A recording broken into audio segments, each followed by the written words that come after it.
And we're live, everybody. Welcome in. It is Tuesday, 1:30-ish p.m. Central, 1:26 p.m. Central. Thank you so much. We're going to be here a while, you guys. Usually these streams last for like 4 or 5 hours. So I hope you have your water. I hope you're nice and relaxed. You did your stretching. You've done your Zen for the day. You've centered yourself. Because Tesla earnings is rarely a uneventful period. It's either euphoric or depression. And so let me know in the comment section today, which one you expect, depression or euphoria?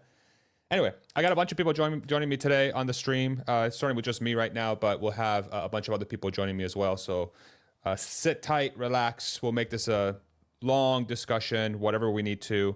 We're just here to hang. Usually these things are hang. So let me know where you're calling in from. Like this is it's like a radio show.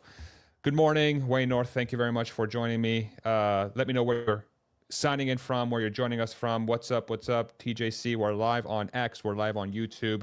My hair, what is it doing right here, you guys? Right? Isn't that weird? Doesn't it look weird? One of these right there. Perfect. Dude, I'm graying. Look at my beard. It's graying like crazy. Crazy. We got people from Vancouver. Very cool. Oh my goodness, Larry, you've come to save me. Look at you go. Wonderful. How you doing, sir? I'm doing outstanding. How are you? Very good. We got people from Toronto. We got people from Bay Area. We got people from Sweden. We got people from Scotland. Larry, We've got the entire world watching us right now. Welcome, world. Missouri, hello, world. Belgium, Lithuania, Switzerland, the Midwest, Denmark. My goodness. Wow. We got the Yukon. Wow. Lithuania, it's the world. That's where I come from. Oh, there you go. You got your cousins. Your cousins are watching. My family left there in 1890. Oh my God, 1890. Wow. Yeah. Wow. And it came to the States. No, half of them came to the States, half of them came to South Africa. Okay. The women came to the States, the men came to South Africa. The women were the wiser. Yeah. Wow, what a shocker. Women are usually doing smarter stuff than men. Shocking development. Sure. What do you think about that? Yeah. Let me go ahead and get a little bit background for the people that are just joining us, get people caught up on where we're at. Let me go ahead and share my window here. A couple of things that just came across real quick for everybody that's joining us. Tesla stock's down 2% right now, 433. By the way, nothing in this live stream is going to be investment or financial advice. It's just a bunch of people chatting, having a good time. All of us are going to be Tesla investors, so we're all very curious to see what happens here.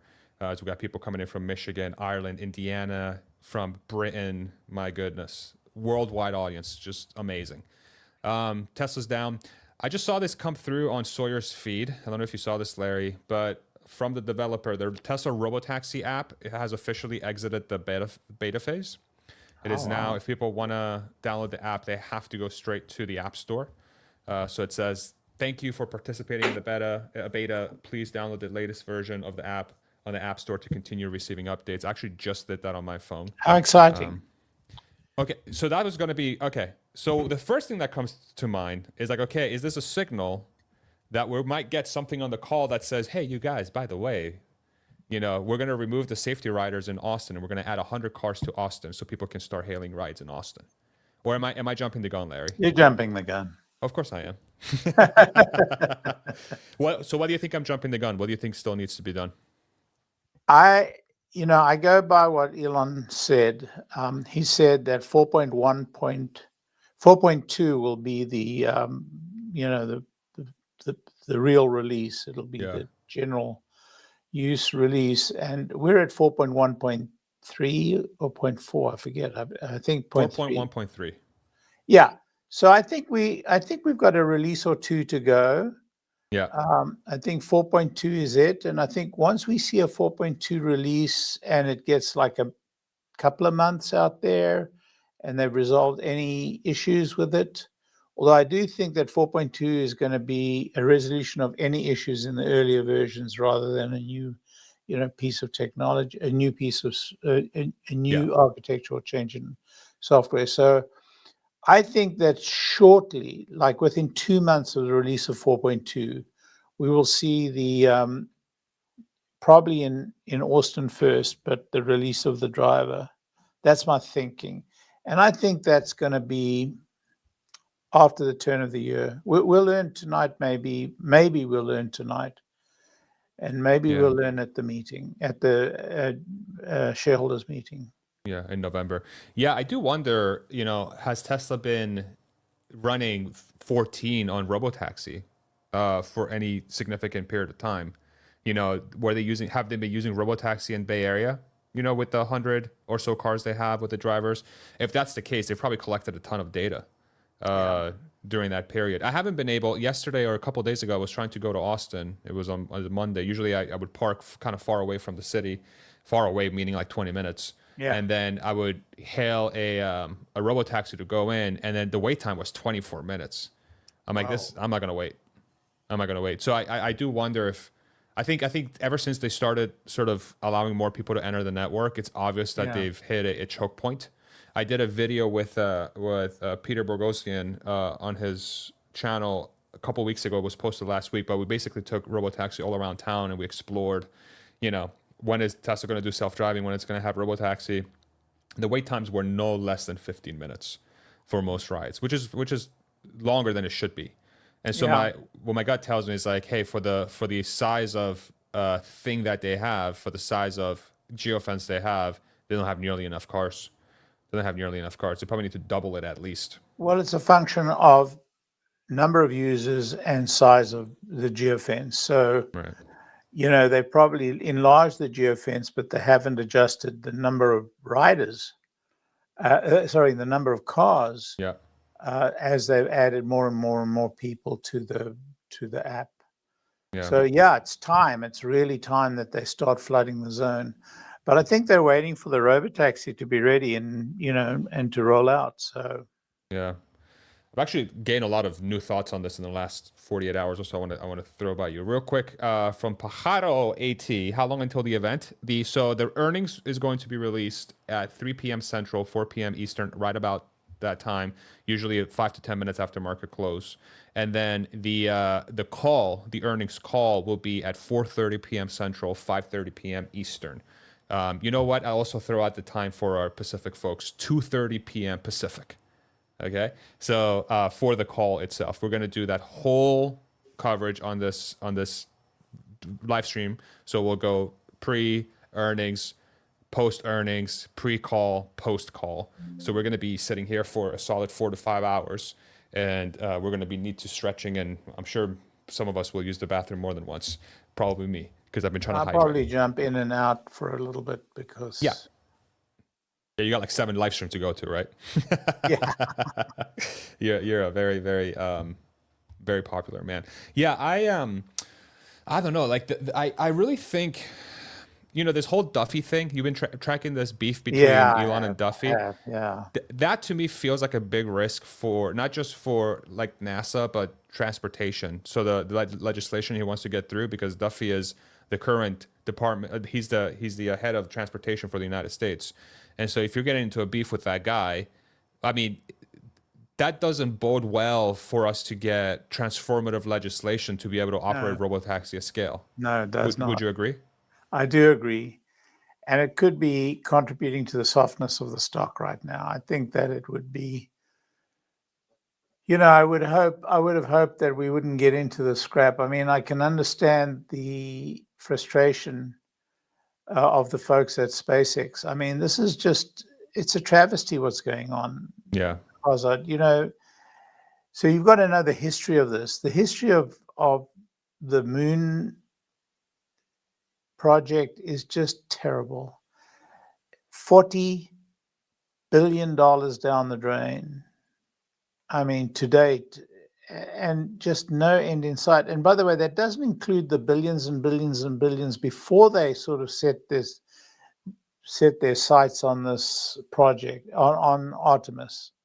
But on Optimus alone, in the past 7 years or so, 40 billion down the drain, and just many more billions to come. And now they're, the only real opportunity to do something of substance is Starship. I mean, that's just the bottom line on this. Yeah. And that they're not recognizing this, it's all the, this is like Biden Redux, really. Biden Redux. It's frustrating. It's definitely very frustrating. In the comments, I boosted my mic volume a little bit to get closer to Larry's. Let me know if that worked or not in the comment section below. I believe that should do it. I could drop my no, you're good. Your volume's perfect where it's at. Mine, I think, was low.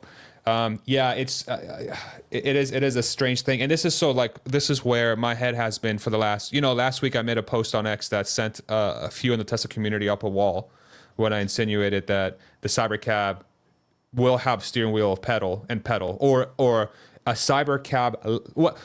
Ultimately what I'm saying here is that the Cybercab line will make a very similar car to the Cybercab with a steering wheel and pedal, because the regulation is not going to catch up to Tesla's technical prowess. And for them to run the line at full tilt, they're going to have to sell a car with a steering wheel and pedal to be able to get the line up to 2 million units per year. It's inevitable.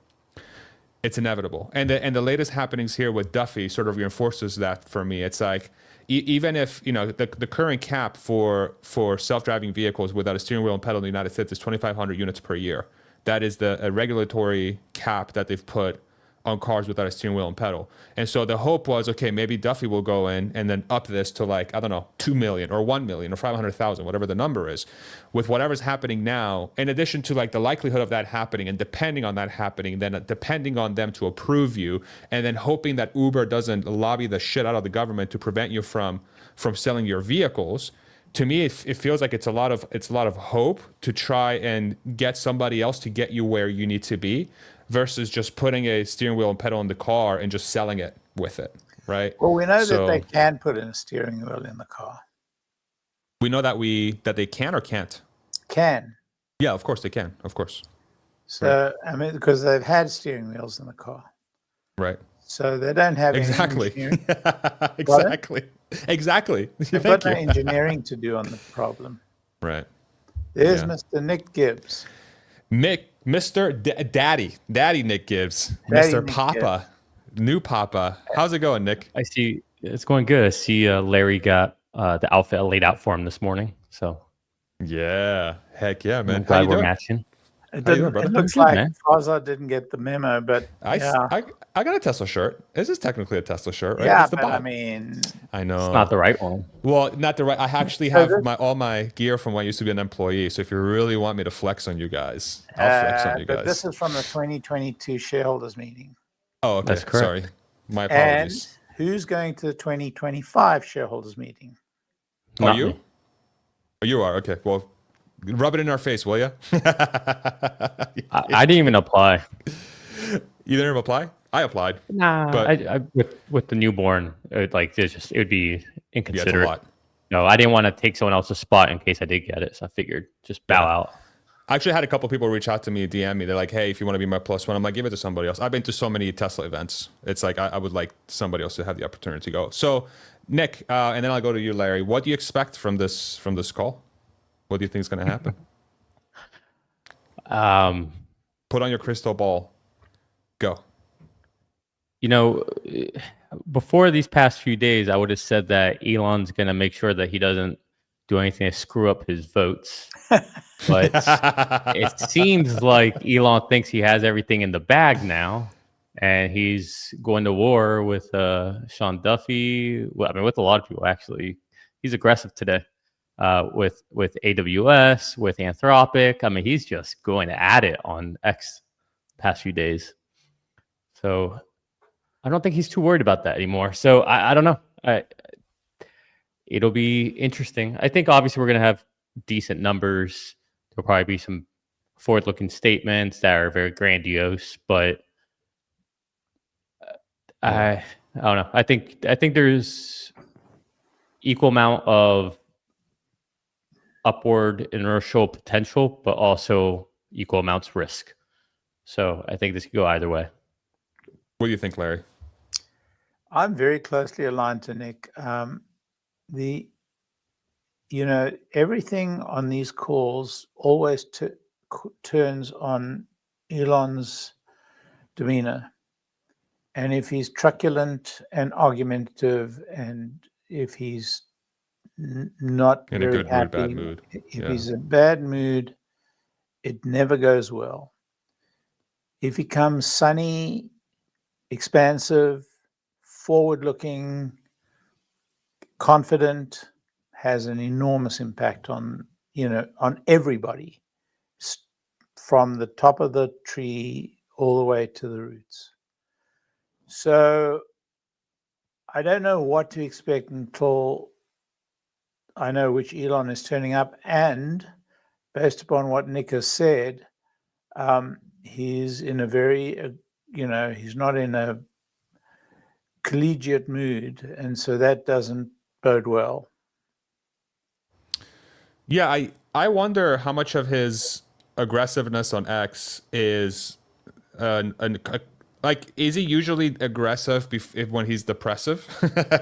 So if he's having a bad day, is he usually out, picking fights and, being very confident about the rollout of FSD and sharing all those videos? I mean, all those Manhattan videos and the Boston videos that we've seen are pretty hard to ignore. So for him to go into the call in a bad mood would imply that he has some news, or he has something has happened that makes him be in that bad mood that is fundamental to his ability to execute. But it could also be that, like to Nick's point, it's like maybe he knows he has it in the bag. So, might as well just go all out. Go all out. It's hard to tell. It is hard to tell what kind of Elon we're going to get today. Very, very hard. I think what we're seeing with his activity on X right now is not that he's in a bad mood, it's that he's in an aggressive mood. With the whole Trump fiasco, he was in a bad mood. Like that was, he was in a bad hurt mood. Like you could tell. Yeah. This seems like he feels confident that he can say what he wants to say right now. And I mean, it's not even, it's AWS, Anthropic, Signal, Sean Duffy. Like he is pedal to the metal right now. And, if you got your comp package secure, if you're confident in your companies, the Sean Duffy stuff, while it's I think should be concerning for everybody, because at the end of the day, we need to, Tesla's better off when Elon has friends, not enemies. And I think Elon feels very confident he can push as hard as he wants, because if the US wants to get onto the moon and build a base there or anything, it is not happening unless it's with Elon SpaceX. If you're trying to do it before China. Yeah. It's just not happening. It won't. He knows it. Like it's just so binary that to him it's almost, there's no risk. I wonder, do you think this is like a play for him too, to like, we saw the comments from Kamala Harris recently.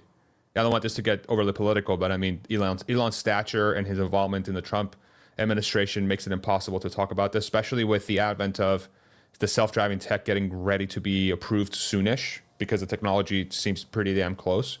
I wonder how much of like the Kamala rhetoric we heard recently, where I understand why Elon would be so upset. I thought Biden made a huge mistake, sort of not recognizing him and all that stuff. I wonder how much of that is like, okay, if I go hardcore against the right, and it's like Duffy and all these people, how much of that is like signal, is like, hey, if you want to court me back, you can, and trying to use, but yeah, I doubt it. I mean, I think that his beliefs put him significantly to the right of where the Democratic Party center, or even if the right wing of the Democratic Party is. So I just can't see him compromising those beliefs. I mean, he has a very strong belief in the freedom of speech. And if you look what's happened in the UK, you get a sense of what will happen, if the administration changes. If you look at what the Democrats are focusing on in terms of their policies and their objectives, I think you can see that it's highly unlikely that they and Elon will meet in the middle. Highly unlikely. Yeah. So I don't think that's an issue. He's very, very married to his core principles, and he's not going to compromise those. Yeah. Certainly not for money, and certainly not for power, as he says. Give me money, give me power. I don't care. Yeah. And I think it's true. Not a tangent, but Larry, you talk about his principles and all that. I found it very interesting to see Elon, Tesla, and Optimus working with Disney and the whole Tron. I thought that was, I don't know, it struck me as odd, from a year and a half ago to, hey, Bob, you out there? Go F yourself. To that, I thought it was interesting. Right, but Disney is not a political party. Disney may have political leanings, or some of the management of Disney, but Disney's an ongoing business. I mean, it's central to the entertainment industry. I guess what I was trying to get at is there might be an amends that happen on the back end. I mean, he made amends with Trump. There was very bitter words said there. Yeah. I think the overarching point there, like things can change.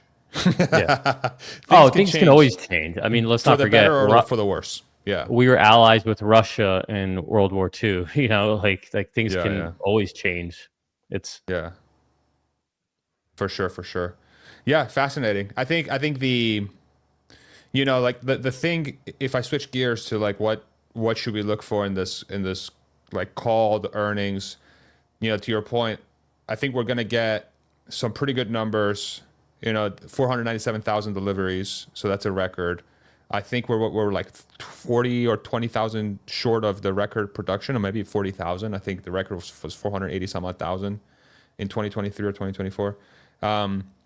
And so we're going to get pretty good numbers there. But ultimately, I think the thing that's going to drive the movement of the stock, to me, actually, let me ask that, because I don't even know what's going to move the stock. To me, the earnings release, as long as it comes with it aligns with expectations, I think it'll be whatever. I think the call is going to do a lot more to the stock than the numbers themselves, because then people expect the numbers to be good. So I don't know, and they are going to be good, more than likely. I'm not sure that the expectation. What do you think, Nick? About what will move the stock, or what expectations are? What will happen today? Well, I don't know what will happen, but I'll tell you what I think needs to happen for the market to be happy. And it's funny because we talk about these things, and then, if it's bad and we sell off 10%, everyone's gonna say it's short term, it doesn't matter. Like, all right, BS. It matters, because we would like it for every quarter that we just go up 10% rather than down 10, 15%. So it matters. But I think what needs to happen is, obviously, we need to have decent numbers. I don't think the numbers really that big of a deal.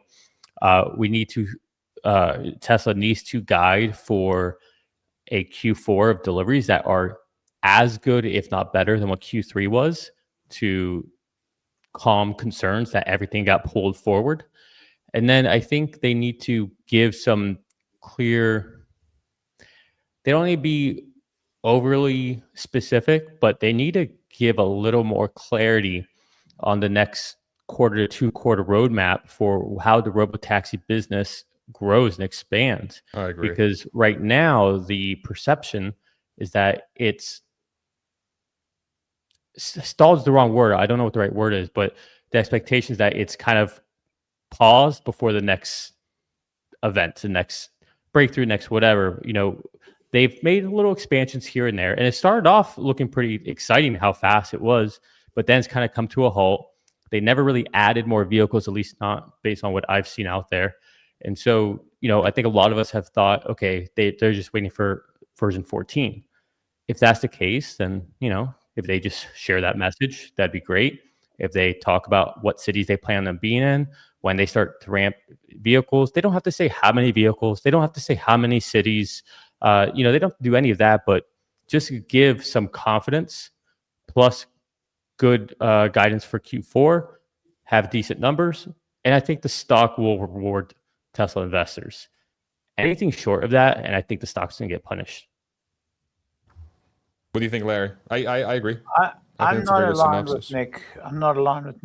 Okay. I think that the guidance is not, for next quarter, is not that important. I think the guidance is not going to be that positive for next quarter. I think sales were pulled forward. I think that while they are going to do quite well in China right now, they're still struggling. They'll be struggling in the US and Europe, and I think they're going to put it out there that, the fourth quarter is not going to be great. I'm really interested in the coming year. We've seen the transition this year. We've seen we've seen the implementation of Robotaxi. We've seen the rollout of Cybercab. This is what so excited us 3 quarters ago when Elon came with this very positive message. So I think the message has to be about the expectations for the coming year rather than the coming quarter.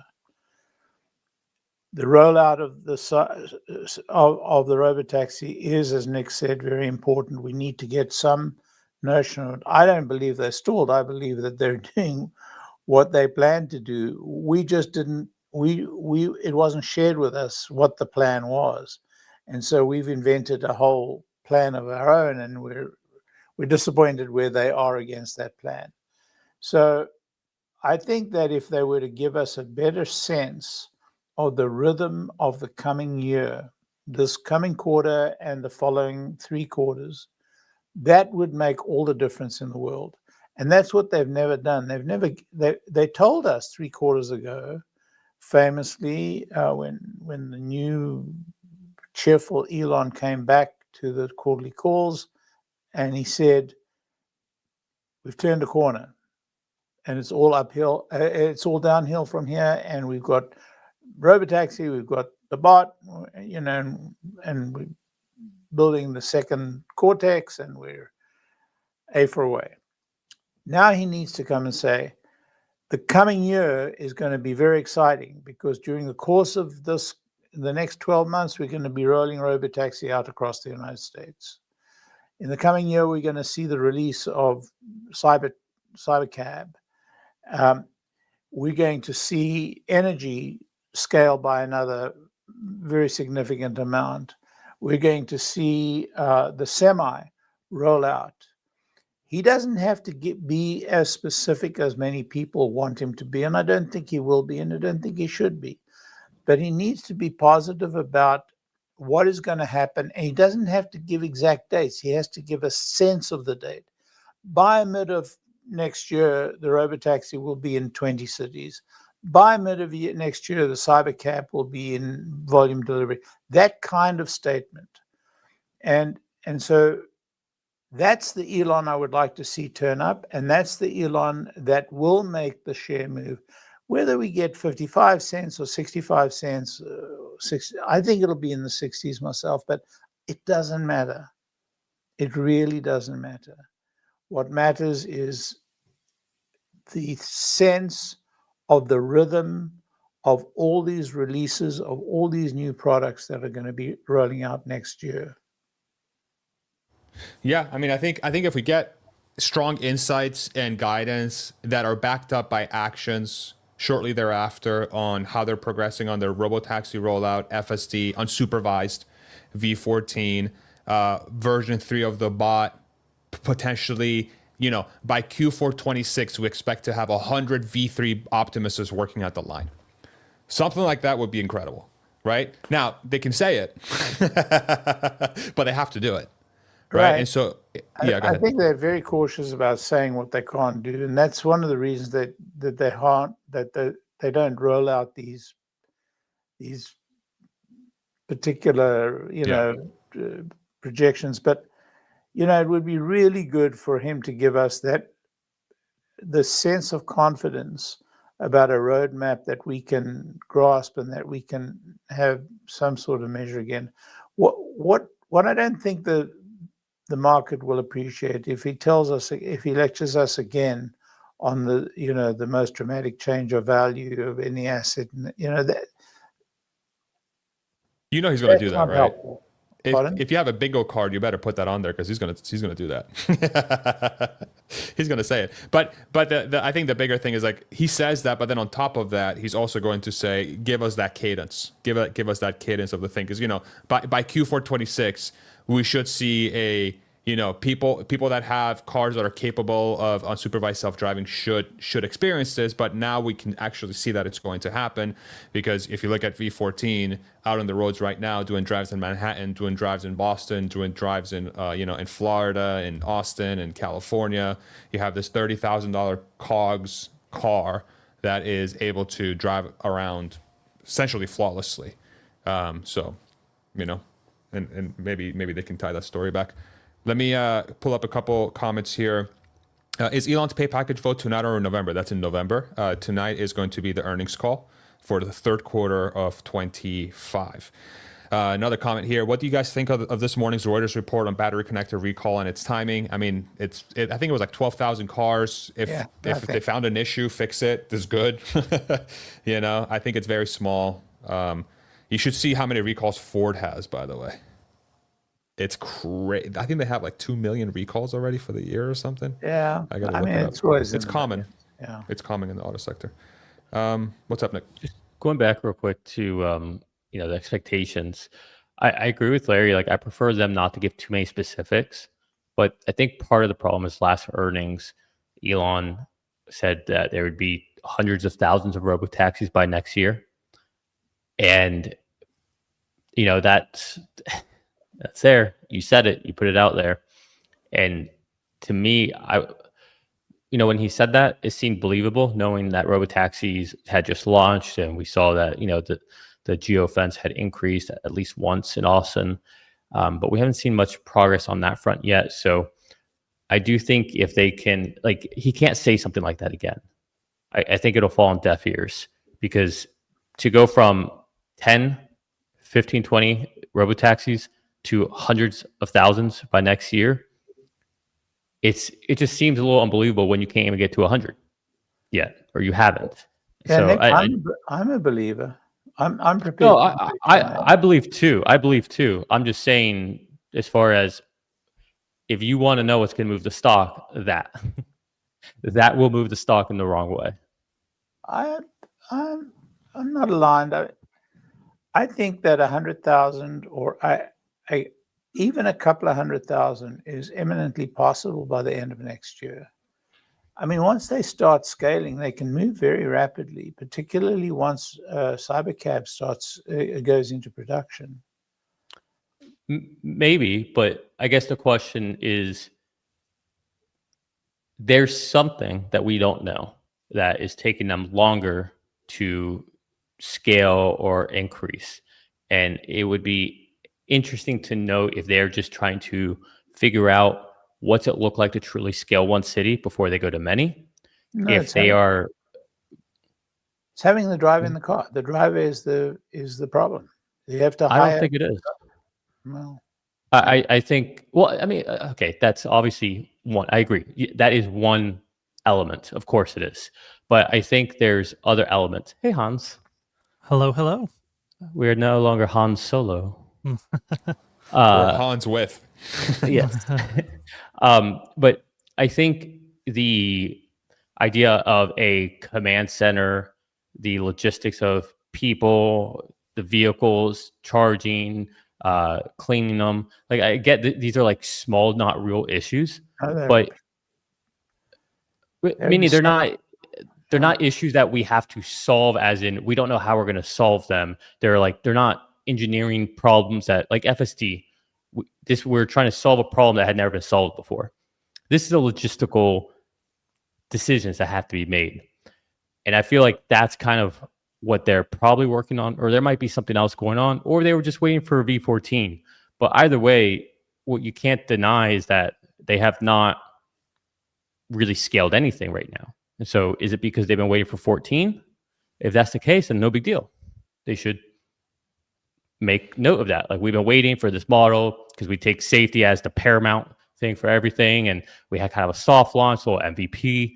Now that 14 is there, we're going to refine 14 a little more, roll it out slowly because safety is priority. But 14 is the stack that will allow us to scale into more and more cities. That would inspire confidence. I agree with that. And I think that would align very closely with what we showed earlier. Actually, let me pull it back up here, which was this, the Robotaxi app going out of beta, out of the test flight app, and actually going to the App Store. So now if you want to download the Robotaxi app, it's no longer an invite-only thing. Just go to the App Store and download it, right? And so the signal there, and again, I 100% agree with you that, if they're able to give guidance that says the reason why we haven't scaled as fast as maybe we were initially it's because we were waiting for that last 9 that we wanted to hit with V14 that gets us to go to 200,000 robotaxis, right? And if they say that, and then you pair that with all the videos of Manhattan and Boston, then it becomes much easier to visualize that for investors than just taking the word of the company. Hi Hans, Hello. how's it going? That's good. to see ya. I don't know. I think I've been in the middle of, all of the hardware 3 versus hardware 4 conversation on X the last few days. And I think there's maybe some similarities in Tesla's communication around Robotaxi that maybe there is communication around what is going to happen with hardware 3 cars. When is it going to happen? Everyone is craving the certainty. And, I've been on both sides of the fence. I had hardware 3 when version 13 rolled out. I was like, oh, I want to, experience it so bad.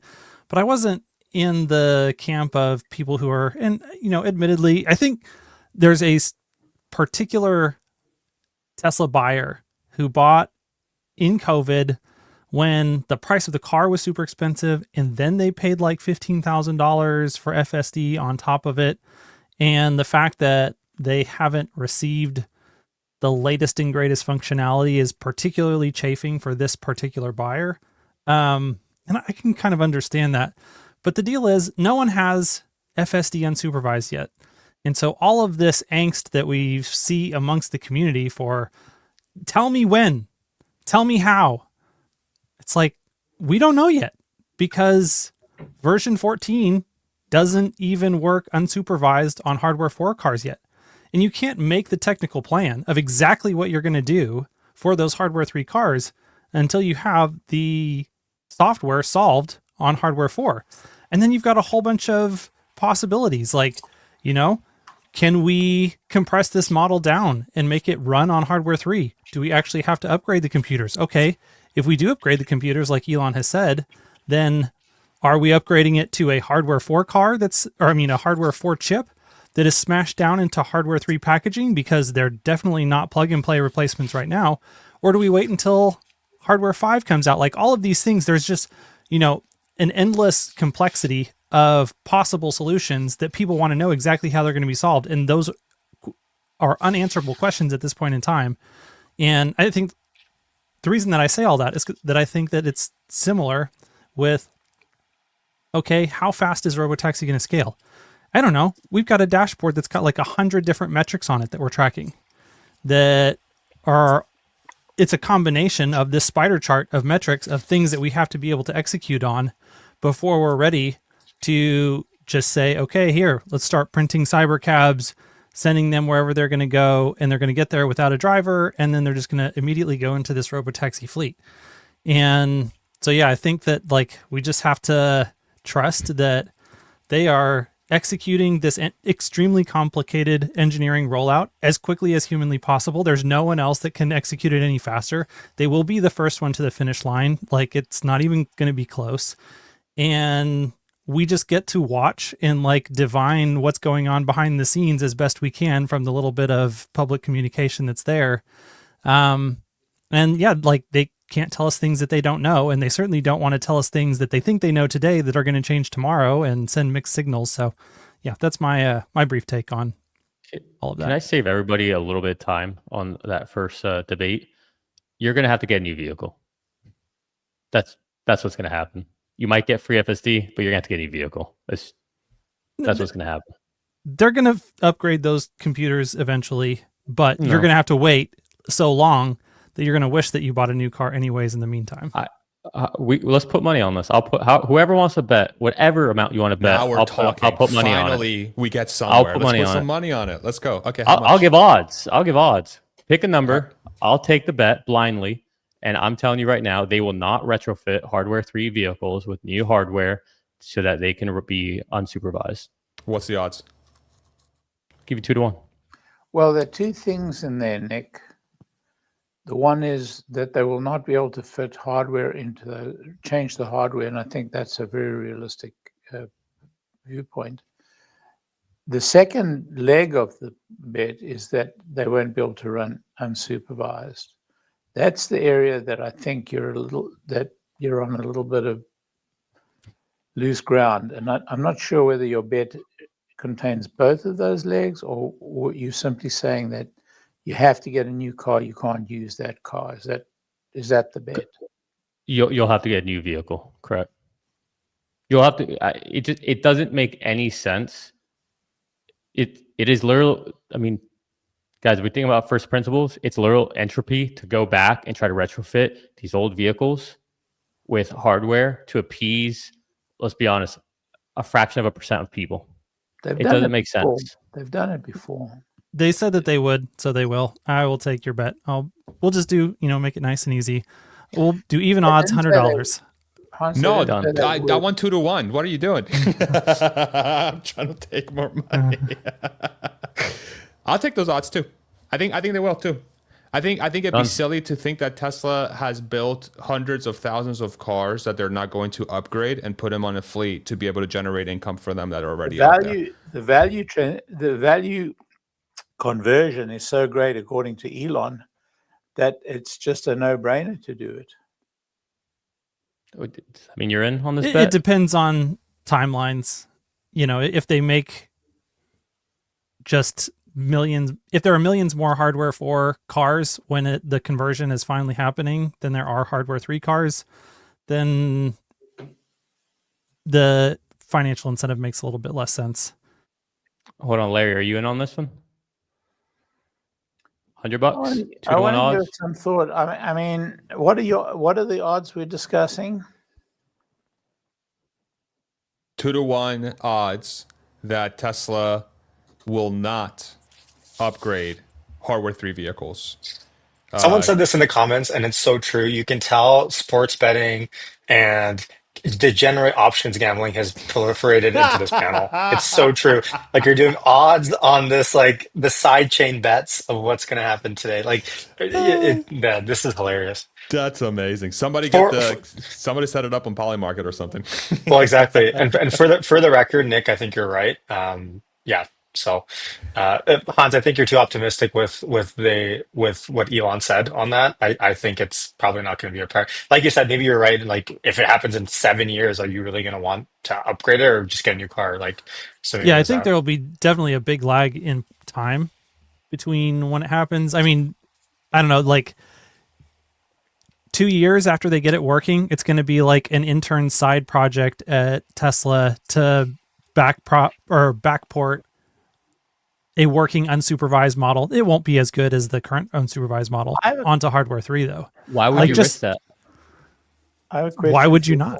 How many cars are we talking Lives? about? How many cars are we talking about? Isn't it like 5 or 6 million hardware 3 cars? No, it's way not less than that. not that bought FSD outright for sure. No, not that bought They've it. done like 5 million lifetime. Or But something. even Yeah. if they don't buy FSD, Nick, you still have cars that are upgradable. Yeah. You know what I'm saying? You can still bring them in and upgrade them. Guys, there are 2.4 million of them. 2.4 million. And if the upgrade value of the car takes it from a $30,000 car to a $50,000 car, there's a hell of a lot of money involved. I agree. There's more money in getting people to buy new vehicles. Yeah. Yeah. Well, we'll come back to this stream in two or 3 years, and we'll see. Yeah, somebody who's save it right. and clip it. Josh, I'm gonna have you go next here after this super And chat. Thank you, Matthias. It's Go not ahead. one motherboard. It's 2. It's dual computers. You have to replace all the cameras. You have to make sure you have the proper cooling, and Someone you have make to the waste all Polymarket. the time. Do it.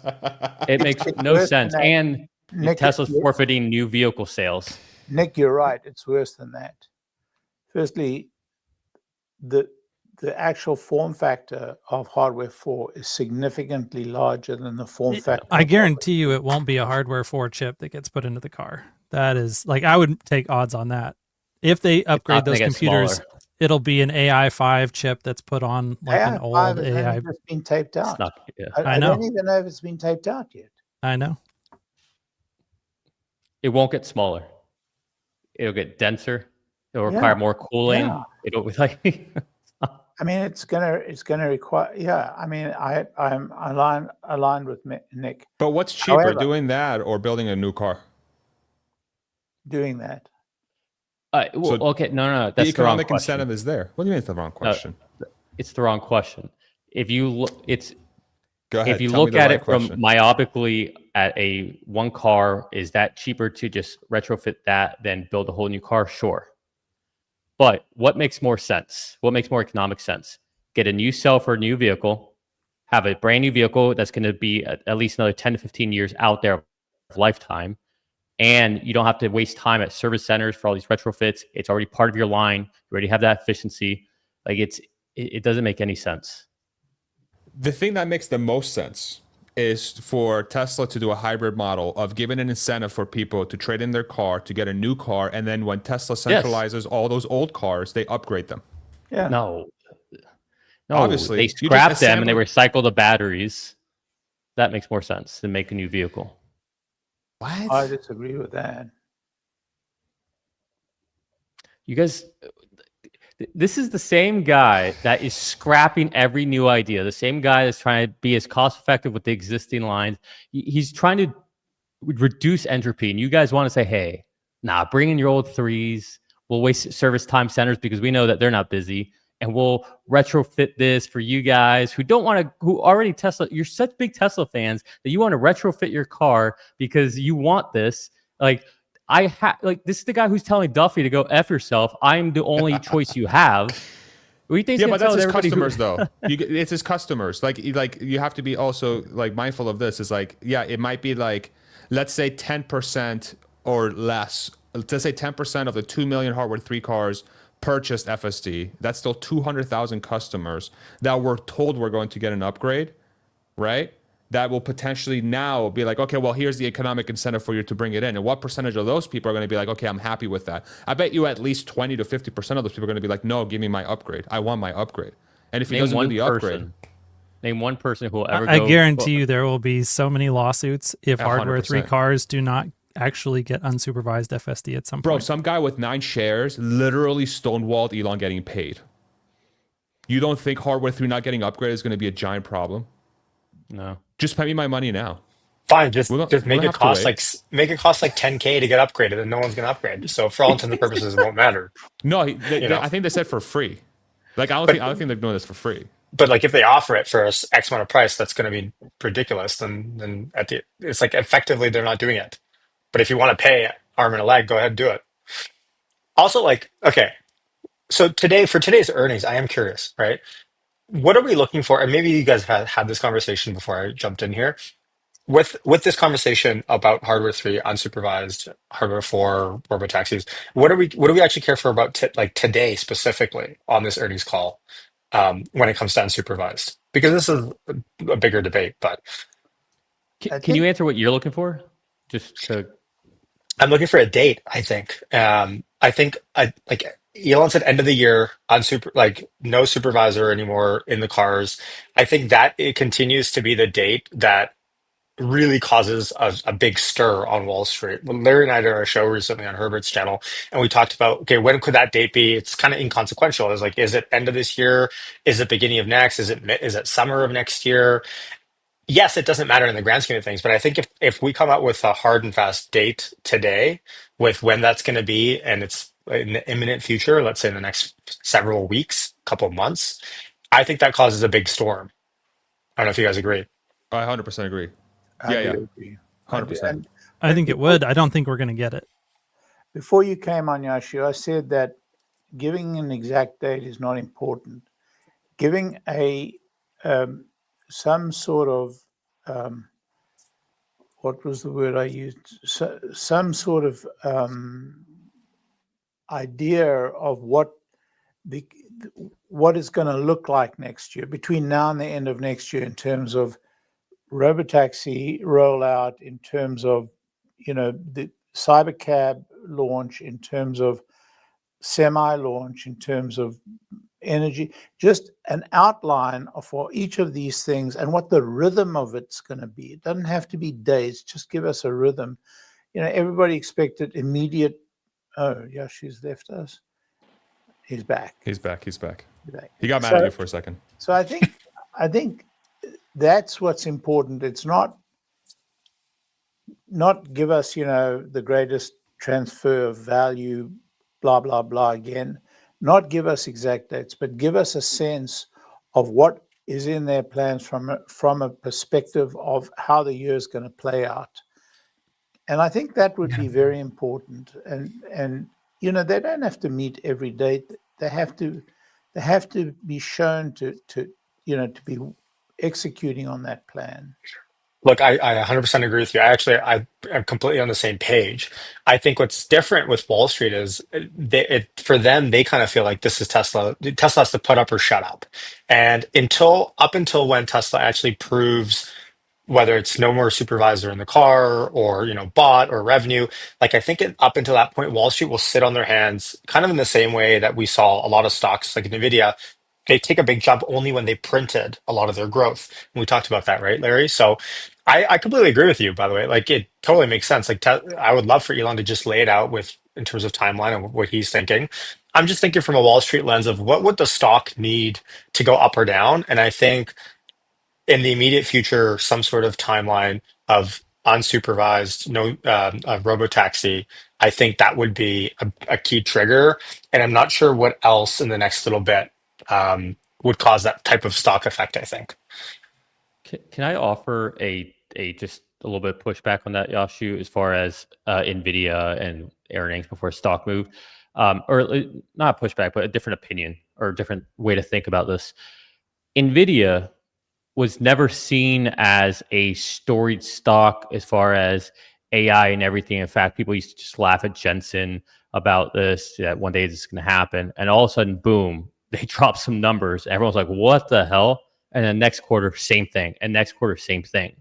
Tesla has always been kind of that storied stock. So everybody's always kind of thought about this vision with Tesla, about what it can be. NVIDIA didn't have that. So I see those like, while yes, they're similar stories in a similar space and they have lots of cross-pollination they do, it's different. Much in a way where everyone talks about, this current AI bubble that we might be in is similar to .com bubble. Bill Gurley or Brad Gerstner brought up a good point. Then Cisco is not the same as NVIDIA now. Then Cisco is putting all this fiber out there, but it was dark fiber. There is no dark GPUs. So a lot of these things are analogous, but they're not exactly the same. And so I just want to share kind of how I'm thinking about it. You're right. No, you're right. They're definitely not similar in any respect, financially, especially yet.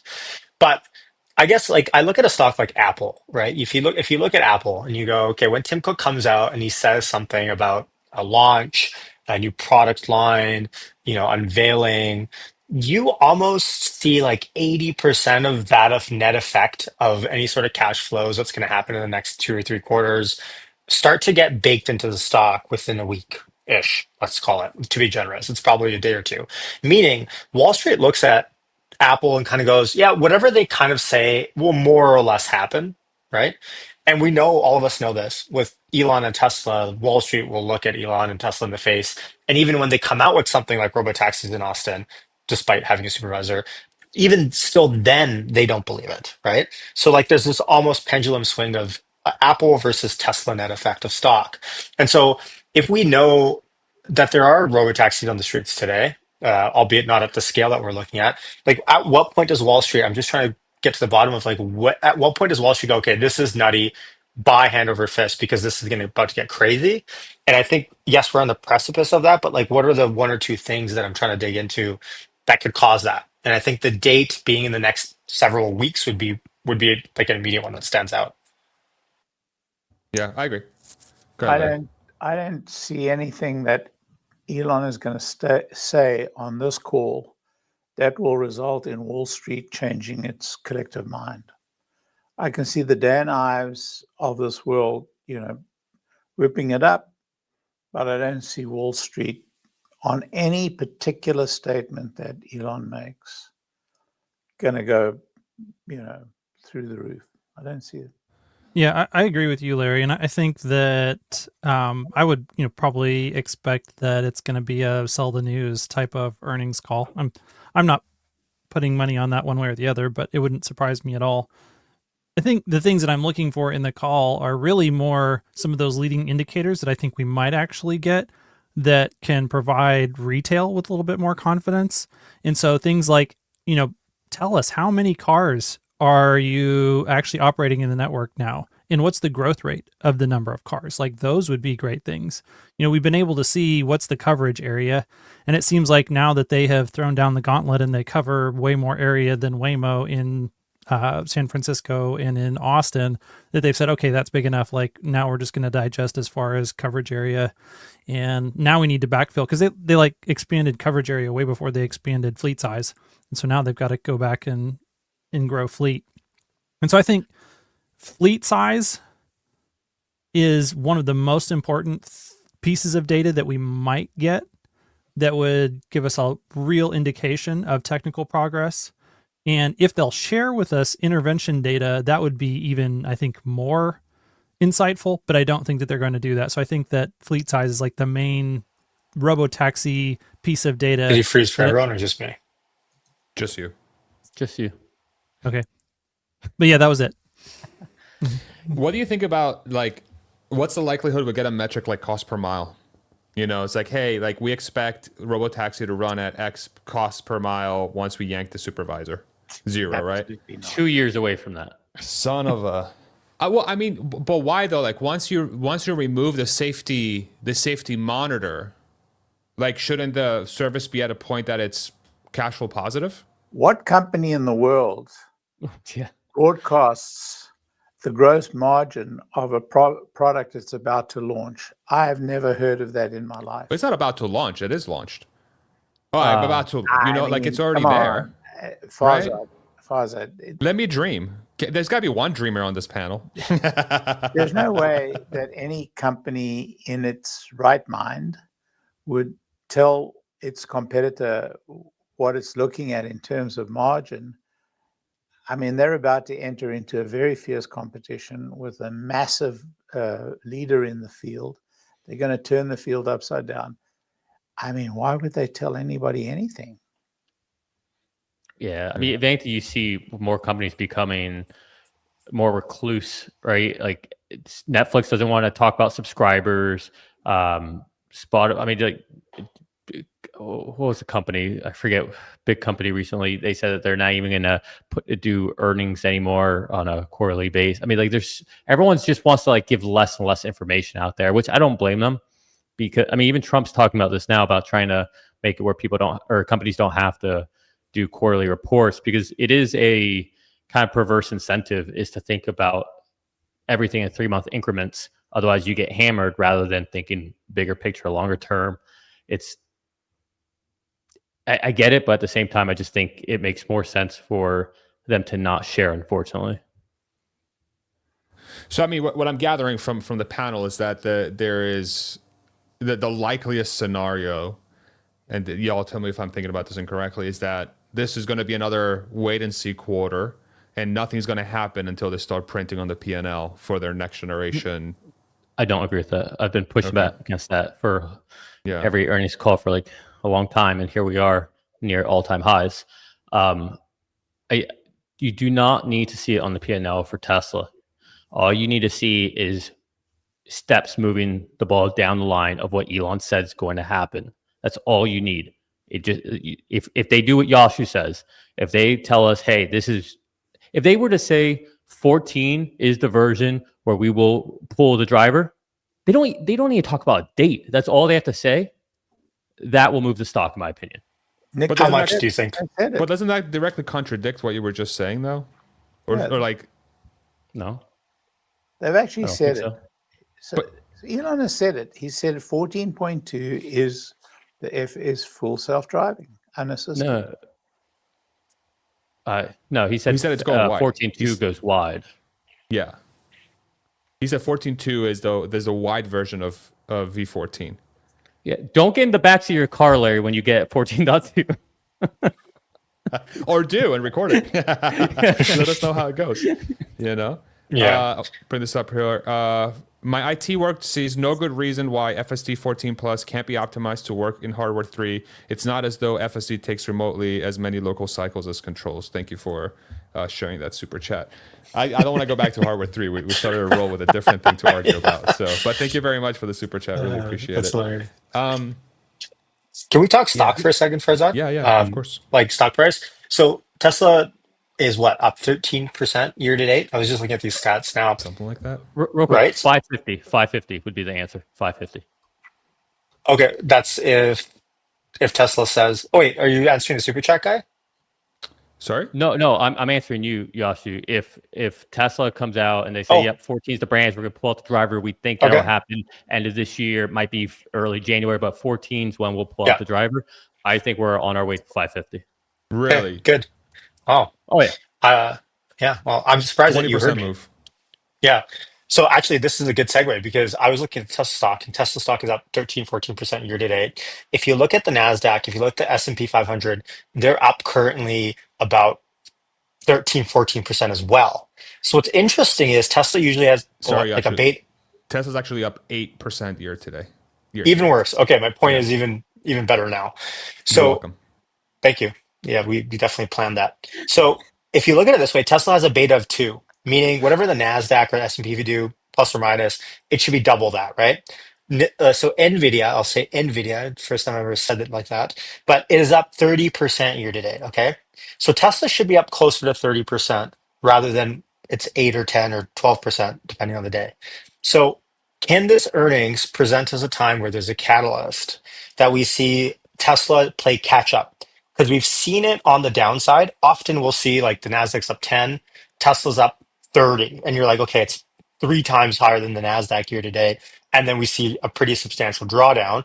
Likewise, can we see the opposite effect kind of with mean reversion year to date? And I get it's arbitrary date, but I do look at it and go, okay, well, is there an easy, quick 10% pop up possible in this earnings? And I think more than other earnings, I think this earnings, it's possible, more possible. You know what's funny about that too? I've been running polls to kind of gain the sentiment from the Tesla community. So I ran a poll on X, asking just to kind of get an idea of where people's heads are at. So this is what it looks like. We have 3,000 votes. Tesla stock after earnings up a lot, down, up, down a lot. So most people think it's actually going to go down. And then if we look at the poll that's up in the channel right now, that y'all can vote, we have 20% up, 33% up, 36% down, 11% down a lot. So it's kind of like even. So there's a bias within the Tesla community. There is a bias towards us thinking that the stock's actually going to go down. Perfect. On earnings. I'll take the opposite of that then. Yeah, I'll take the that's opposite really of good. whatever everyone does. Yeah. That's actually really comforting to hear. And Yashu, I'm just giving you all kinds of layups right now, Yashu. Yashu, I know you look at or you use the BX trender as well. If you look at it up until today, the daily's been really constructive for a breakout. So, Okay, well, I think we're onto something, folks. And watch Tesla stock crash 10% after earnings. Yeah. We watch this backwards. there is options market do say there's about a 8 to 10% plus or minus move after earnings. Sweet. I was just about to look that up, so it's good to know. Bradford, hello, sir. How are you? Hello, Bradford. Barzad and friends, such an honor to be with so many new fathers. Very cool. Oh, right. that's cute. That's That's right. true. Yeah, right. So Bradford, what we just, I mean, you missed all the fun debates we were having just now. Like Yeah. we were about to start throwing knives at each other, friendly knives, like blunt knives, toy knives. What are you expecting? What do you think is going to happen? Kind of give us the lay of the land, how you're seeing the story, like what you're expecting to see during the quarter and the earnings release and the call. I think Matt and I are thinking that it's going to be a middling result. I don't think he was in the mid 70s as far as the earnings. I could be wrong. So we wouldn't be surprised by it being around like Wall Street expectations.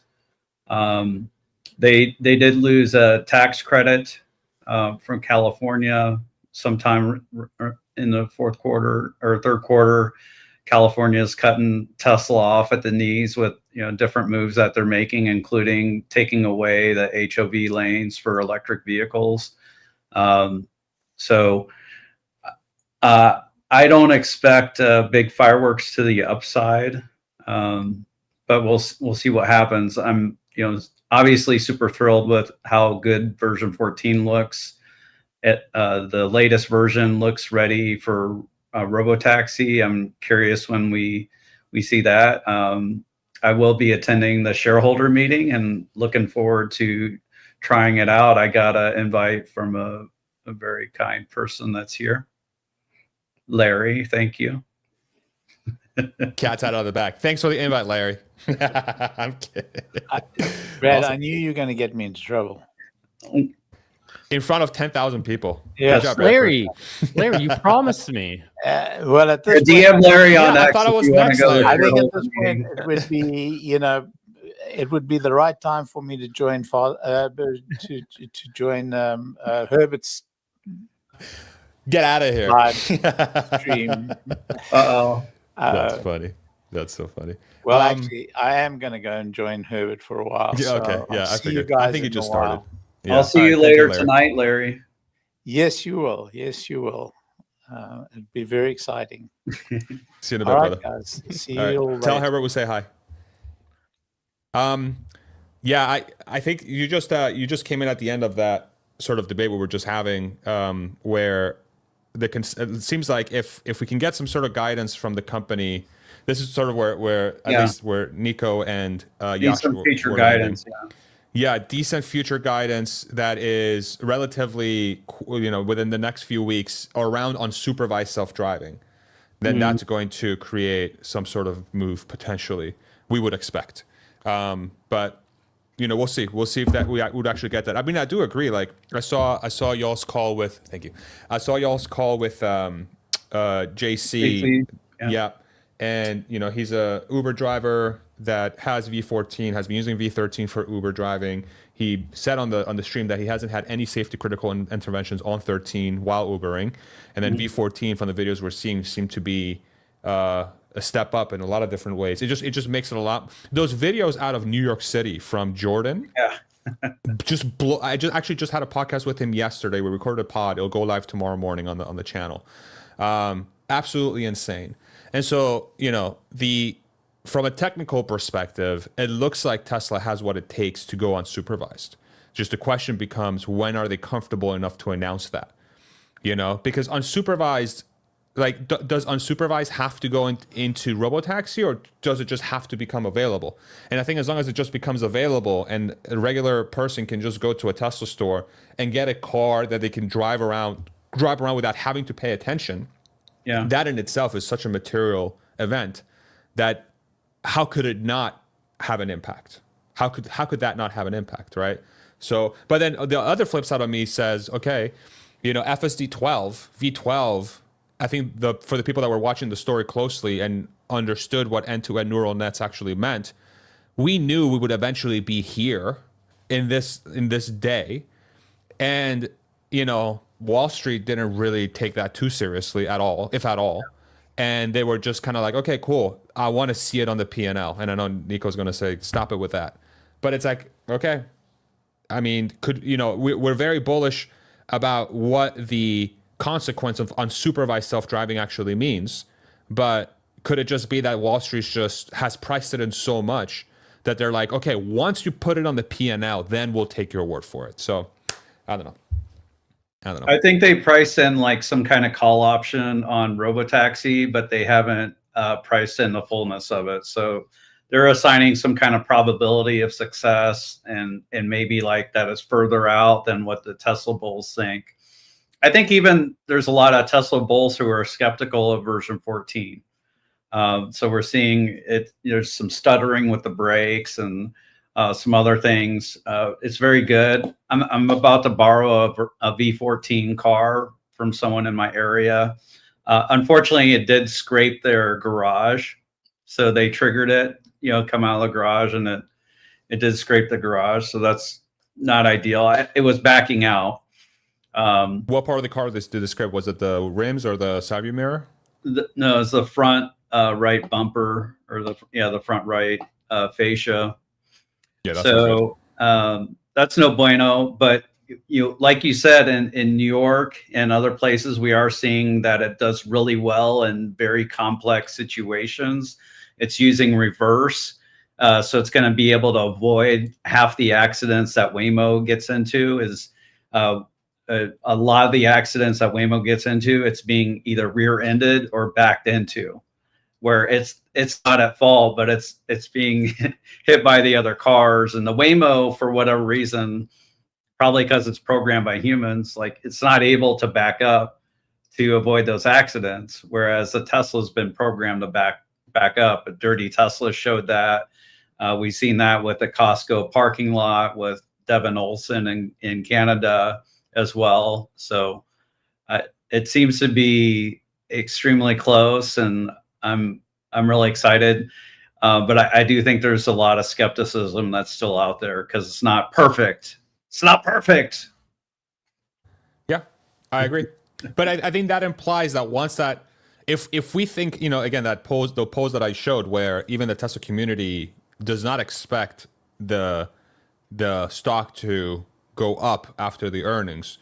So if even the Tesla community doesn't expect that, the broader public, after all the FUD they've been fed, right, implies that once the opposite becomes true, where it is obvious that it will go unsupervised, then we should see theoretically, not investment or financial advice, we should see a major correction to account for that, in theory, right? I don't know. I think structurally we should take into account the fact that there are like millions of drivers on the road right now that are way worse drivers than even the worst things that we're seeing out of version 14. And so I think the fact that, like Tesla gets put under this microscope and you're like, oh my gosh, like a few bad things happened. It's not ready. It's like, no, it's way better than most people already. It's way safer than most people already. And that fundamental mismatch between the reality of those statistics and the perception of those statistics, I think is going to be something that drives that like skepticism and does, for investors, I think present a great opportunity to play the arbitrage and be like, nope, like this is already way better than the market realizes, than people realize, than even Tesla bulls realize.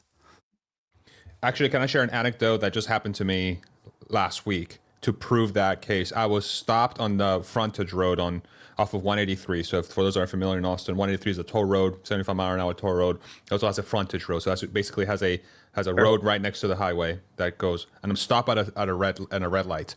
Stopped at a red light. Stopped in a white Cybertruck, the most obnoxious vehicle on the road, and I get rear-ended. I got rear-ended by a Prius. The Prius, his thing crumpled in, and the only thing I have to replace on my truck is the hitch trailer cover. It was $35.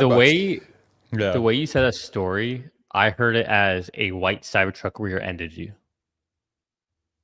That's not what I meant. I have a white Cybertruck. The Prius rear-ended your white Cybertruck. Yeah, sorry. Yeah, I don't even know. Now you're making me all self-conscious. It's like, do I explain everything backwards?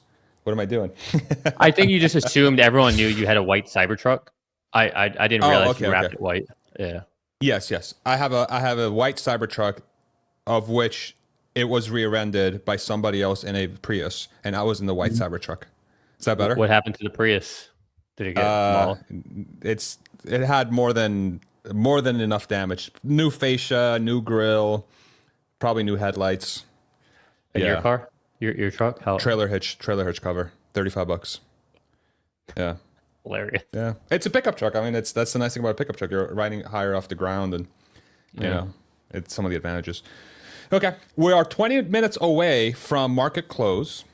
This is where it starts to get exciting for everybody that's following this thing closely. So if I pull up the stock right now, we are currently and who's hitting F5 when it's 4 o'clock? Is that Hans, or F5. do you have a program to do that? What's going on? No, man, I got to work out my index finger. I'm gonna be doing Who lives further west? Furthest west. Yes. Let's see. I think it's probably me. Then you should get it first. Yeah. There you go. So it's down 0.94%. We did see some recovery here from about 2 o'clock. Don't read into this recovery as a Tesla thing. The whole market recovered. So the S&P went from down 1.2% today to now down 0.5%. So the whole market just recovered. My watch list all the stocks on my watch list. The stock market has brake stutter, by the way. It's what we've been seeing over the past week or so. Okay. I'm curious. So you did a poll on what people expect the stock to do afterward, and the majority said down. Yeah, more than 50% said down. Yeah. And then a 20% or something set up, and then a bunch of people said, "Oh, I can't say up or down." I'll show you the actual results here. So if I go share screen, poll. So this is the X one. So it has 3,200 results. Okay. 22% up a lot, 24% up, 37% down, 15% down a lot. It's pretty even. So maybe nothing happens. Slight majority, but again, these are Tesla bulls. These are people that I would expect it to go up, that would like it to go up. And even the people that would like it to go up are saying it might do nothing to slightly down. So within the community, there is softness. You're right. So like in general, you'd expect there to be a major plus on the bullish side. So this would suggest that Tesla bulls are in general bearish unless they're getting wise to these polls or earnings reactions. So with how bearish they are compared to the norm, I think you'd expect the stock to go up. Agreed. The contrarians. So let's do this. Okay, let's make our official predictions. With me. Okay, we're gonna make our official predictions. Okay, the four of us are gonna make our official predictions, and then people in the comment section, y'all are now on the hook.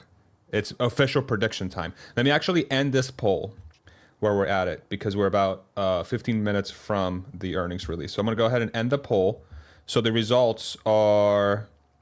They just got posted in the comment section. 36% down, 33% up, 20% up a lot, 11% down a lot. So the majority thought it was going to be down, followed by up a lot, and then down a lot. So kind of very similar results to what we got before. Okay, we'll go with. Can we get the rock and roll Elon?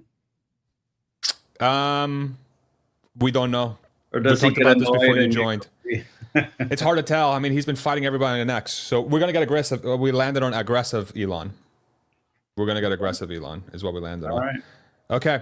So post your predictions in the comment section below. What do you think the stock price is going to be before the call? Let's do before the call and then after the call. Okay. So before the call, Hans. None of this is investment and financial advice. If you trade on this, you have a problem. Don't listen to anything we're saying. We're just having fun. Hans, before the earnings call and after the earnings release, Tesla stock will be.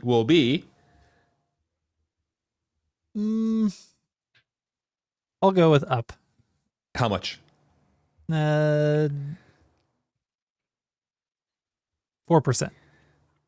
Bradford, before the earnings call and after the earnings release, Tesla stock will be 450. So up. What is that? Up a little bit. 3%.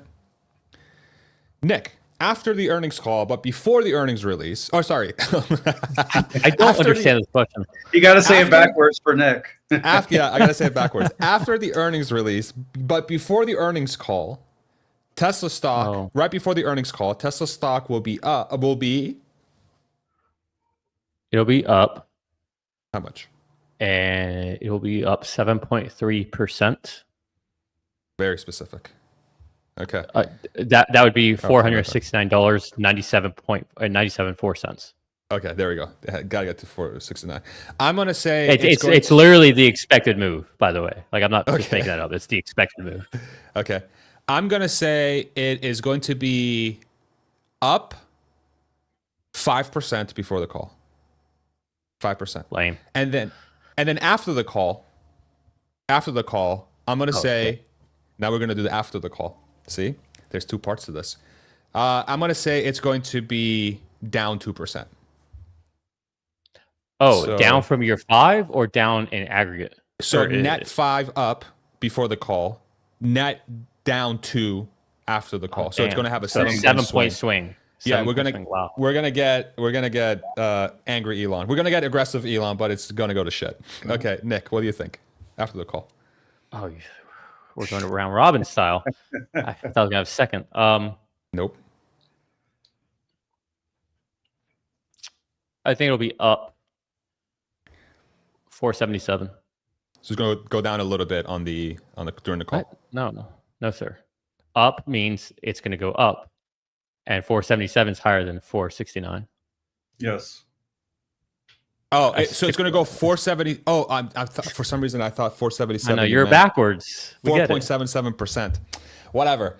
Hans, after the call, what's going to happen? Yeah, I was thinking 4% up, which is like 450s before the call, and then I think after the call another couple of percent to mid 460s. Okay, so we got good And aggressive. I want to, before we get to the actual earnings stuff, there's more questions that I have that we haven't even talked about yet. Okay, perfect. So let's do Bradford's guess next. So what's going to happen? I'm going with 456.78. Okay, so looks like I'm the one that's in line with my polls. Real quick, let me bring up some of the guesses. 445 after, 455, 420.69. Of course, we got to get one of those in there. 430 to 450. That's such a cop out. That's way too big of a range, brother. We got to get tighter there. 455. I think he's saying before and after. You think so? Yeah. Okay, we'll go with that. We'll give him the benefit of the doubt. Okay, Hans, go for it. Nico, if you're talking, you're on mute. Thank God. So new vehicles. It was inappropriate what I said. Okay, good. Thank God. Do we expect any sort of announcement of a product announcement event? Yes. I have a prediction that he's going to sit there and talk about steering wheels and Cybercab line and Farzad, and I have a feeling he's going to try to dunk on everybody. Let's go. Okay, what's your actual prediction though? Franz teased there was going to be a launch event for the Roadster this week, and that it was going to come before the end of the year. So do they let us know, hey, we're going to do an event on such and such a date that we then presume is Roadster launch? I mean, I feel like doesn't Elon always say that earnings calls are not the right place to make announcements about new products? Yeah, he's not going to tell us that it's about the Roadster. It's like, hey, we have an event coming up. Yeah, but he's announcing like a new product by saying that, no? I mean, if it's by the end of the year, we've only got 6 weeks. Yeah. I don't know if they've ever announced those on an earnings call, like announcing the date on the earnings call. I think there's a better chance of that happening in November at the shareholders meeting. Yeah, that's probably true. Yeah, and that's like what, 2 weeks from now? 3 weeks? Something like that. What's the other thing you wanted to hit up, Hans? That was the biggest one. I mean, I do think that they're kind of on Nico's point. I do think that they'll talk about like the vehicle lineup in some way, shape, or form. Okay, so just real quick, I at least want to get this on record. While I defended and made fun of Farzad for his rational take that apparently everyone else took umbrage with. I am, especially after everyone should go check out this video he made in his white Cybertruck recently, where he kind of explained what he actually meant, where it wasn't take the Cybercab and put a steering wheel and you're done, but he was talking about essentially the initial mission the whole time, where you can make 2 vehicles on this line, maybe it has 4 doors, whatever, but the idea is like you take the same vehicle that there is and you can reconfigure the sides, right? It's modular, it's a box. But I'm actually fully in alignment with that. I do think that these standard vehicles were because they're delayed as per usual, and they needed to get something out there because they've been talking about it, and they also don't want to Osborne themselves in Q4. But I agree with you, Farzad. If they want to go full metal, well, they're not going to be able to go full metal doing millions of cars when a car, every 5 seconds coming off the line, and all that Cybercab when you only have the US, and the US, there's only so much you could flood, and there's You're going to be constantly limiting yourself. So why would you want to limit yourself when you can go ahead and you could make them here, ship them to South America, make them here, ship them to Europe, or in Berlin, whatever. But it just seems, I'm so aligned with you on that. I think the standard vehicles were going to happen all along. And I think they're kind of pulling a fast one on us. When I'm happy, and if they are, I hope they are. I think it's good to do that. Go ahead, Bradford. Yeah, if the capacity of the Cybercab line is indeed like 1 million vehicles a year or more, you can't put all those in Robotaxi. To replace Uber would be 400,000 or so Cybercabs, working 24/7 in the U.S. And even that, I don't think they could deploy in 1 year. So they need another destination for that capacity. So, even if they get the Federal Motor Vehicle Safety Standard thing where it gets away from 2,500, and Tesla's allowed to just do a lot more without a steering wheel, without pedals, they still need another destination, another use of the factory. One thing I think that they will talk about, Nico, on the call is use of the 3Y lines. You got the standard now, you're going to get more depreciation and use out of those lines. I'm guessing Lars is going to make that comment on the call about that. Yeah, I couldn't agree more. Yeah, and I mean, I think you could agree more with your take. Of course, obviously. Good. Obviously. No, I mean, but it's again, it goes back to it just seems so unbelievably obvious, and they have no incentive. They have literally using the Cybercab as a way to ramp up the line is such a brilliant either strategy or like perfect marriage of where we are today from a regulatory perspective to where they need to be in the next 2 to 3 years. Like it just so happens that they can use the Cybercab to hide what's actually going to be their best-selling car in the next 3 years, which is going to be this smaller vehicle than the Model 3 that's going to be built on the Cybercab line, right? It's the perfect mirage, literally, because you can do crash testing, you can do road testing, you can do safety testing, you can do validation testing, you can do manufacturing testing, you can do everything, and nobody will know, dude. Nobody only knows if it's 2 that doors, Tesla. yeah. Only if it has 2 doors, yeah. But nobody knows that Tesla even has FSD. Like again, we use the JC example of the, you guys had him on the pod yesterday for Rebellionaire. Like, what is this at 1,200 rides or something he's done with Uber, and the gigantic majority of people, it's either their first time in a Tesla or their first time experiencing self-driving technology. So you really think these people are going to be paying? Oh my God, yeah, Tesla should make the Cybercab with a steering wheel and pedal. Come on, nobody's paying attention. Nobody's paying attention. And even within the community, I'm getting freaking attacked by people that are not using first principles, FYI, to get to that conclusion. But you don't help yourself when you say it's the perfect mirage instead of camouflage. See, you're not doing yourself any favors there, sir. You realize that nobody's laughing at that? Nobody's laughing at that joke, FYI. I just wanted to make sure that hey, drive that I'm the point. only one that stepped up and defended you, so easy there, buddy. That's fair. You know what? I really appreciate that. Thank you. Yeah, I'm just so mind blown. I was so mind blown by that. I'm like, and again, you hit a nerve. These guys. I hit a major nerve. And I don't know why, because well, it's like. Well, I think why is because I think the Cybercab design is perfect. I think there's like some emotion around there, and just how well they made it ergonomically, all that. I was in the Cybercab at the We Robot event. It's just awesome. I think that's why there's maybe some sensitivity there.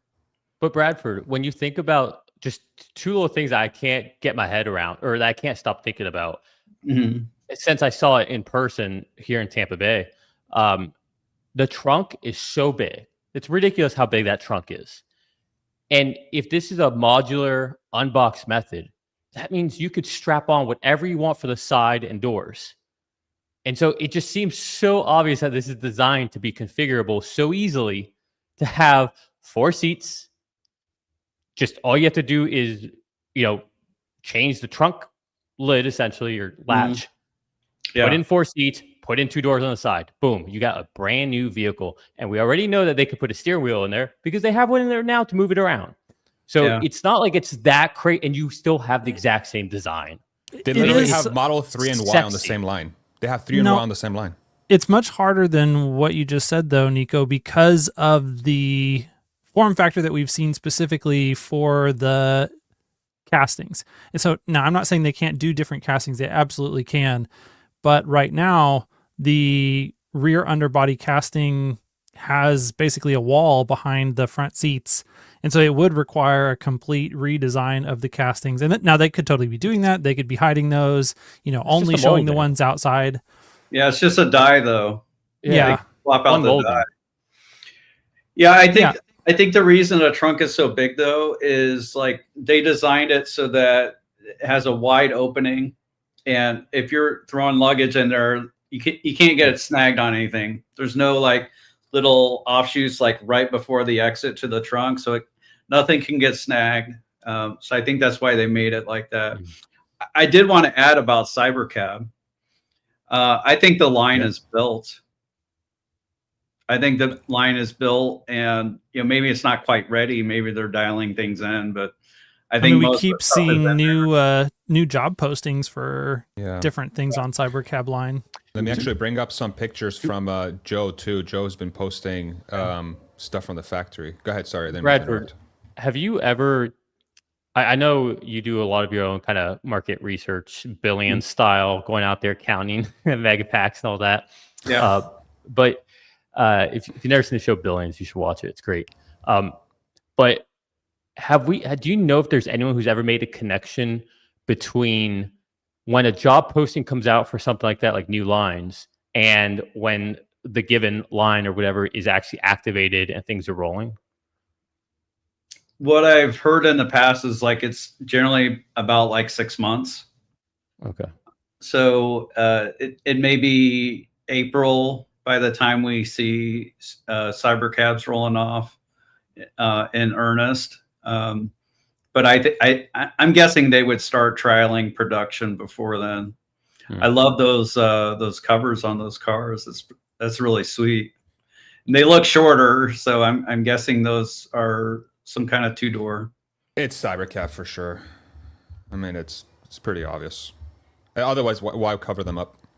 Yeah, it makes no sense to cover because they have 4 doors and a steering wheel and pedal and side mirrors. You know what I'm gonna do? I'm gonna start selling merch with a shirt with just a steering wheel on it. I'm gonna do it because you will never see anybody rub this in any harder than I will once I'm proven right.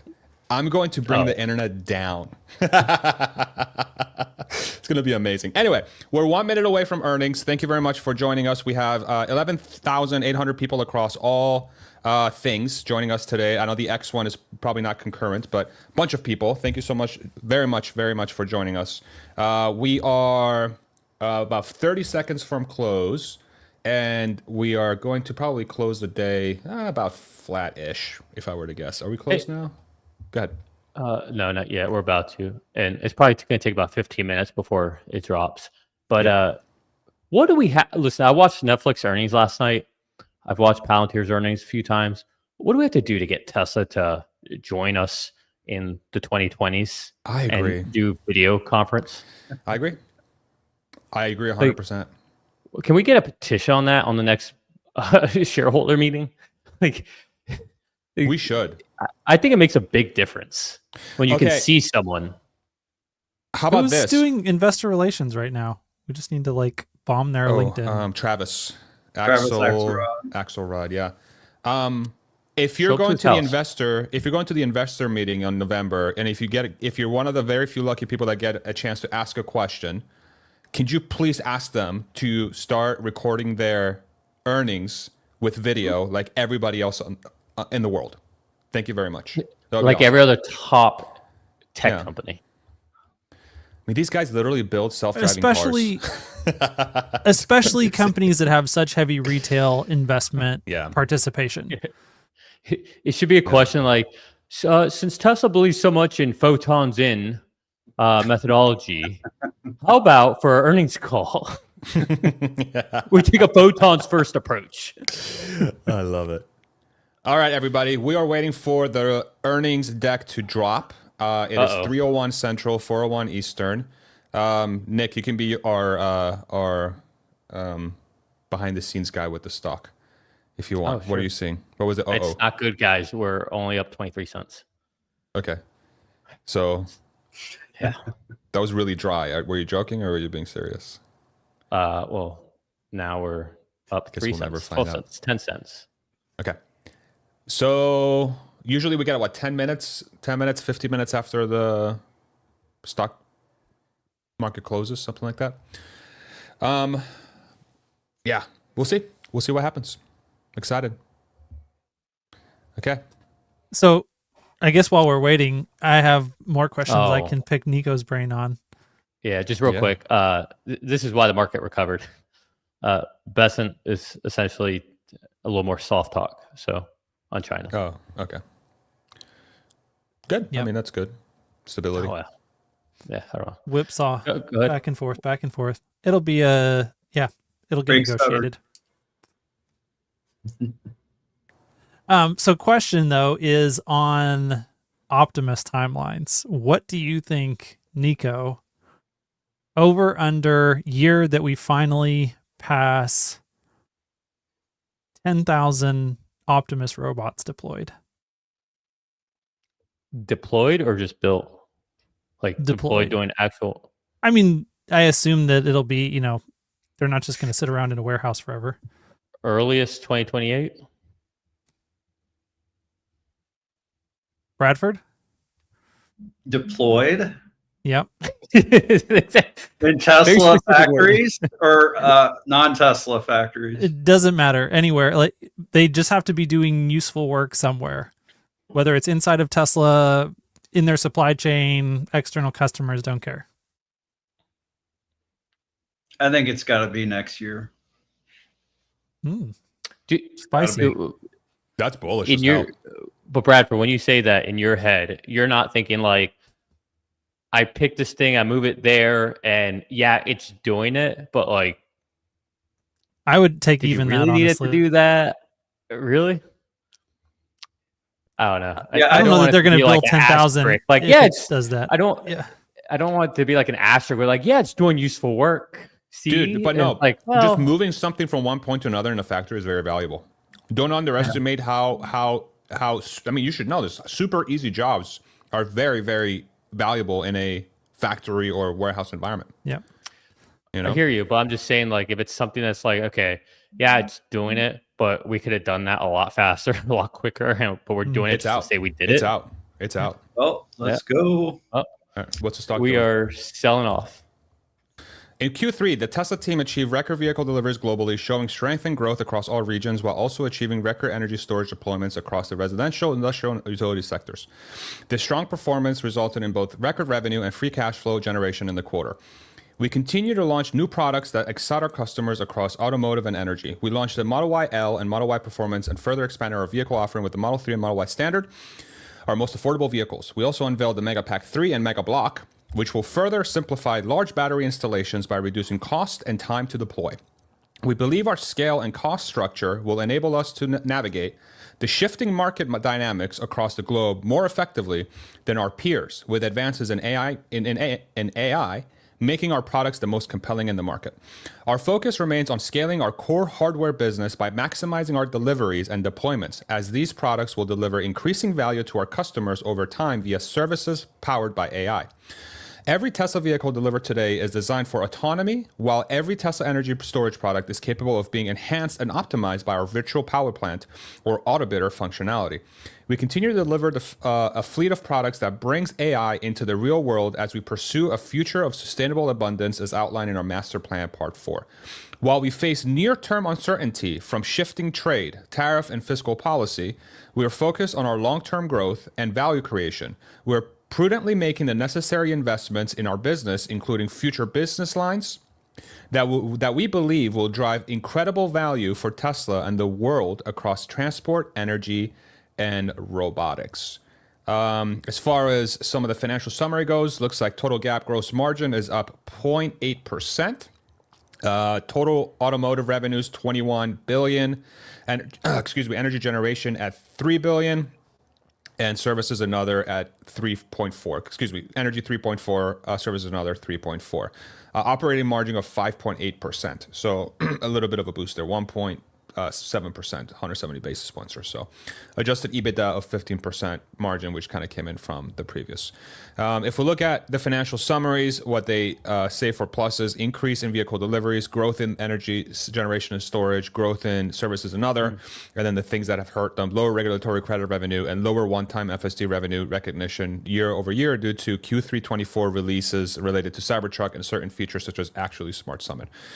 Profitability, increase in operating expenses driven by SG&A, AI, and other R&D projects. Increase in SBC, stock-based compensation and restructuring. Lower regulatory credit revenue. Lower one-time FSC revenue recognition year over year as described above. Higher average cost per vehicle due to lower fixed cost absorption for certain models and increase in tariffs and sales mix, partially offset by lower raw material costs. And then on the plus side, growth in energy generation and storage gross profit, increase in vehicle deliveries, and growth in services and other gross profit. If I go down to, okay, so it looks like we got some updates here. I think the Roadster status is design development now. Cybercab and Tesla Semi, I think both said construction from last time. And then Roadster still in design development. Let me go down to the outlook real quick. Volume. It is difficult to measure the impacts of shifting global trade and fiscal policies on the automotive and energy supply chains, our cost structure, and demand for durable goods and related services. While we are making prudent investments that will set up our vehicle, energy, and other future businesses for growth, the actual results will depend on a variety of factors, including the broader macroeconomic environment, the rate of acceleration of our autonomy efforts, and production ramp at our factories. This is very like yo, everybody hold your horses verbiage that I'm reading so far. We have sufficient liquidity to fund our product roadmap, long-term capacity expansion plans, and other expenses. Furthermore, we will manage the business such that we maintain a strong balance sheet during periods of uncertainty. Profit. While we continue to execute on innovations to reduce the cost of manufacturing operations over time, we expect our hardware-related profits to be accompanied by an acceleration of AI, software, and fleet-based profits. Product. Oh, we're not getting an outlook section. Interesting.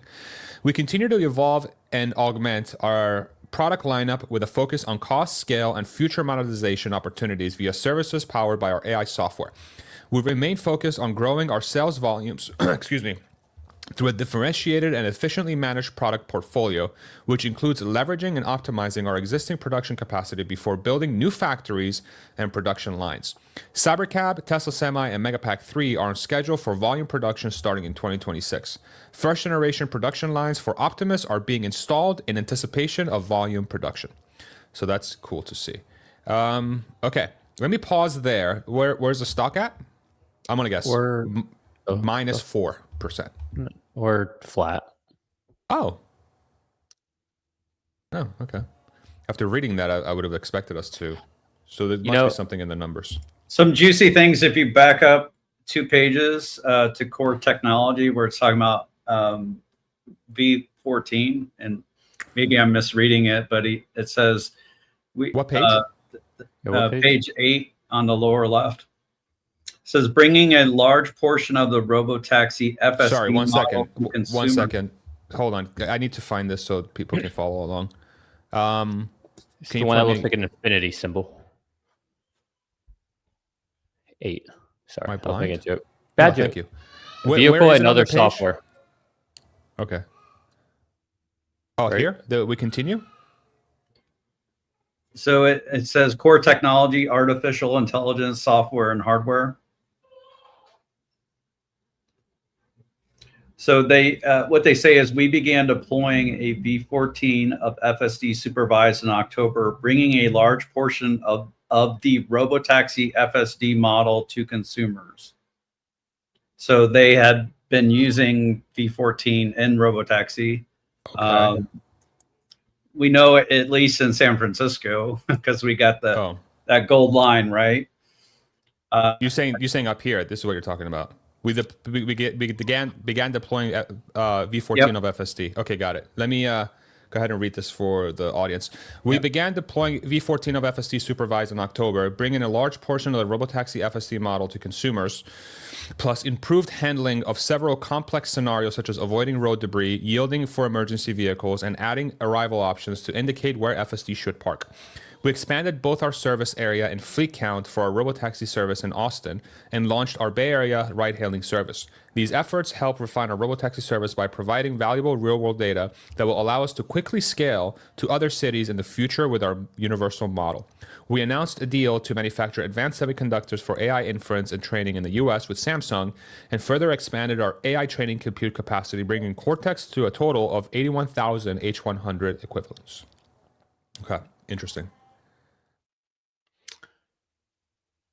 Not gonna lie, I think this is a bit of a whatever deck. We kind of I don't already think knew we're- this, right?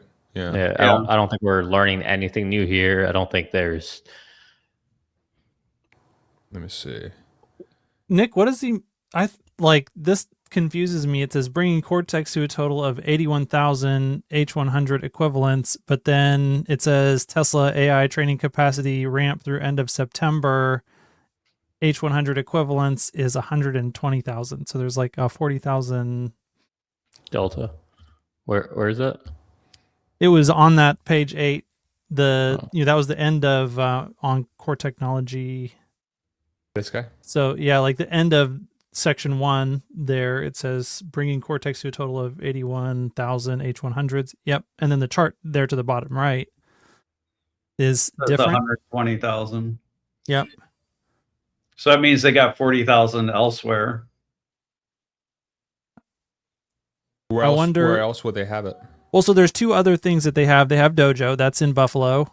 And somewhere they have a whole bunch of AI4 chips that are racked and stacked and are, running basically training in simulation or validation in simulation. Yeah, well, I think Cortex is in Austin, right? Yep. And then the rest of the training was being done in California.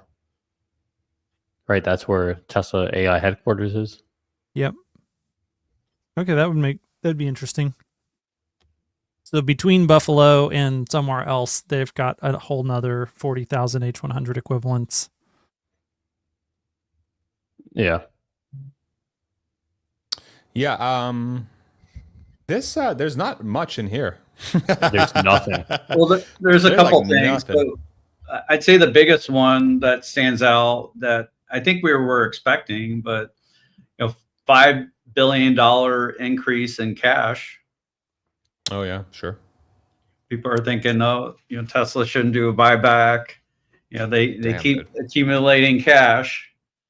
Wait, Yeah. I thought it said Despite like spending nearly $10 billion a year on capex. From a financial perspective, this company is a very, very strong position. The balance sheet is like rock freaking solid. So they added $5 billion in cash from the second quarter. So they went from $36 billion in cash to $41.6 billion. Mm-hmm. And this is after accounting for, like you said, all R&D, all expenses, build outs, ramps. So they're being extremely capital efficient. Yeah, they're investing in their business, and they still cash grew by that amount. Yeah.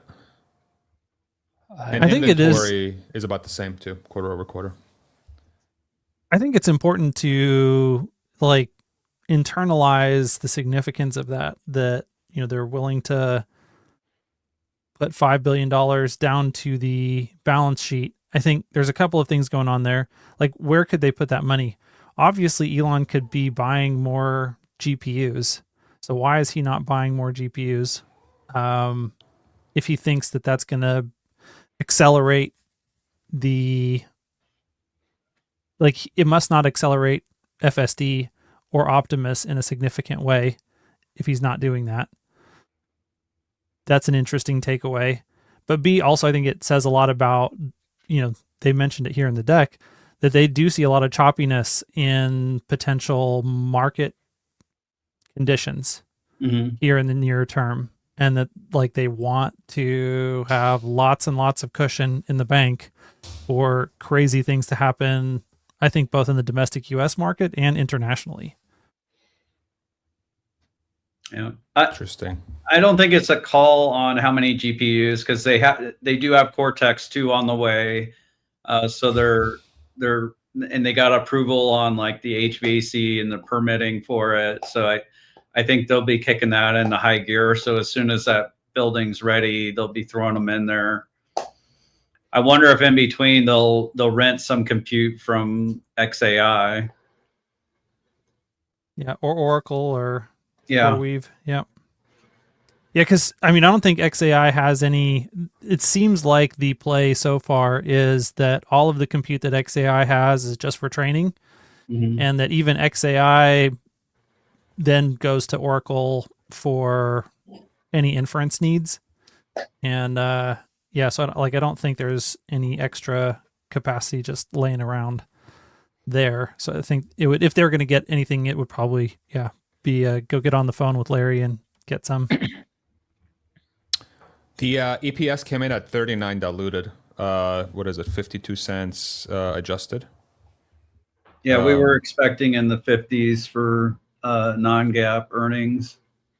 What's the stock doing, Nico? It's down about 1%. Okay, so it's kind of a little surprising. I would have thought the stock would have gone down a lot more. It will once we start talking. The decrease starts now. In the comment section, let us know what you think of this earnings so far. It is early. We've only had it for 10 minutes. You know what's another thing of note here? So Tesla always has an outlook, sort of like a section down here of, if I remember correctly, what do they usually call it? They have a section. They call it something. They call it. While you find that, I'm wrong. No. We were all wrong, and yeah, we are shocker. Admitting that we were wrong. Yeah. When are we ever right? It's not over yet. The call hasn't started. Well, we were wrong in our first prediction. Somebody says you have puts, Nick. Do you get puts? Do you take puts? Your wording's funny. I have short puts on, yes. Okay. Nice. Well, there you go. Let's see. I'm trying to sift through the. I'm bearish on the company, by the way, guys. Yeah, no, everybody knows you're an options guy. By the way, if people want to subscribe to your thing on X, right? Don't you give like options insights on there? I wouldn't say insights. I just share what I'm doing. Okay. But yeah, I give my opinion. My more open opinion on what I think's happening with the markets. Yeah, I'm not really seeing. Yeah, normally there's an outlook section. Last quarter it said volume, cash, profit, and product, and yeah, now they're just that slide does not exist. No, that slide does exist. It's page 10, but for some reason I thought there was another section in the bottom. I was wrong. I had it wrong. So if I go to the Q2 one, the page looks the same. It's just we're not really getting. They've changed the verbiage from quarter to quarter. So like the Q2 verbiage was our focus remains on prudently growing. Plans for new vehicles that launch in 2025 remain on track. Of course, they've launched that. Our purpose builds Robotaxi Cybercab will continue to pursue a revolutionary unbox process. And then they changed their verbiage in Q3 where they said, we continue to evolve and augment our product lineup with a focus on cost, scale, and future monetization opportunities via services powered by AI. And then Cybercab Tesla Semi Mega Pack 3 are on schedule for volume production 26. First generation production lines for Optimus are being installed in anticipation of volume production. So this is new. This is actually, I mean, this is pretty material. If you're like a long-term person looking at the bot, this is pretty significant because this is sort of the TAM that, you know, we all think is going to be significantly bigger than the car business. And Tesla has started to say, hey, we are installing the production lines for Optimus. So I mean that is material. I would say that's a material statement from the company. It's just like what are the chances that the broader market actually believes that the human or robot will actually start appearing in volume? You know, like you know, we were talking about 10,000 units doing whatever work.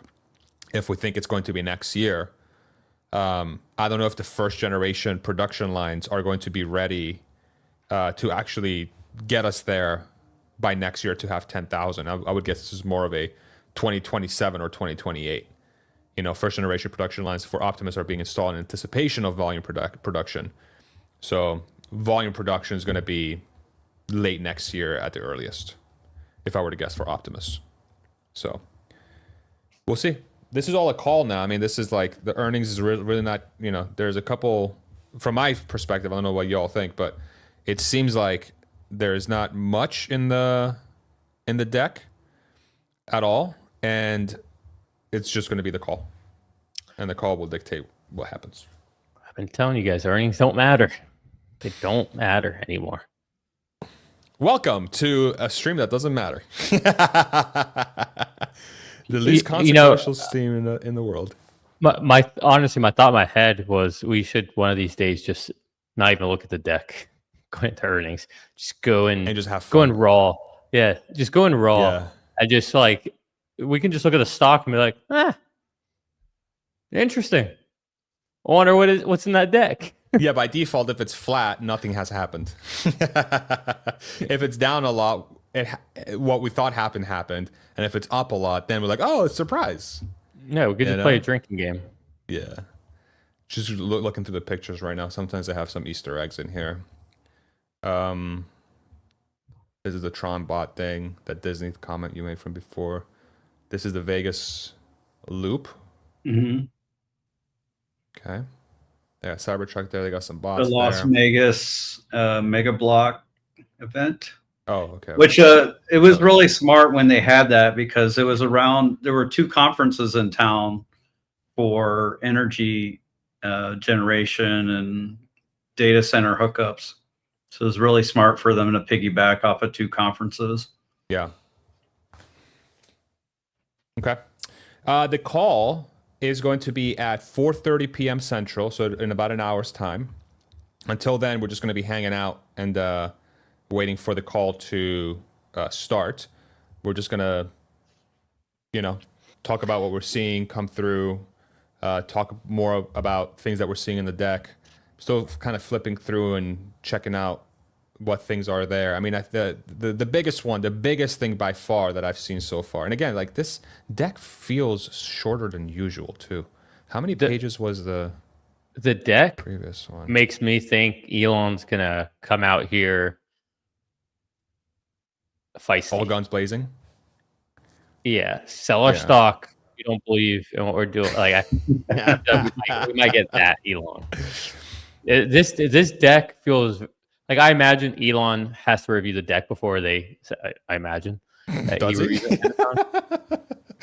I don't know. Yeah. Maybe not. Maybe he doesn't. Maybe. But it feels very much like it's deck where Elon said, "I don't care, just do whatever."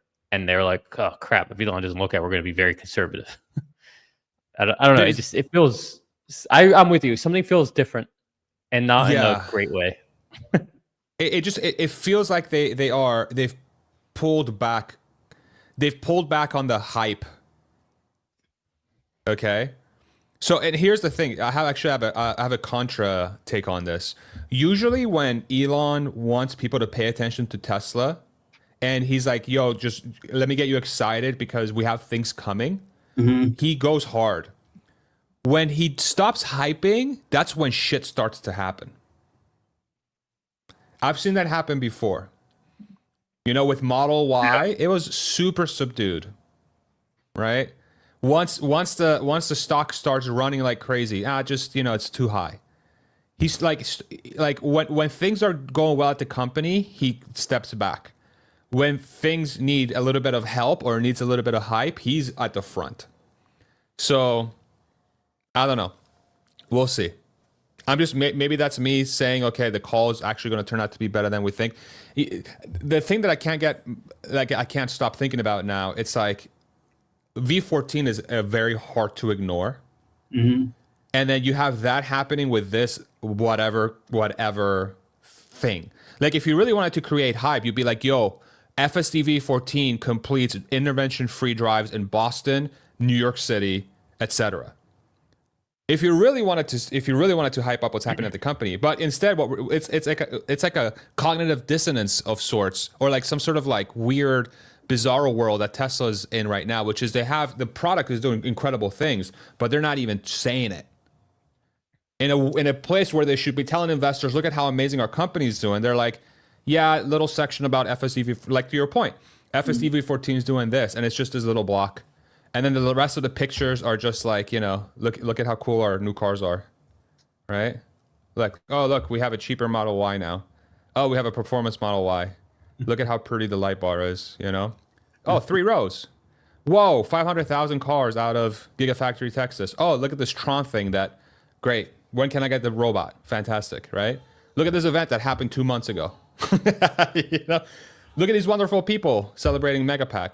Oh, here's more graphs. Okay, literally nothing about the biggest breakthrough they've had with the most like game-changing technology they've been working on for the past few years. It's like a whatever thing. I don't know. Maybe I'm reading too much into it.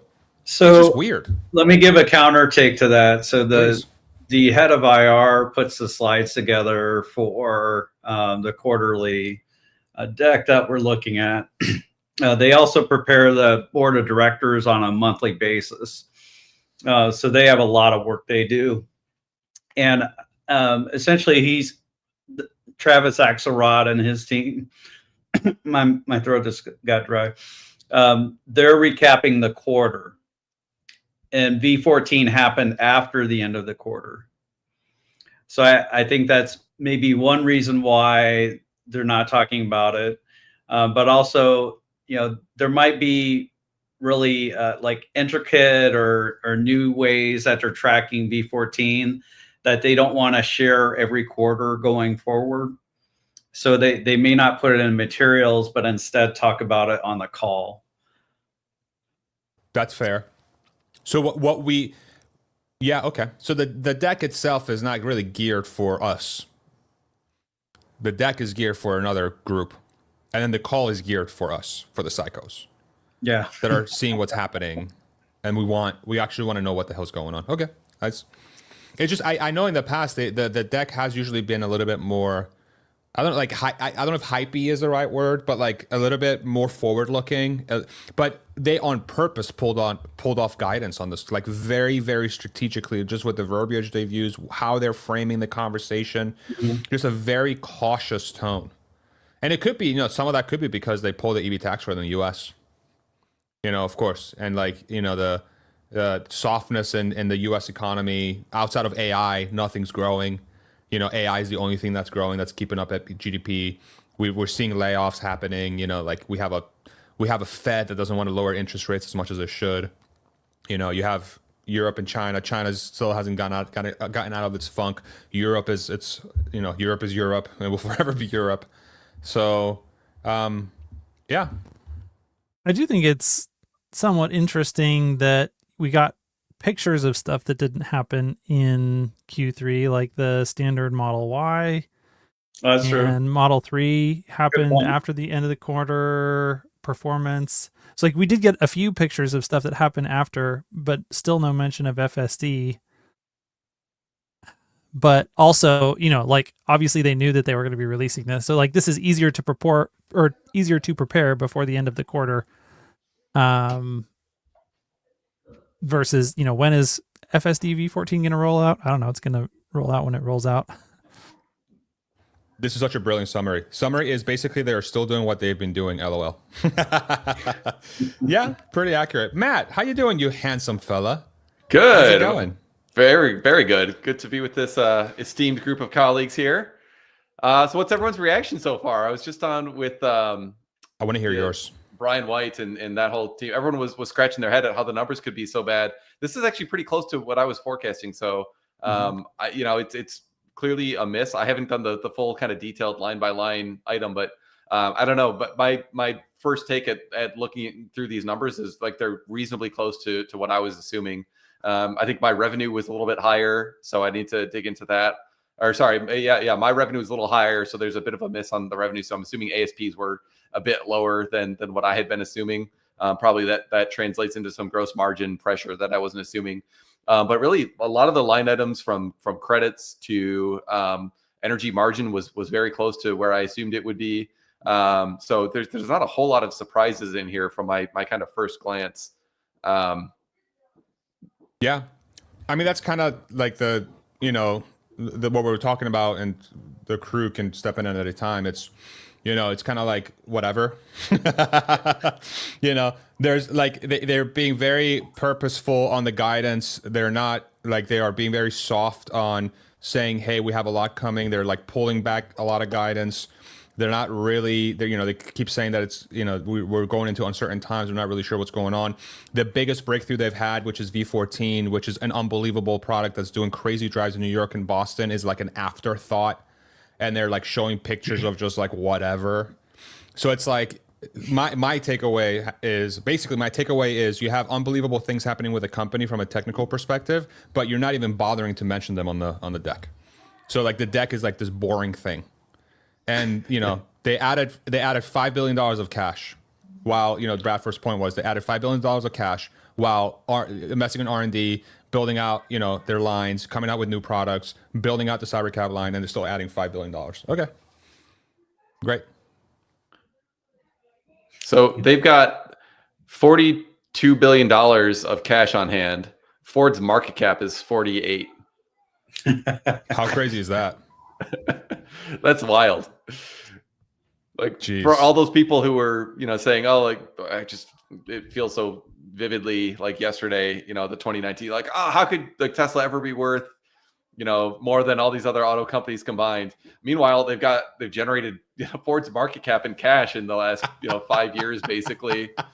And this is before robotaxis have taken off. Like, they've done this like while cutting prices and refusing to advertise, and like, really not delivering on any of the promises that we were super excited about 5 years ago. So this is why this company is worth so much.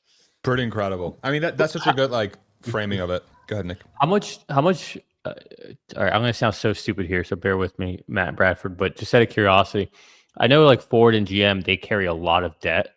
Mm-hmm. And I guess a lot of that is probably has to do with their financing arm.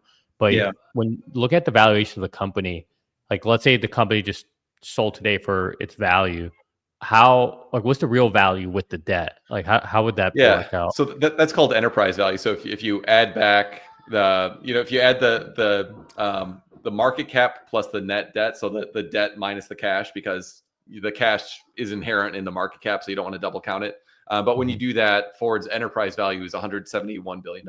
So, that's maybe a more apples to apples comparison. So that's certainly a fair point. But Tesla, because they don't have any, debt to speak of, it's all their market cap is essentially their enterprise value. Okay, got it. Thank you. Yeah. I'm going to toot Matt's horn. So, Matt and I, with Rebellion Air, we do cover calls on a near weekly basis, but we're really anxious about selling them on an earnings week, because the stock can go up 20% on earnings or more. But we had a conversation. Matt said his number was closer to mid 50s. And we thought that wouldn't really propel the stock much higher if that's the case. And, that's the number we got. And we ended up doing cover calls this week. I'm not going to say, which ones we did or whatnot, but we took a little bit of a risk, thinking that it'd be a pretty boring week. Let's see what the earnings call brings, though. I think Elon's going to bring the fire, but I still think we're going to be safe based on this aftermarket action right now. Actually, while you guys are... Oh, sorry, Nico, go ahead. No, I was going to say, since we're talking options, I've been trying to get filled. I have cash secured puts on right now, so I've been trying to get assigned for a while now.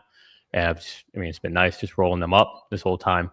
But I came into this with, I had 15 cash secured puts on, but then I was like, you know what? Let's just do 5. So I closed out 10 of them, took those profits home, and we'll see what happens. I might reestablish those other 10 a little bit later, seeing how this comes out, how we come out of here. But this is a nice thing about doing cash secured puts for your stock acquisition is either stock goes up, you keep rolling them up, or you get assigned at a lower price and you don't feel bad about it. And if you don't know what any of that means, chat GPT it. No, Grocket. Grocket. Yeah. Grocket. Come on, bro. There you go. Bradford Or just call Max, Rebellionaire to manage it for you. thank you very much, dude. What a freaking segue. So while we have Bradford and Matt on the call, did one of you guys want to just plug Rebellionaire real quick? We do have a link for that in the comment section and description below. So do you guys want to talk about very briefly about what you guys do? Matt, go In case for people it. are interested. Go for it. Oh, okay. Yeah. So we manage Tesla shares for people. So we've got three main pillars of our strategy. We do covered calls, like Bradford was just talking about, trimming and adding. So a lot of people like to hodl and like add more shares, but most people get terrified of the idea of actually trimming. We try to keep a really close gauge on sentiment and find opportunities to trim, with the idea that you can be trying to add back at a lower price to increase your share count. And then adding other names. So as much as we love Tesla, we think there's a handful of other stocks that are also just as misunderstood and underpriced.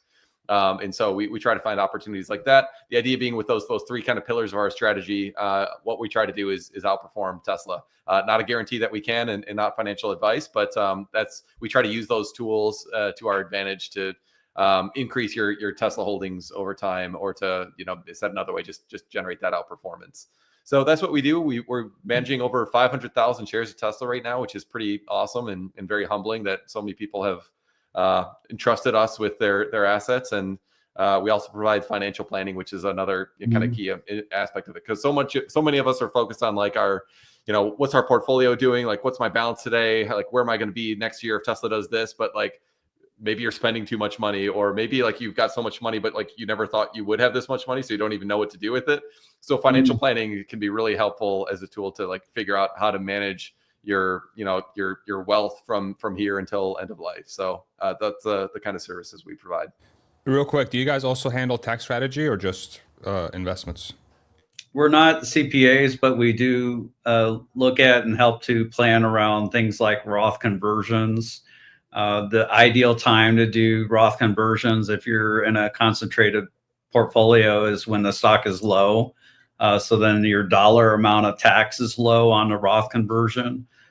So we do think about things and think about them differently than most CPAs would. Most CPAs would be like, do your Roth conversions in January, because the stock could be higher at the end of the year. And we ended up doing our Roth conversion in March, which was a really good time to do that. Can I give a little testimonial maybe for Rebellionaire? Yeah. Matt and Bradford don't even know I'm going to mention this, but I have a friend who actually lives here in Florida, and he's the CFO of a very popular food chain here. And he has been using Rebellionaire for a long time, and he just raves about you guys and just talks about how good it is working with you guys. He's an awesome guy himself. Actually, he just had his own daughter recently, so I don't want to give away who he is particularly, but he's like one of the only people I know specifically who's told me like, oh yeah, I use Rebellionaire, and he has just nothing but says he sleeps good at night. All the stuff that he'd want to do, but doesn't want to do because he's busy with his day job, being a CFO of this fast growing company. And yeah, he just nothing but great things to say about you guys. So kudos. Awesome. That's fantastic. Yes, that's great to hear. Yeah. Look at that, Matt. You came on my stream and here you thought we are going to shit on you the whole time. Well, Aren't I'm you waiting for happy? that. Oh, did you look at your face, by the way, in the mirror? It's terrible. Where's the Trump dumping the thing? Yeah. the airplane thing. Yeah. So I wanted to actually highlight one other thing from this report, which just kind of blew my mind as I was looking through it. So it has the cumulative FSD miles. What page is that on? 8. Page 8. Yeah. Okay, so they are just a hair under 6 billion cumulative miles on FSD. Go back to the master plan part 2. And Elon said that he thinks they will worldwide regulatory approval will require something on the order of 6 billion miles. So basically to get to the point where you're safer than a human, this is a document that he put out. What was this? 2016, 9 years ago, July 20th, 2016. He said we probably need about 6 billion miles to get to the point where it's safe enough. And like here we are, V14, just a hair under 6 billion miles, regulatory approval. I mean, like that's why we invest in this guy. Like, how insane is that? Like, Well, he called the it insane a decade ago. This is mind blowing. That's actually such a good call out. That is freaking mind blowing. The insane thing is that right as we hit that milestone, Matt, he's picking a fight with Sean Duffy. So, Sean Duffy. so let's see how this goes. That's incredible. So 6 billion miles.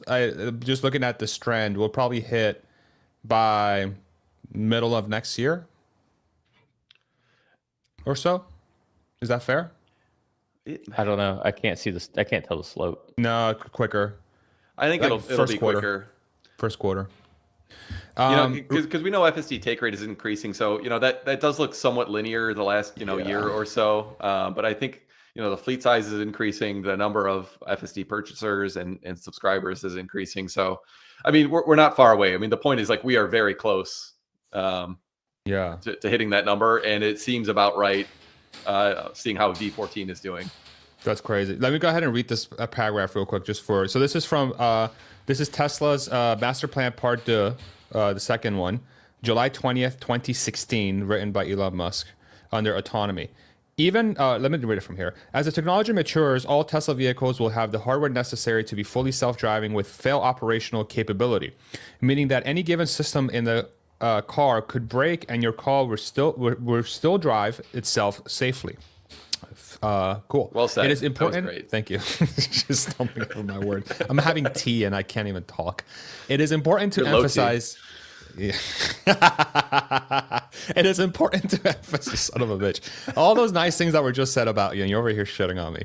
It is important to emphasize that refinement and validation of the software will take much longer than putting in place the cameras, radar, sonar, which they removed, and computing hardware and radar they removed as well. Even once the software is highly refined and far better than the average human driver, there will still be a significant time gap, varying widely by jurisdiction, before true self-driving is approved by regulators. We expect that the worldwide regulatory approval would require something on the order of 6 billion miles.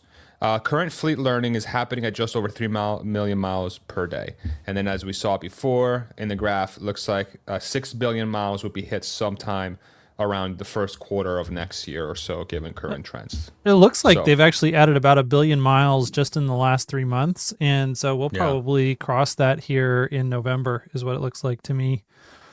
And then on the amazing comment by Matt, he's become a father like 50 times now, so he knows exactly what you're going through. yeah, for real. You come out low T? I've low T, low IQ, freaking low sleep deprived, low bumbling everything. over your words. Yeah, just All right, wonderful tinfoil day. hat question for you guys. Yes, finally. If you go back to page 8 once again, this is the most like this page is getting a lot of it's attention. the only slide worth looking at. Or let's just Fair be enough. honest. Yeah. The verbiage is let's see. I had a point to make. Okay, here we go. It says the efforts, if under the artificial intelligence software hardware towards the bottom, these efforts help refine our Robotaxi service by providing real-world data that will allow us to quickly scale to other cities in the future with our universal model. Yeah. My question is that them just saying that in general FSD is universal, or because at the top they imply that they're bringing large portions of the Robotaxi FSD model to consumers? So is the Robotaxi model what they're calling a universal model, or am I like reading too much into this? Sorry, where was this again? I'm trying to find it on the page, and I'm just. Dude, it's like the one paragraph worth reading this whole thing.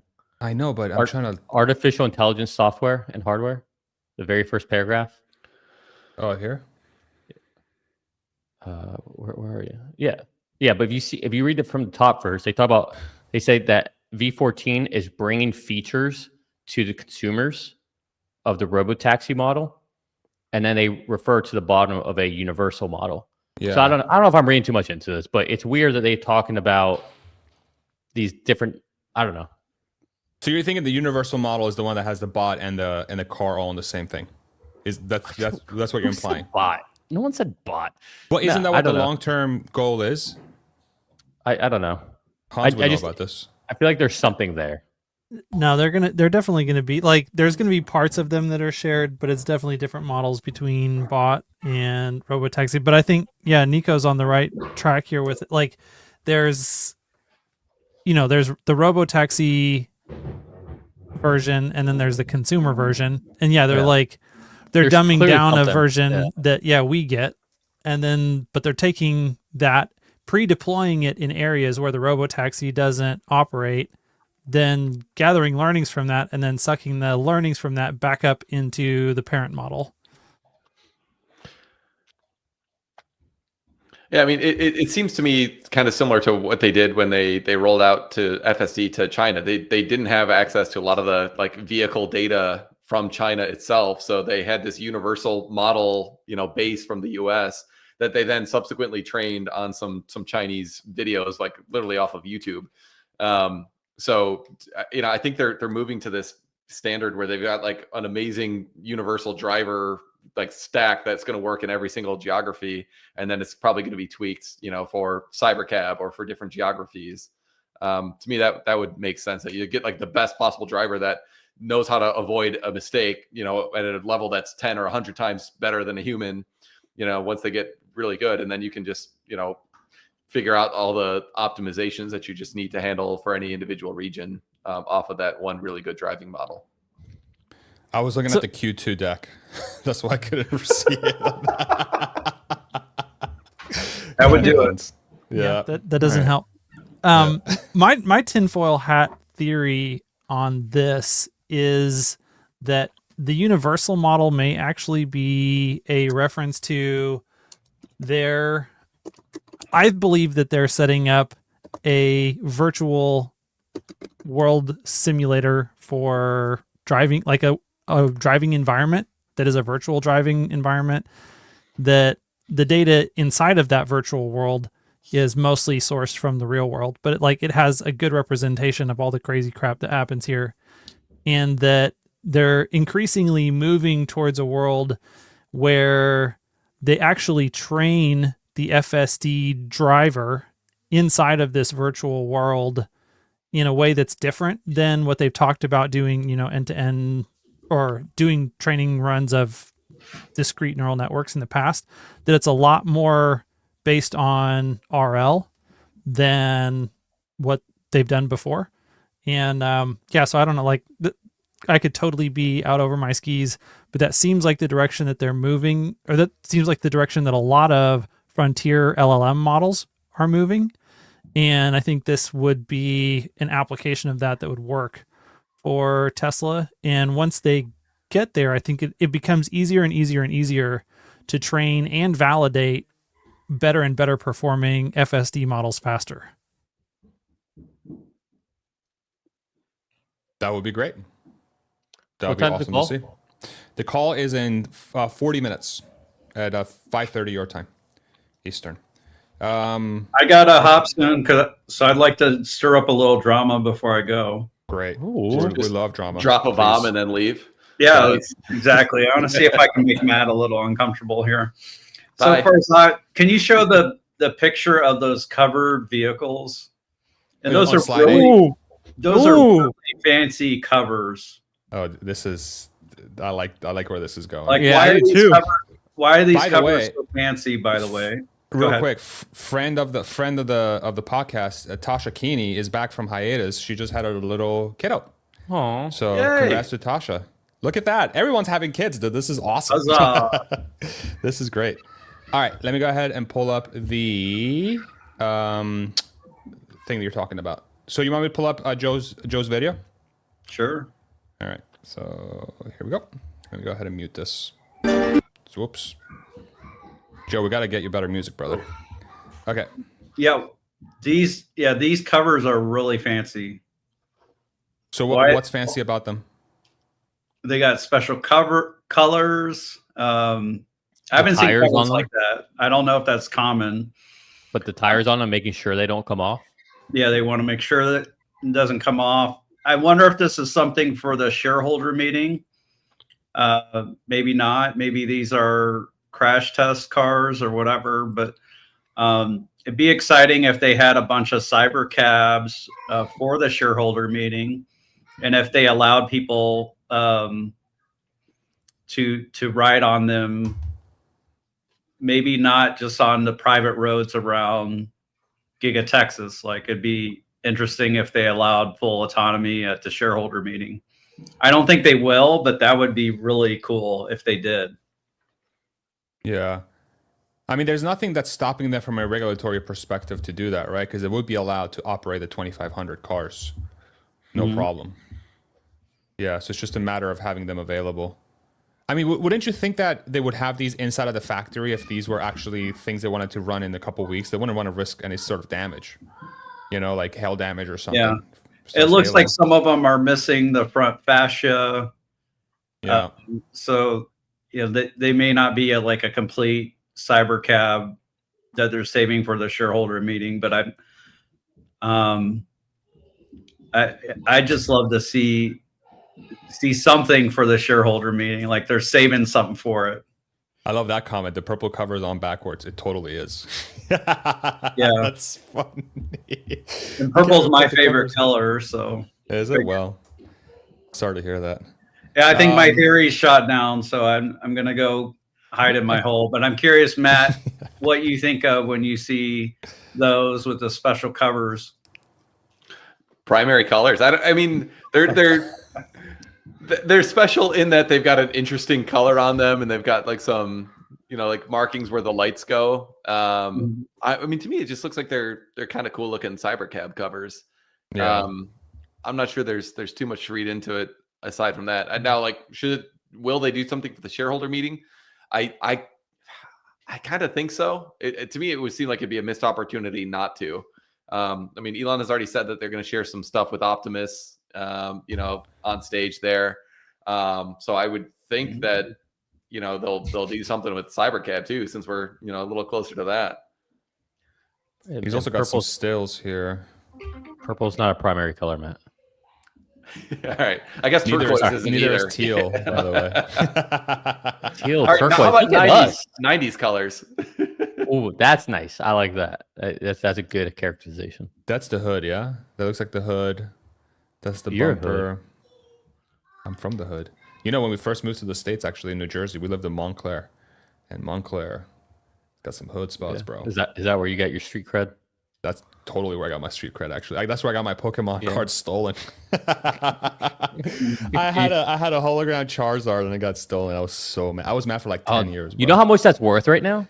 Yeah, like $1 billion. Like several 100,000, yeah. Yeah, thanks for. So I'm thanks gonna for reminding run. me. I'm gonna run this as fun. I'm getting access to a V14 car, so I'm gonna go trade my car for that and Right now? see how it goes. Yeah, right now. Oh, Enjoy. you're so lucky. Have fun. Thanks for Be joining us, safe. Bradford. Thanks for having Rebellionaire.com. me. It was fun. Rebellionaire.com. Go check them out. Thank you. Okay. We're about 35 minutes away from the call. What's the stock doing right now? It's down 2%. So, as Nick predicted, the more we talk, the lower it goes. So, fantastic. Let me see. Say questions are usually. We had a couple new ones. From They this suck. one.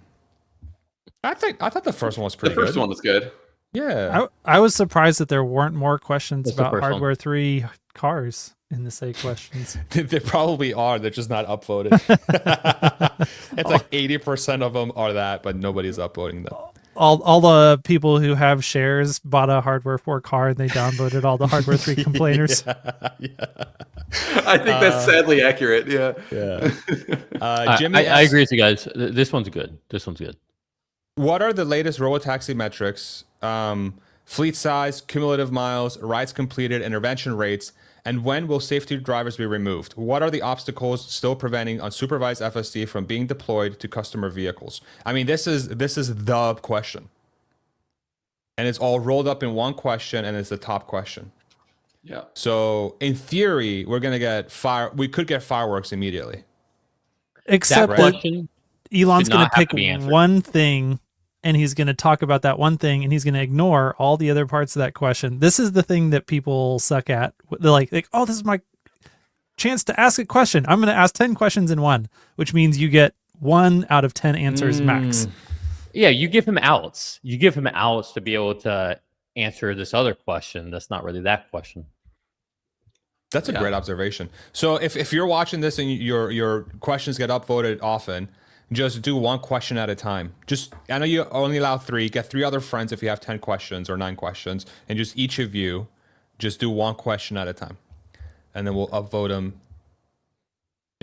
Hans is so right. Independently. Elon's probably going to see that and say something about how, once they solve all this, Tesla's going to be the most valuable company in the world, and it'll be like the greatest asset value increase overnight. And it's like, okay, that wasn't the question, Elon, and we've heard that before, but thank you. I have a feeling Hans is exactly right here. This is why not having Rob ask all the say questions is like the worst thing to happen to Tesla earnings since it happened. So let me take a contrarian take. What if V14 gives them the confidence to actually answer this directly? That'd be great. If he answers it, that'd be great. I think he has the confidence, but he's still gonna. Elon. I would. Yeah. Well, let's do another one of Nick's $100 bets. What's the likelihood that we get a full answer on this question? I'm not betting on that shit. Get out of here. No way. $1,000 that he won't answer the full question. By the way, shout out to Jimmy S. Back-to-backers. What is the demand backlog for Megapack, Powerwall, solar, or energy storage systems? With the current AI boom, is Tesla planning to supply power to other hyperscalers? That's another good question, Nick. I don't know. These questions are pretty good. Well, solar, they've stopped disclosing deployments of, so I don't think there's anything going on there unless Elon has spoken about, maybe doing something in the future. So I would be curious to have them talk about solar a little bit. Like, is the plan to reboot that at some point, or are they just giving up on solar? I'm not saying that some of these questions aren't interesting, but the value of the company is Robotaxi. It's cybercabs. The very first 10 questions should be about that and trying to tease out as much information as we can and not let them run and hide behind these other questions. But isn't it more a function of just what people upvote? That's what people vote wrong all the time. That's why we don't live in a democracy. Oh boy, here we go. That's why. I'm being honest. That's why. If we just did majority rules, this would be a very crappy country. The founders knew that. Matt, what were you going to say before Nico turns this into a historical political podcast? It's real time. I was just agreeing with Nico. I was going to say, people like Farzad shouldn't be able to vote. It's just exactly. You get suboptimal decisions. Nothing to do with it's like intelligence. I think there should be. I'm a U.S. citizen. Yeah, prove it. I'm a U.S. citizen. Damn it! I pay my taxes. I don't see it tagged on your shirt. What are you talking about? I don't see your tag, motherfucker. Talking about my tag. Where's your tag? I don't look like an immigrant. Oh gosh. Here we go. You want to talk? Farzad, you always give me the racism crap or super minor things. I think that's fair. Permanently, that's off my plate now. That's because Nico is very good at digging his own grave, so I don't have to say much. You on the other hand, you can call me Taco. See, you say taco, but you're not even from South America, bro. You're from Spain. Doesn't even count. What do you mean, fabada? You want to call me a fabada? Let's call him. Can we call you jamon? Oh yeah, I love prosciutto. Dude, jamon is the best. Well, that's Italian. Come on, rep the homeland.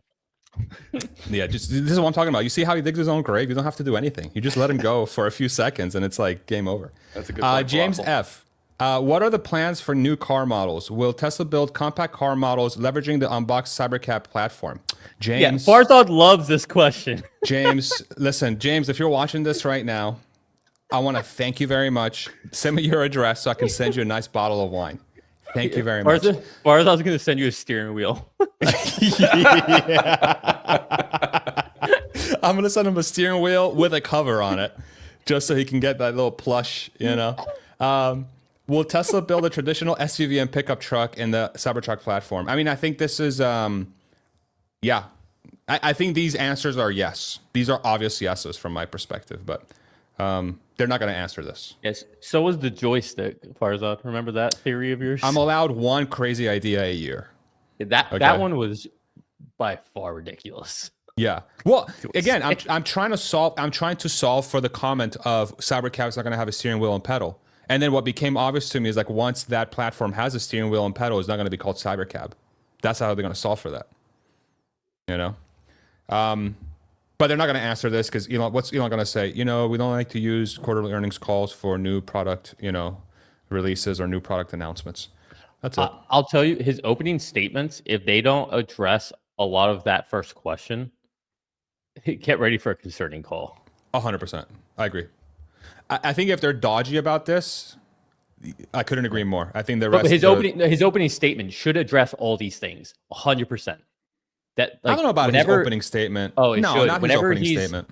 Whenever he's excited about talking about something, he addresses it head on with his opening statement. Every time, bar none, never fails. I don't know.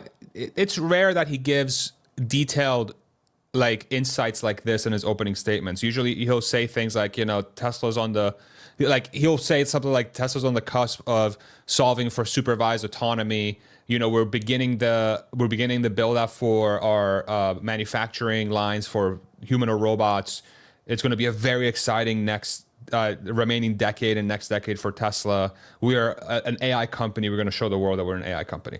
That's what he's going to say in his opening statement. Then the CFO is going to, say a bunch of stuff that nobody really cares about for the next 5 minutes, unfortunately.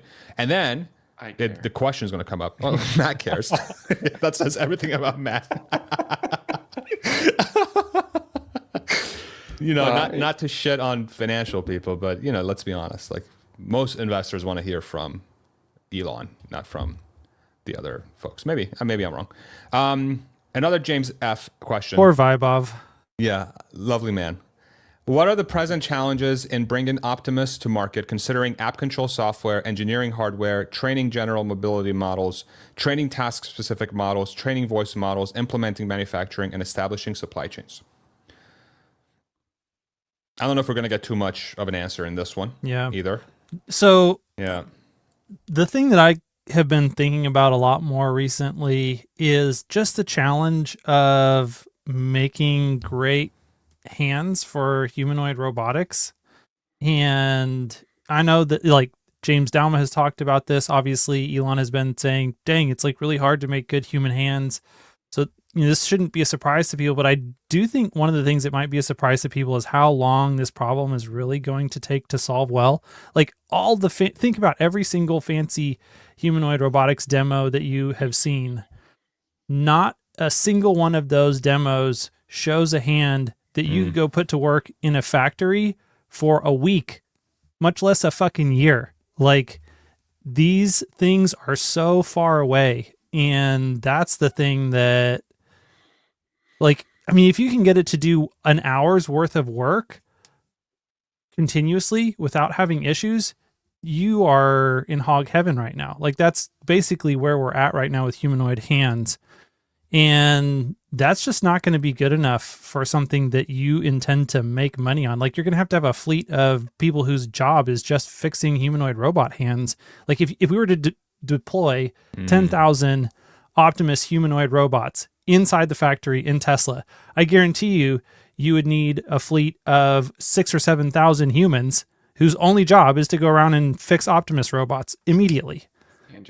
If we were to do that today. Do you hear what Matt said? Hand jobs? Yes. Well, this is Stephen Mark Ryan. Just the hands. Hand jobs and low T. Matt's on it today. That's why Stephen Mark Ryan has said forever, go back to when Optimus was first announced. He said, the way that you will know that Optimus is ready is superhuman hand jobs. Oh, wow, I hadn't heard that before. Apologies to anybody who has children watching this. I don't know why you would, but it's all. Who's going to be the early beta testers for that? Samir asks, can you share the progress of Robotaxi expansion? What cities will be expected to have a Tesla Robotaxi fleet deployed by the end of this year? This kind of ties into the first question, so I'm going to guess they will probably not answer this one directly. Maybe we'll get some insights into the cities, but we'll see. Zachary asks, what is the possibility of an extended wheelbase 3-row SUV version of the Cybertruck? We already asked this question. Can you talk about demand simulation avenues beyond affordability, like advertising, I guess? Given the state of global politics, of course, that's an institutional question.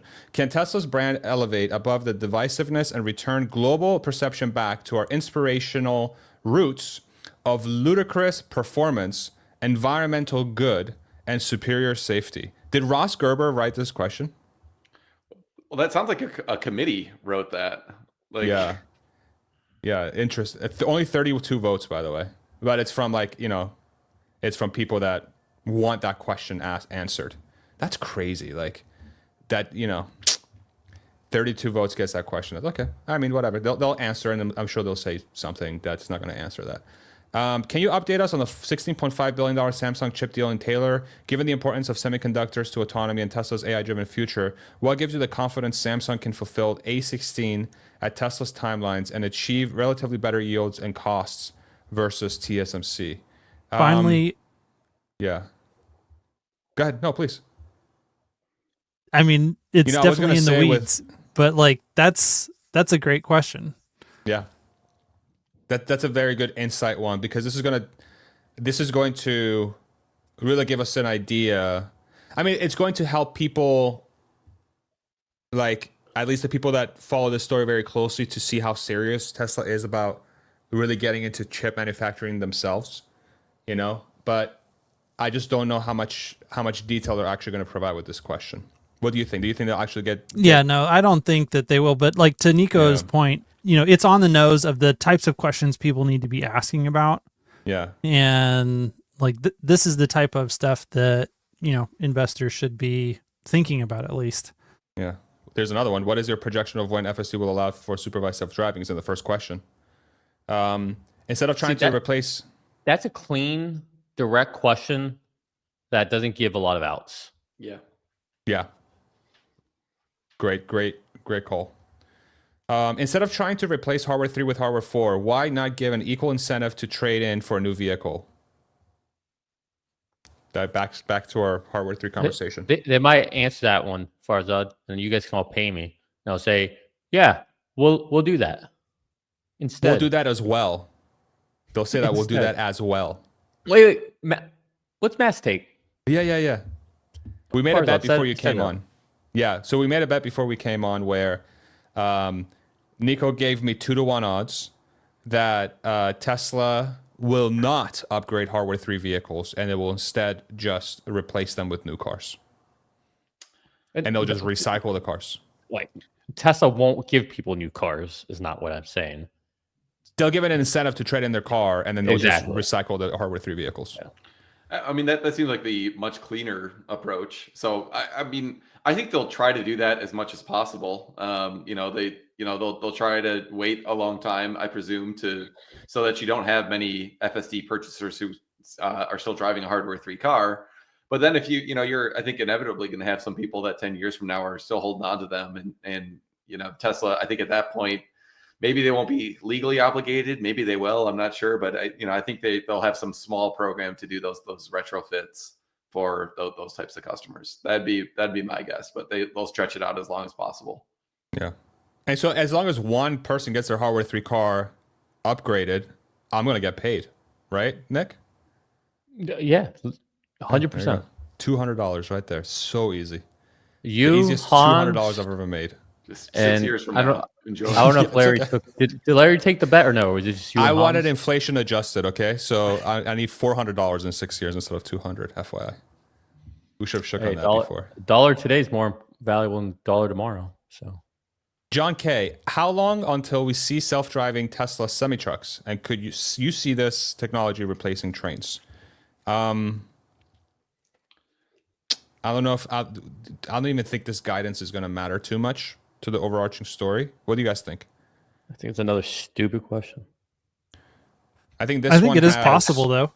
Yeah, I like this question actually. I mean, yeah, it doesn't matter to the next 12-month stock price, but I think this is more a mission question than anything else, and I think part of why Tesla did the semi in the first place is because it's on mission. So you want to decarbonize, the freight transportation. And, I've done a lot of math on this over the years, and other people have as well, basically saying if you can get autonomous semis, then you can actually undercut train costs, for transporting goods. And that's, while delivering it anywhere in the country instead of just wherever the train goes. So, I mean, I think that's a really cool thing to get excited about in the future. I think, unfortunately, it's probably going to be like 2038, and we'll be way more excited about, Optimus and how much cash flow is being generated by the, core Robotaxi business by the time, they start actually making progress on this. But I think it's a cool part of what the company's doing, and I do think they'll figure it out eventually. Yeah, it's a cool thing to talk about, but right place, right time. And I don't think Q3 is the right time to even talk about that. Jimmy S., how is Q4 order flow trending after the $7,500 EV tax credit expired, and how many Q3 credit eligible orders are expected to deliver into Q4? Will the Model YL be coming to the US soon? That's not a bad question. Decent, pretty good. That's I don't know if, yeah. Are you triggered, Nick, or are you okay?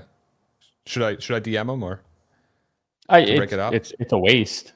Yeah, I mean, really, that first question is the question you want to know, or the second one. But you don't even need to answer that, because one of the analysts will ask that question. Yeah. Larry's back. Howdy, sir. Hey guys. We're going through the set same them straight? questions. Yeah, did you set them straight? What are they saying over there? I have set them straight. Yeah. Okay. What was the vibe over there? It's so great he came back here. Yeah. What was the vibe? Tell us the vibe. Those lovely guys. They're all pretty happy. I mean, a lot of focus on the good stuff, no focus on the bad stuff. But did they talk about Optimus hand jobs? That's the real question. Actually, that's when I left. Yeah. I was so disappointed. Larry, hand jobs to repair the hands, by the way. Just to be very, very clear. I get Yes. it. Before I was going to go to Cindy tonight, be like, Cindy, get it? This conversation has deteriorated far worse than the other conversation. Oh, yes. That means we're winning.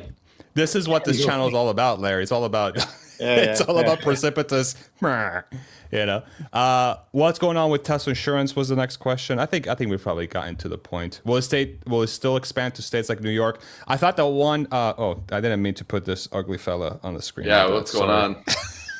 So, my fault, everybody.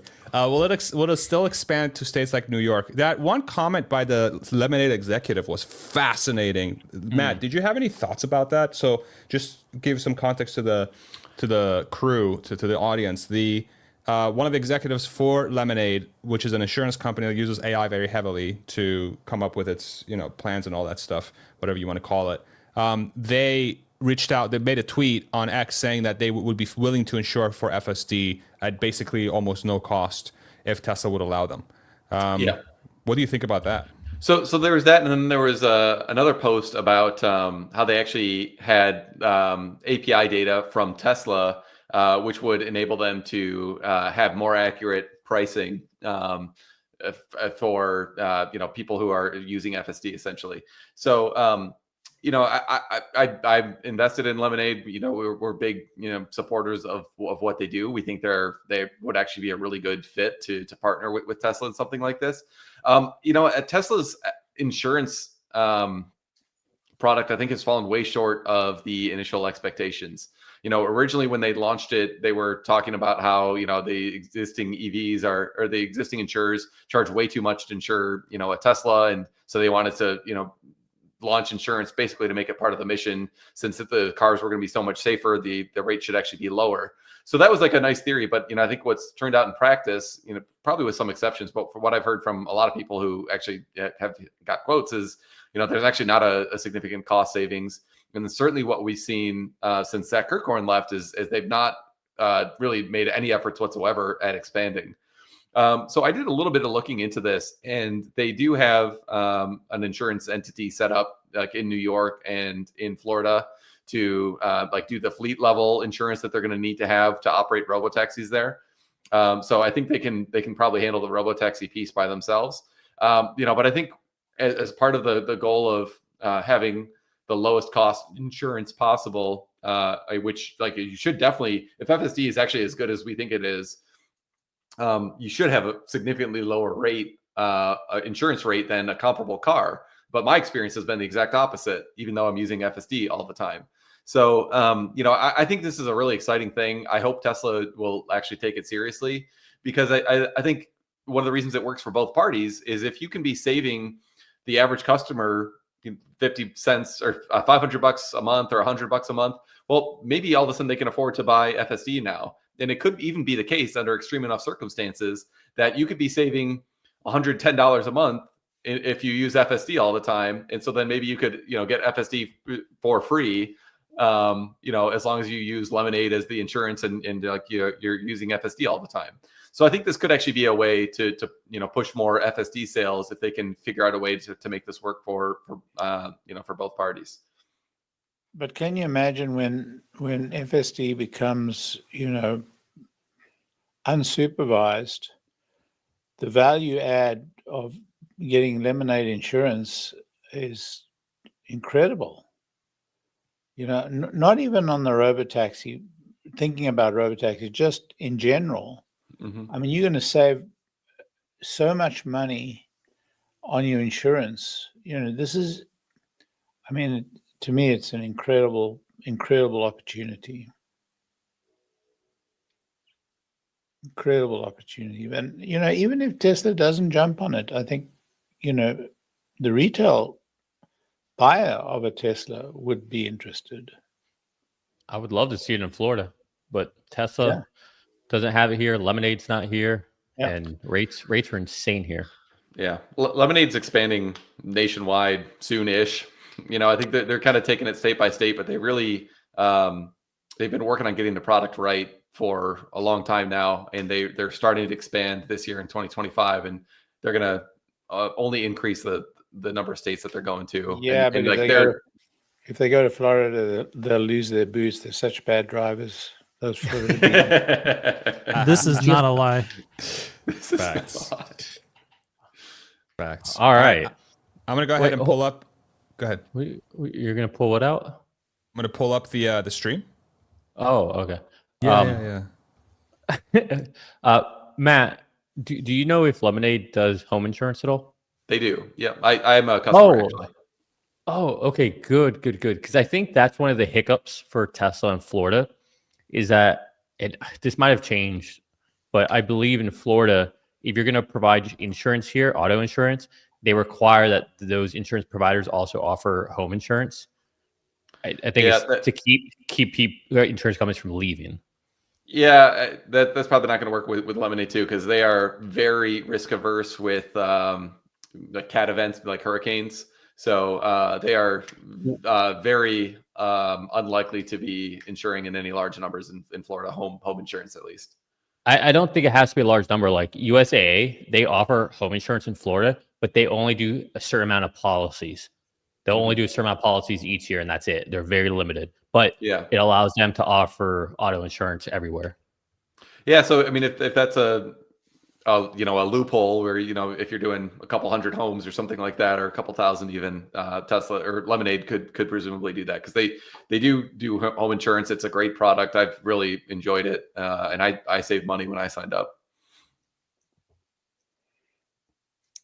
Did you guys notice that the total end of quarter leasing vehicle count had dropped quite significantly?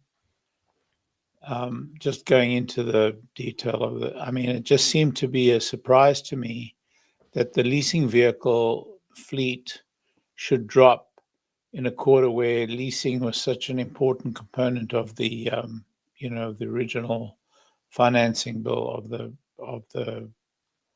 of how people could get. I actually leased a vehicle from them in order to get the $7,500 credit. It was the only way I could get the credit, because they take the credit under those circumstances. But it fell from $172,000 to $170,000, In fact, since Q4 2024, when it climbed quite significantly, it's fallen every quarter since. It is vehicle- fascinating. I mean, are the customers that lease typically are on the bottom half of the economic ladder? No. Yeah, typically? I mean, except for with this new with what was going on with the $7,500 credit, anybody with a substantial income or a substantial asset base couldn't get it. So the Yeah. only way you could actually get it was lease the car from the company, and then the company takes the 7,500, passes it on to you. Yeah. Yeah. I mean, I think what that says to me is that the customers that would typically lease are just not getting Teslas.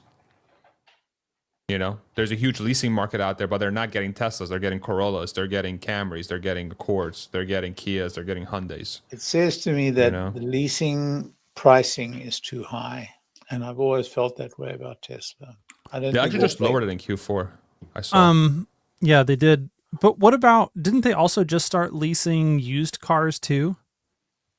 That are offered at that lower. I don't know. I thought they were. In I thought which they quarter? were last quarter. Which quarter I did I think that just start? briefly. Yeah, I don't know if they're still doing it, but I thought that was last quarter in Q3. Anyway, yeah, and the other number that really caught my eye was inventory. I don't know if you guys noticed that, but inventory dropped to 10 days supply, which is kind of I think an all-time record. Could be. Yeah, they delivered like 50,000 more cars than they produced. So Yep, $2.8 billion. They ran down They inventory. flushed it. So low release take rate and low days on hand, record low at least Record as of low. recent. Yeah. And that accounted for $2.8 billion additional cash flow, Well, which brought their cash flow to the quarter to a record $4 billion. yeah. Yeah. Yeah, and cash balance to almost 42 billion, which is just insane.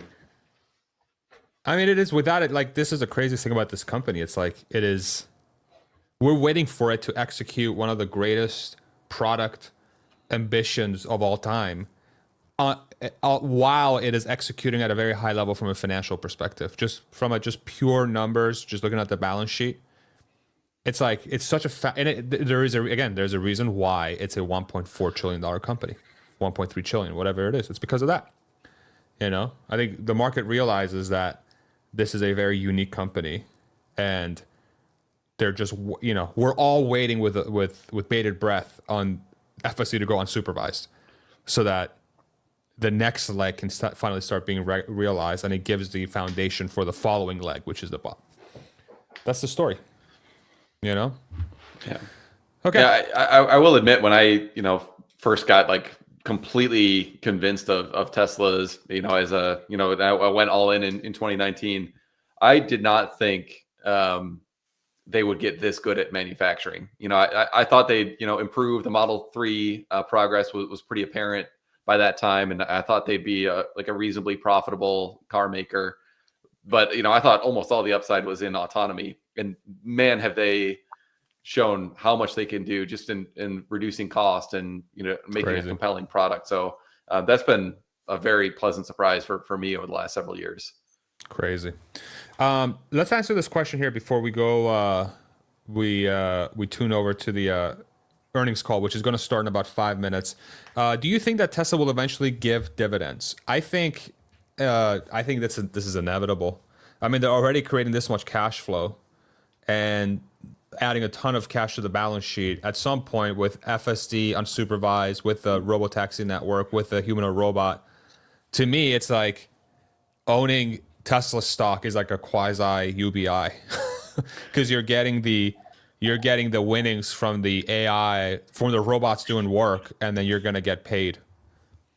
That's not investment or financial advice, but this is one of the main reasons why I'm investing in Tesla long term, because it's inevitable for the company to have dividends. It's inevitable. It's going to be generating too much cash relative to its manufacturing base.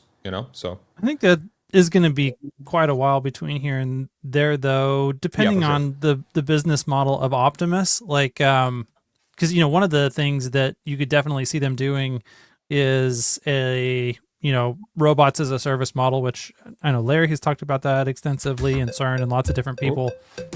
So if they do that, that means they're holding all those robots on their balance sheet, and that is going to require a lot of upfront capex. Can you guys hear that, by the way? Yep. We did hear it, yeah. Okay. I do have a way to boost the audio on their side too, in case it's because I know usually these streams are soft. I'm able to boost it. So found a little hack. All right, everybody. We're waiting for Tesla to go live with their Q3 earnings call. We've been here for 3 hours now. 2 minutes, 59 seconds, and 59 minutes and 45 seconds. I'm not even going to try anymore. We've been here a while. And in about 5 minutes, we're going to get the earnings call from Tesla. So we're going to listen to what they say. And then after they're done with the call, we're going to sit down and talk about what happened on the call. I think, okay, so let's go around the panel and see what everybody thinks is going to happen now that we've talked about this quite a bit. And then in the comment section, let us know what you think is going to happen here. Do you all think we're going to get happy Elon? Do we think we're going to get angry Elon? And what do you think what will happen to the stock price, not financial or investment advice, after the call, given that we've seen the earnings deck now? So Matt, you go first. Yeah, I think Elon is weeks away from getting his pay package approved at this annual meeting. I think he's going to be on his best behavior. I think he's going to come out as a bit of a hype man and try to pump it up. But that said, I don't think we're going to necessarily hear anything too new. So I think it's going to be an upbeat Elon. I think he's going to talk a lot about the progress and how close they are on robotaxis and FSD in general. We might hear some more estimates of I think you'll be able to use your car unsupervised first half of next year or something like that. That might get people a little excited. But I don't think that's not a categorically new type of comment than we've heard from him in the past. So I think he's going to stick. I think he's going to keep it to similar things that he has said in the past, and we won't get any substantive new information. Okay. Hans, what do you think? Yeah, I definitely, I don't know. I think we might get angry Elon I think he's all wound up tight, and I hear what Matt is saying, but we'll keep the perspectives interesting and just say, yeah, angry Elon, a little bit of a wild card earnings call. There's got to be some very interesting nuggets, though, based on just how close I think they are to executing on Cybercab. We're so close. Nico, what say you? You guys have heard of Dark MAGA, coined by Elon. I think we get Dark Feisty Elon on this call. I think he's confident and aggressive right now and taking it to people, knowing that he's in a position of power, whether it's Sean Duffy, whether it's Signal. I think Elon's coming for them. Larry. I think we're going to get a happy Elon, as opposed to Nick. I think he's going to be a happy warrior tonight. I think he's going to be talking, futures. I think he's going to be focusing on the future, and I don't think he's going to be feisty. I think he's going to be forward-looking. Going to call out, the Robotaxi fleet and give us a sense of where it's going. And energy, he's going to tout energy and where it's going. And then he's probably going to talk about Optimus very optimistically. So Nice. I take the over on Nick. And I think I'm going to go with the hottest take of all. I think this is going to be one of Elon's greatest calls of all time. I think it's going to be a top 3. I think there's too many things happening at once.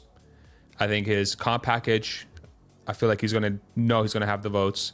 Cyber, like you said, Cybercab, it's right around the corner. V14's killing it. Bot is starting production soon.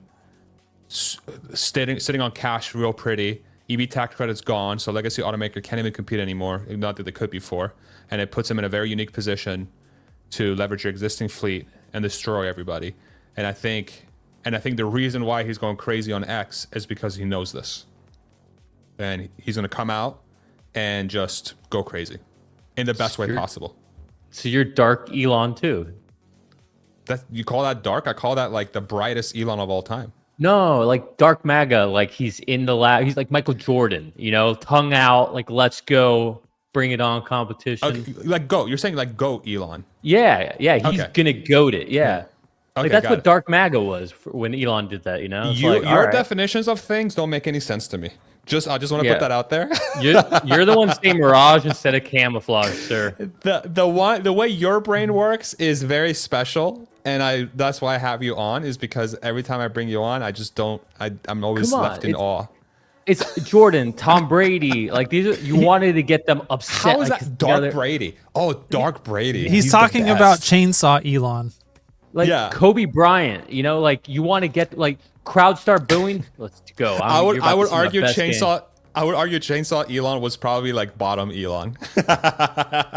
That's when everything went to shit. Is when he brought out the chainsaw. That's unhinged Elon. I don't think he's gonna be unhinged. Elon. I think he's really focused and he's maniacal right now. In the best way possible. Yeah, killer instinct. Like I think he's. Yeah. I agree with that. I'm getting heated up here. I'm ready. I agree with that. I agree with that. Yeah. It's very funny how we both, like we said what I thought was literally the opposite that you said of what I said, and then we're basically saying the same thing. You're so special. The music has started, right? The music has. Can you hear it? Yeah. Yeah, I got it. Yeah. Okay. Oops, muted it by accident. Demonetized. Whatever. I'm not doing this. I got banned on YouTube for 3 months. You did? Yeah, they said that I was using someone else's music, and it turned out it was like a stream thing. Like, I don't even care about this. And then I went a year without addressing it, and I had to make a video explaining why YouTube screwed up, and I didn't do anything wrong. Wow. Yeah. No way. So you got 3 strikes? You got 3 copyright strikes? Yeah, because there's 3 different earnings calls. What? Well, that's wild. I'm shocked that they would give you a strike for that. That makes no sense. I don't even look at it, and so by the time I noticed it, I was past the window to respond with my explanation. Like, oops. But yeah, interesting. Okay. Yeah. I've never had that issue. It's because it's not like there's a human that's looking at it, Yeah, it's all botted. Yeah. Yeah. No, we've had a couple instances where there was I actually got copyright striked for a reaction video, shockingly, and I reached out to the person directly that gave me the copyright strike, and they removed it. So I was like, bro, like, come on. It's a reaction video. Like, how can you copyright strike me for that? But anyway, fortunately, I haven't had too much issues with YouTube on the back end. I've had a couple things. I've had a couple things demonetized that shouldn't have been. But outside of that, honestly, the way YouTube monetizes video is so much better than X. It's like not even in the same ballpark. And that's the one very frustrating thing about X for me. It's that they have such a massive potential to draw so many creators to the platform, but they're going, like, they haven't done anything from a monetization perspective for creators, because that's really the lever that you need to pull. And yeah, they literally just need a tab for videos. Yeah, and just literally just copy and paste what YouTube does, and just have a tab within the X app that looks like YouTube. Like, with the proper monetization attached to it. They need to monetize it. Yeah, but I'm just saying, like, right now, if I want to find a certain video, if I just want to go on X to watch videos, it's impossible. I would, like, I don't even know how. What am I going to scroll forever until I find videos? Yeah, guys, I have to bring your attention to one thing. I mean, all this video chat and stuff is not of great interest, to be honest. I'm looking at the operating cash flow and net income graphs on, I guess, page 21 of the letter. And I have to say that I'm amazed. So if you look at the net income graph, Good afternoon, everyone. Oh, we're live. Okay. Tesla's third Let's- quarter 2025 Q&A webcast. How's the volume? My name Good. is Travis Axelrod, Head of Investor Relations, and I'm joined today by Elon Musk, Vaibhav Taneja, and a number of other executives. Our Q3 results were announced at about 3 p.m. Central Time in the update deck we published at the same link as this webcast. During this call, we will discuss our business outlook and make forward-looking statements. These comments are based on our predictions and expectations as of today. Actual events or results could differ materially due to a number of risks and uncertainties, including those mentioned in our most recent filings with the SEC. We urge shareholders to read our definitive proxy statement, which contains important information about the matters to be voted on at the 2025 annual meeting. During the question and answer portion of today's call, please limit yourself to one question and one follow-up. Please use the raise hand button to join the question queue. Before we jump into Q&A, Elon has some opening remarks. Elon? Thank you. We're at a critical inflection point for Tesla and our strategy going forward as we bring AI into the real world.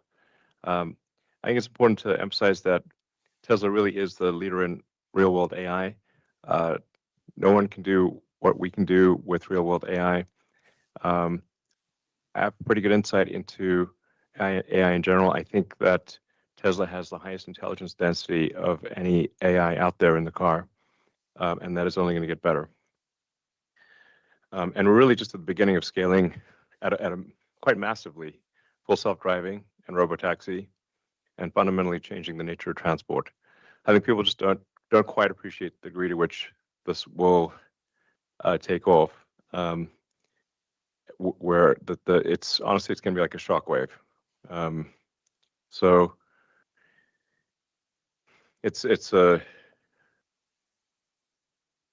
because the cars are all out there. We have millions of cars out there that, with a software update, become full self-driving cars, and we're making a couple million a year,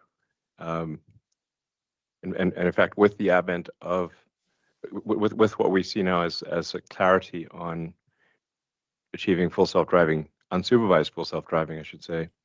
I feel confident in expanding Tesla's production. So that is our intent, to expand as quickly as we can our future production. So I was reticent to do that until we had clarity on achieving unsupervised full self-driving. But at this point, I feel like we've got clarity, and it makes sense to expand production as fast as we reasonably can. We're also making huge impact on the energy sector with battery storage.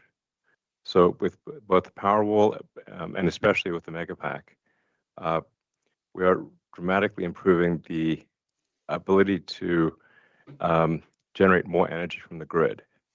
So let me sort of talk a little bit about that, which is, if you look at total U.S. energy capability, for example, there's roughly a terawatt of continuous power available in the U.S., but the average usage over a 24-hour cycle is only half a terawatt because of the big difference between day and night usage. If you buffer the energy with batteries, you can effectively double the energy output of the United States just with batteries, building no incremental power plants. And it's very difficult to build power plants. So they take a long time. There's a lot of permitting, and it's not an industry that's used to moving fast. So we see the potential there for Tesla battery packs to greatly improve the energy output per year for any given grid, US or otherwise. We're also on the cusp of something really tremendous with Optimus, which I think is likely to be, or has potential to be, the biggest product of all time. And it's a difficult project, and it's worth noting that it's not it's just automatic. I'm unaware of any robot program by Ford or GM or any of our U.S. sort of car companies. People I think maybe think of Tesla as a car company. We mostly make cars and battery packs, but so it's not like it's not just like an obvious fall off a log thing to make Optimus, but we do have the ingredients of real world AI and exceptional electrical and mechanical engineering capabilities and the ability to scale production, which I don't think anyone else has all of those ingredients.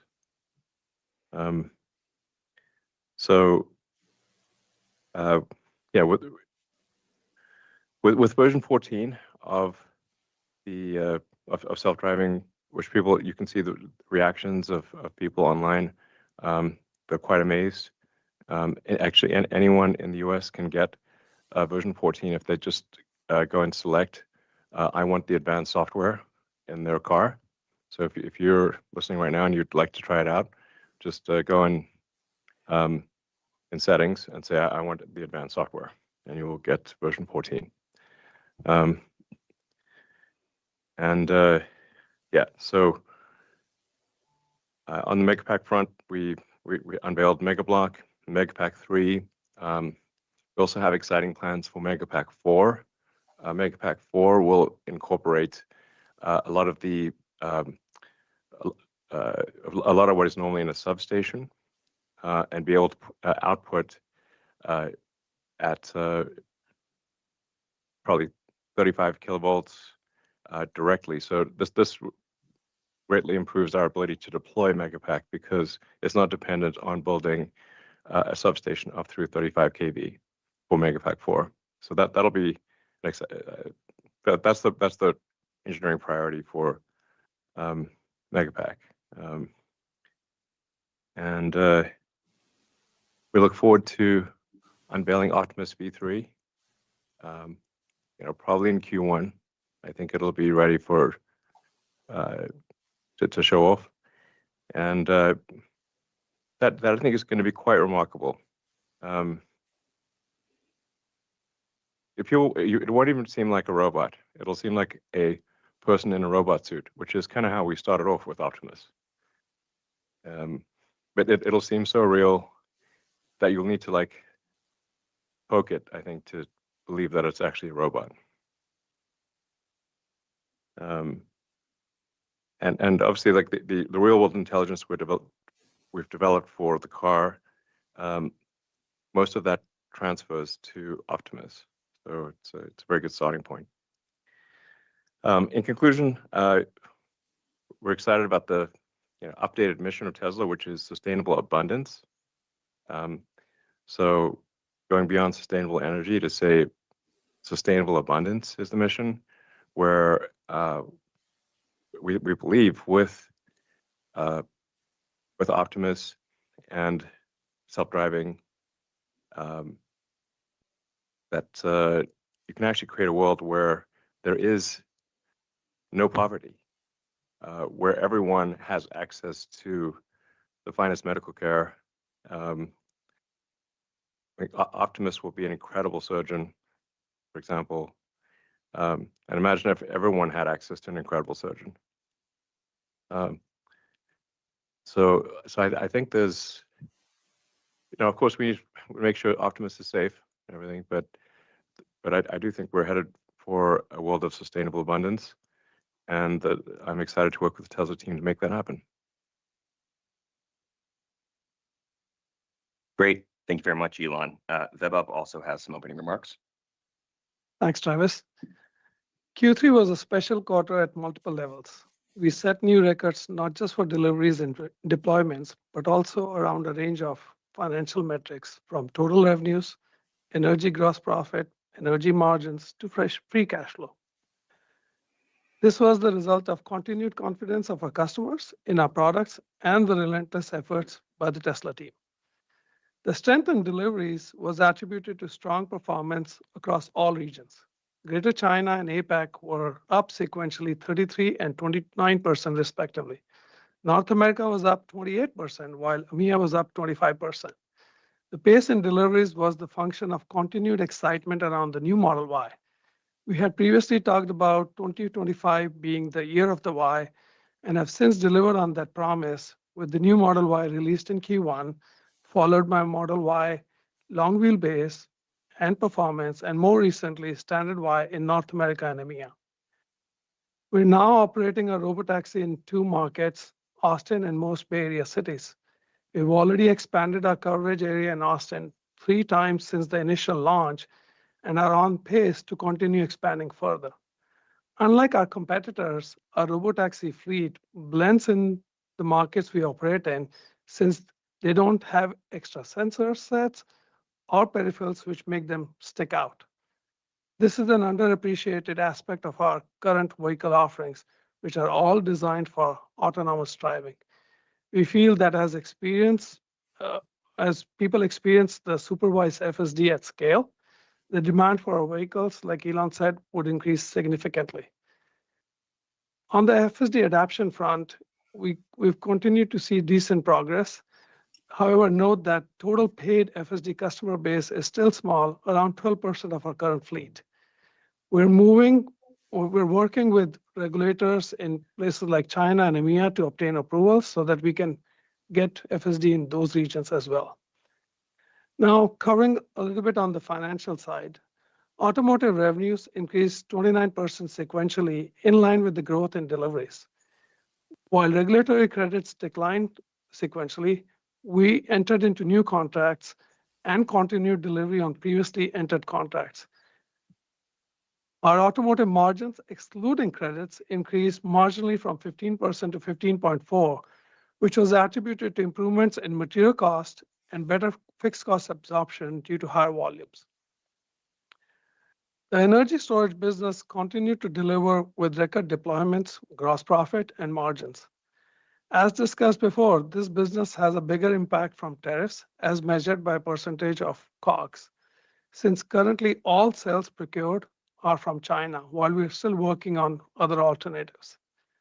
However, as the ramp of Mega Factory Shanghai is happening, this is helping us avoid tariffs because we are using this factory to supply the non-US demand. Like Elon said, grid scale storage, the only way we can get to electricity fastest is by using storage. The other thing to keep in mind is we are seeing headwinds in this business given the increase in competition and tariffs. The total tariff impacts for Q3 for both businesses was in excess of $400 million, generally split evenly between them. Services and other demonstrated a marked improvement sequentially. This was a function of improvements primarily in our insurance and service center businesses. Note that while small, our Robotaxi costs are included within services and other, along with our other businesses like paid supercharging, used car, parts and merchandise sales, etc. Our operating expenses increased sequentially. The largest increase included in restructuring and other related to certain actions undertaken to reduce cost and improve efficiency through convergence of our AI chip design efforts.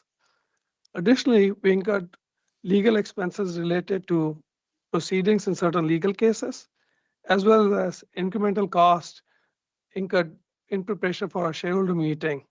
Such costs are recorded within SG&A. Further, our employee-related spend is increasing, especially in R&D, as we have recently granted various performance-based equity awards to employees working on AI initiatives, and therefore such spend will continue to increase going forward. On other income, our other income decreased sequentially, primarily from mark-to-market adjustments on BTC holdings, which was a much smaller gain of $80 million in Q3 versus $284 million in Q2, with the rest of the movement attributable to FX movements in the quarter.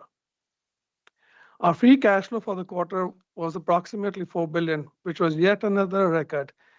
Our total cash and investments at the end of the quarter were over $41 billion.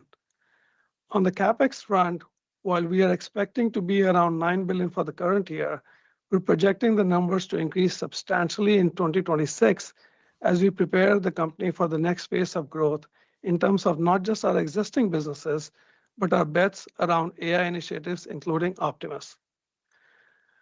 In conclusion, note that bringing AI into real world is hard, but we have never shied away from doing what is hard.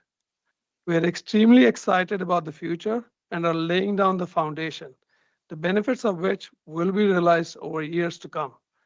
I would like to end by thanking the Tesla team, our customers, our investors, and supporters for the continued belief in us. Thank you very much, Vaibhav. Now let's go to investor questions. From say.com, the first question is, what are the latest Robotaxi metrics, fleet size, cumulative miles, rides completed, intervention rates, and when will safety drivers be removed? What are the obstacles still preventing unsupervised FSD from being deployed to customer vehicles? I'll start off with that, and then Ashok can elaborate. But we are expecting to have no safety drivers in at least large parts of Austin by the end of this year. So within a few months, we expect to have no safety drivers at all, at least in parts of Austin. We're obviously being very cautious about the deployment. So our goal is to be actually paranoid about deployment, because obviously even one accident will be front page headline news worldwide. So it's better for us to take a cautious approach here. But we do expect to have no safety drivers in the car in Austin within a few months.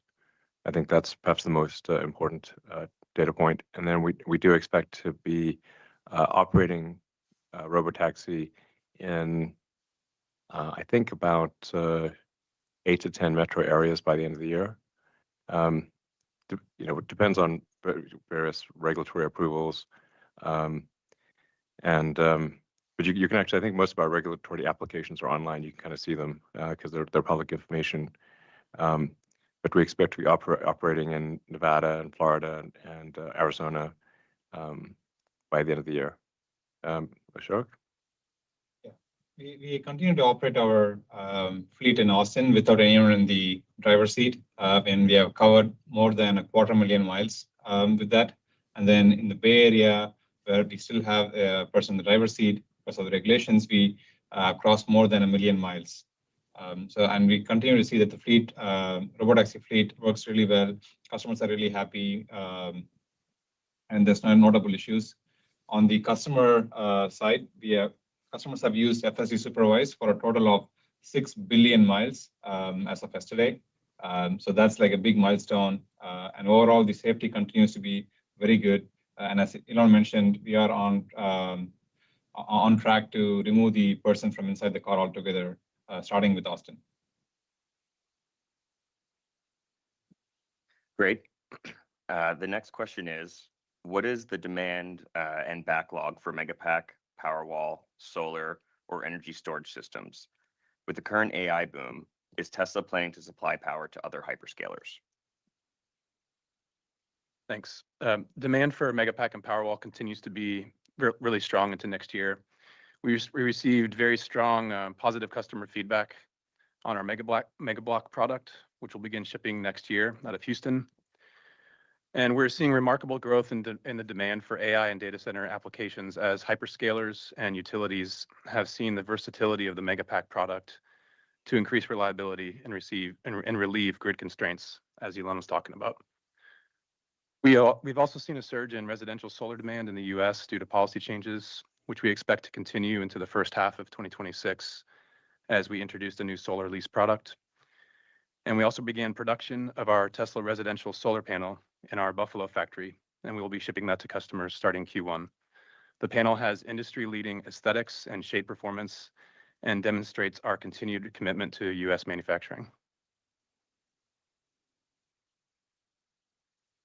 Great. Thank you, Mike. Unfortunately, the next question is related to future products. This is not the appropriate venue to cover that, so we're going to have to skip it. The question after that is, what are the present challenges in bringing Optimus to market, considering app control software, engineering hardware, training general mobility models, training task-specific models, training voice models, implementing manufacturing, and establishing supply chains? Yeah, I mean, bringing Optimus to market is an incredibly difficult task. To be clear, it's not like some walk in the park. At some point, I mean, actually, technically, Optimus can walk in the park right now. We do have Optimus robots that walk around our offices at our engineering headquarters in Palo Alto, California, basically 24 hours a day, 7 days a week. So any visitors that come by, you actually you can stop one of the Optimus robots and ask it to take you somewhere, and it'll literally take you to that meeting room or that location in the building. So I don't want to downplay the difficulty of Optimus. It's an incredibly difficult thing, especially it's difficult to create a hand that is as dexterous and capable as the human hand, which is the human hand is an incredible thing. That the more you study the human hand, the more incredible you realize the human hand is, and why you need 4 fingers and a thumb, why the fingers have certain degrees of freedom, why the various muscles are of different strengths, the fingers are of different lengths, and it turns out actually that those are all there for a reason, and so making the hand and forearm, because most of the actuator, just like the human hand, the muscles that control your hand are actually primarily in your forearm. It's an incredibly difficult engineering challenge. I'd say it's more difficult than the rest from an electromechanical standpoint. The forearm and hand is more difficult than the entire rest of the robot. But really, in order to have a useful generalized robot, you do need an incredible hand, and then you need the real world AI, and you need to be able to scale up that production to have it be relevant, because it's not relevant if it's just a few hundred robots. But so you need to be able to make Optimus robots at volumes comparable to vehicles, if not significantly higher. So if you're trying to make 1 million or something per year, trying to make 1 million Optimus robots per year, that manufacturing challenge is immense, considering that the supply chain doesn't exist. So with cars, you've got an existing supply chain. With computers, you've got an existing supply chain. With a humanoid robot, there is no supply chain. So in order to manufacture that, Tesla actually has to be very vertically integrated and manufacture very deep into the supply chain, manufacture the parts internally, because there just is no supply chain. So this is the kind of thing where I'm like, if I put myself in the position of a startup trying to make a humanoid robot, I'm like, I don't know how to do it without an immense amount of manufacturing technology. So that's why I think like Tesla's in almost a unique, I think unique position when you consider manufacturing technology scaling, real world AI, and a truly dexterous hand. Those are generally the things that are missing when you read about other robots, that they just don't have those 3 things. So I think we can achieve all those things, those 3 things, with an immense amount of work, and that is the game plan. So my fundamental concern with regard to how much voting control I have in Tesla is, if I go ahead and build this enormous robot army, can I just be ousted at some point in the future? That's my biggest concern. That is really the only thing I'm trying to address with this. So it's called compensation, but it's not like I'm going to go spend the money. It's just, if we build this robot army, do I have at least a strong influence over that robot army? Not control, but a strong influence. That's what it comes down to in a nutshell. Like, I don't feel comfortable building that robot army if I don't have at least a strong influence. Great, thank you. We've already covered Robotaxi expansion. Unfortunately, the question after that is another future product question, so we're going to have to skip that. The next one, though, is can you update us on the $16.5 billion Samsung chip deal in Taylor? Given the importance of semiconductors to autonomy in Tesla's AI-driven future, what gives you confidence Samsung can fulfill AI6 at Tesla's timelines and achieve relatively better yields and cost versus TSMC? Okay, so I'm gonna give quite a long answer to this question because I have to unpack this question and then answer the unpacked version. So first of all, I have nothing but great things to say about Samsung. They're an amazing company, and Samsung, it is worth noting, does manufacture our AI4 computer and does a great job doing that. Now with the AI5, and here's I need to make a point of clarification relative to some comments I've made publicly before, which is we're actually going to focus both TSMC and Samsung initially on AI5. So the AI5 chip designed by Tesla is, I think it's an amazing design. I have spent almost every weekend for last few months with the chip design team working on AI5, and I don't hand out praise easily, but I have to say that I think the Tesla chip team is really designing an incredible chip here. This is, by some metrics, the AI5 chip will be 40 times better than the AI4 chip, not 40%, 40 times. Because we have a detailed understanding of the entire software and hardware stack. So we're designing the hardware to address all of the pain points in software. So I don't think there really isn't anyone that's doing this, the entire stack, all the way through real world, calibrating against the real world where you've got cars and robots in the real world. That, like, we know what the chip needs to do, and we know what, just as importantly, we know what the chip doesn't need to do. To sort of give you some examples here, with the AI5, we deleted the legacy GPU or the traditional GPU, which is it's in AI4, but AI5 does not have. We just deleted the legacy GPU because it basically is a GPU. So we also deleted the image signal processor, and there's like a long list of deletions that are very important.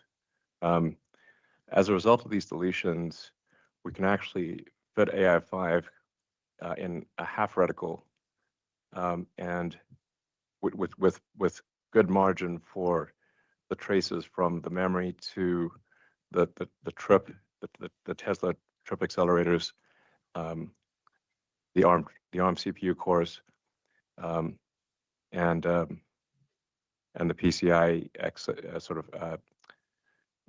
the PCI blocks. So this is a beautiful chip. I've poured so much life energy into this chip personally, and I'm confident this is going to be a winner next level.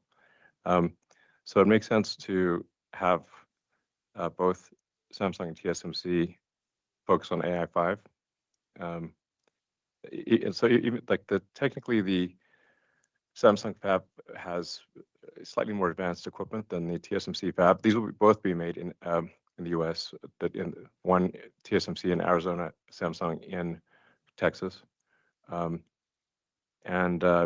it's we're going to make, starting off, just to be confident of having our goal, explicit goal, is to have an oversupply of AI5 chips. Because if we have too many AI5 chips for the cars and robots, we can always put them in the data center.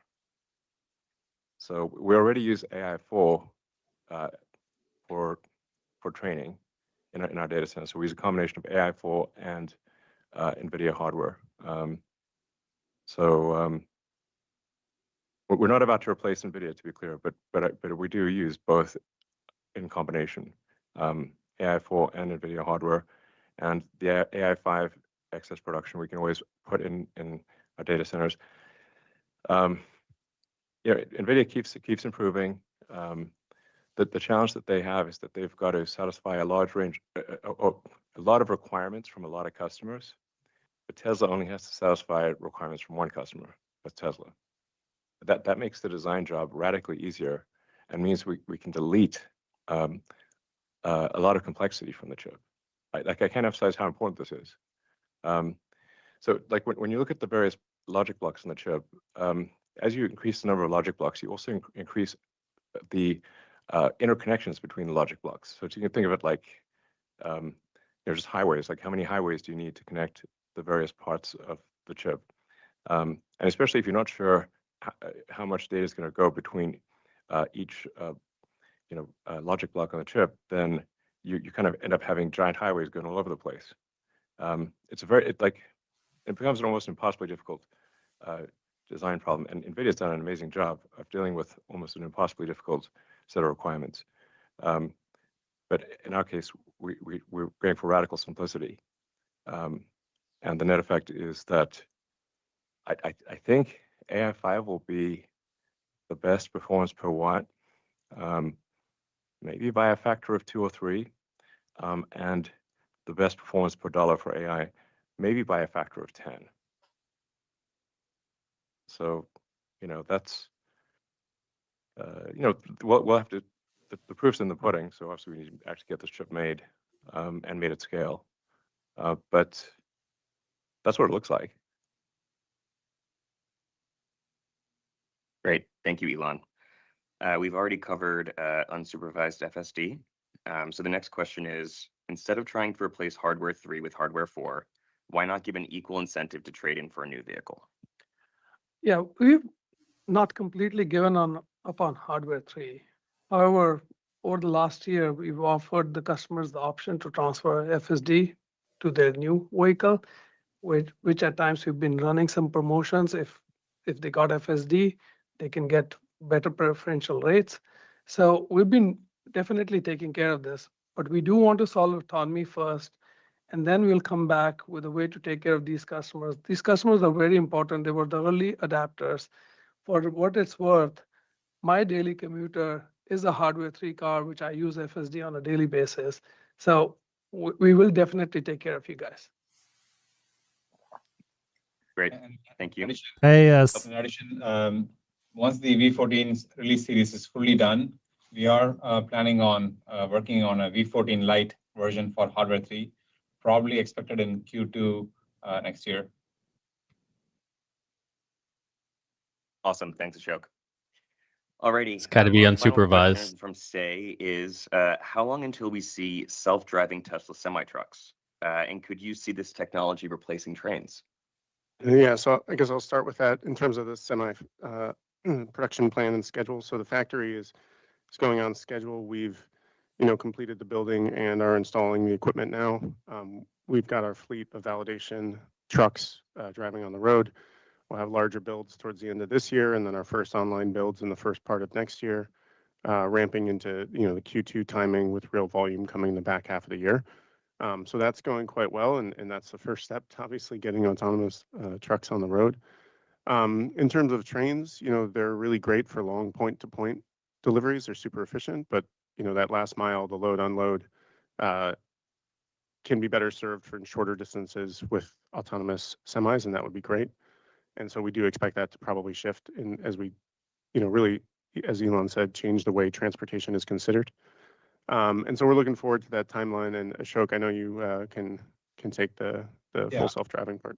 Currently, the team is super focused on solving for passenger vehicle autonomy.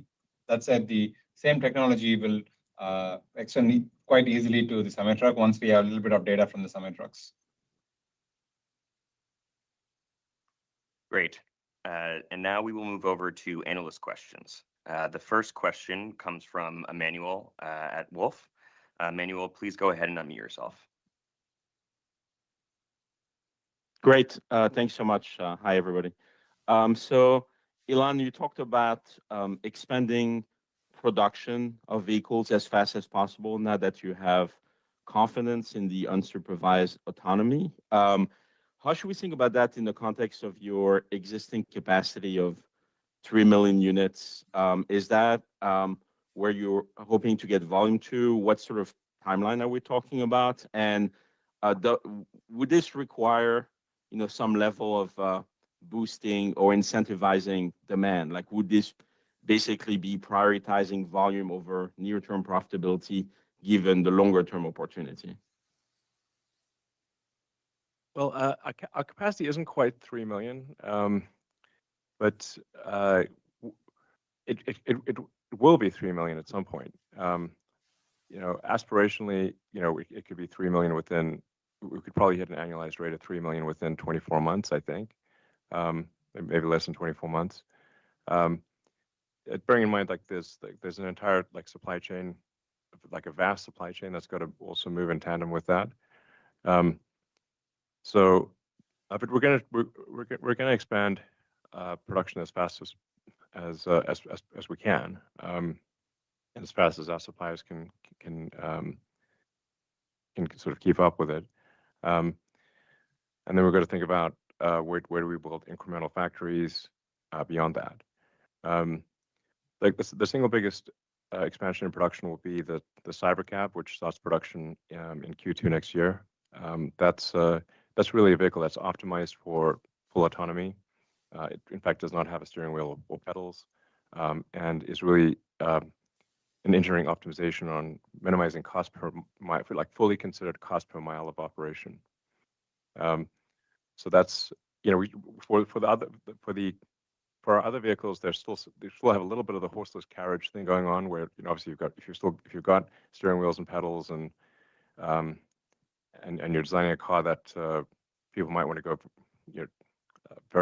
do fast acceleration and tight cornering, like high performance cars, then you're going to design a different car than one that is optimized for a comfortable ride, but doesn't expect to go past sort of 85 or 90 miles an hour, and it's just aiming for a gentle ride the whole time. That's what Cybercab is.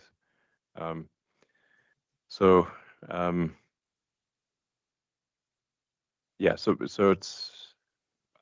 Do I think we'll sacrifice margins? I don't think so. I think the demand will be pretty nutty. Here's the killer app. Really, what it comes down to is, can you text while you're in the car? And if you tell someone, yes, the car is now so good, you can be on your phone and text the entire time while you're in the car. It's anyone who can buy the car will buy the car. And a story. That's what everybody wants to do. In fact, not everyone wants to do it. They do that, and that's why, in fact, the reason you've seen there's been an uptick in accidents, pretty much worldwide, is because people are texting and driving. Autopilot actually dramatically improves the safety here, because if somebody's looking down at their phone, they're not driving very well. So that's really the game changer, we do see, at this point, I feel essentially 100% confident.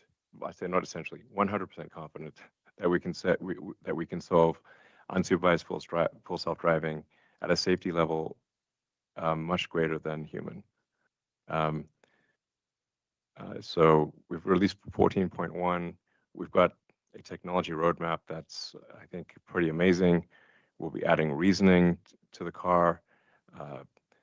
Our weld simulator for reinforcement learning is pretty incredible.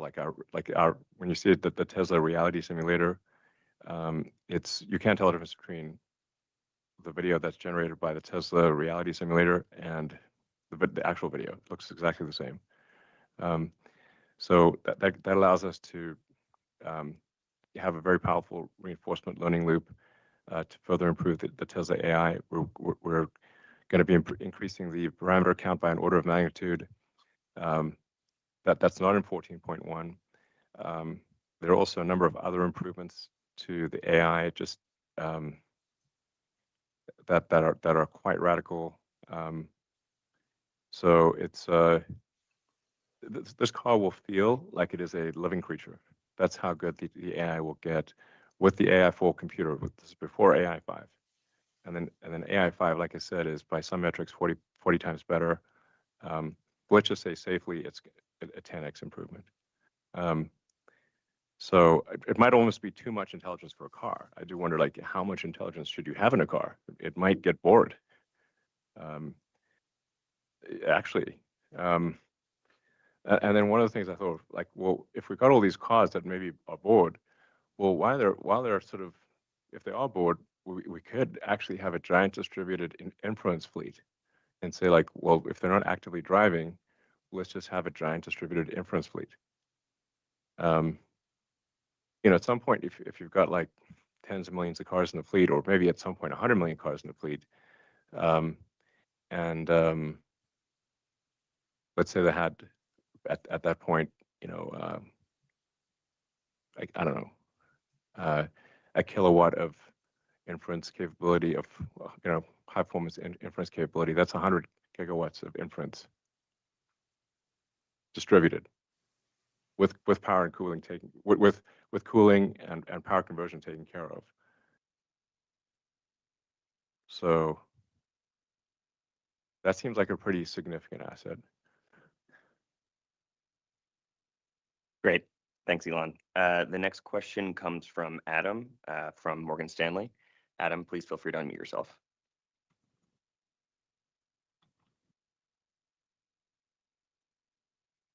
Adam, go ahead and ask your question. Seems like we might be having some audio issues with Adam, so we'll come back to you. The next question will then come from Dan from Barclays.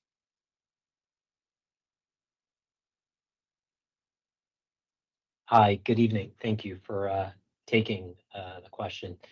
Elon, I know that Tesla's really focused on, with Master Plan 4, bringing AI into the physical world. And I think we've seen over the past, this willingness for Tesla to engage and go into new markets, new TAMs. So when you think about the growth prospects, how do we define the areas that are really within Tesla's core competency versus where do you draw the line for markets or AI applications that are outside of Tesla's core competency? Actually, I'm not sure what you mean by AI applications outside of Tesla's core competency. But I mean, we didn't have any of these core competencies when we started, So it's like we had zero core competencies, total competency of zero, actually. So I mean, you can think of Tesla as, like, I don't know, a dozen startups in one company. And I've initiated every one of those startups. So it's we didn't used to make battery packs, so stationary battery packs, but now we do. We make them for the home, make them for utility scale with Powerwall Megapack. We created the supercharger network globally. No one else has created a global supercharger network. In fact, that North American supercharger network is so good at that basically every other manufacturer in North America has converted to our standard, and uses the Tesla supercharger network. But if it was so easy, why don't they just do it? And the chip design team, started that from scratch. The Tesla AI software team was started from scratch.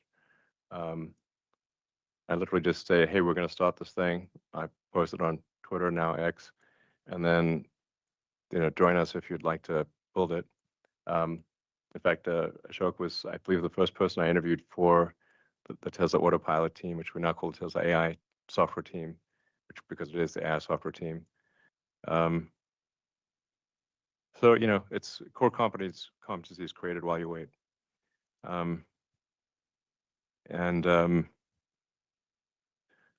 Optimus at scale is the infinite money glitch. It's like it's difficult to express the magnitude of, like, if you've got something that like if Optimus, I think, could probably achieve 5x the productivity of a person per year because it can operate 24/7. It doesn't even need to charge. It can operate it tethered, so it's plugged in the whole time. That's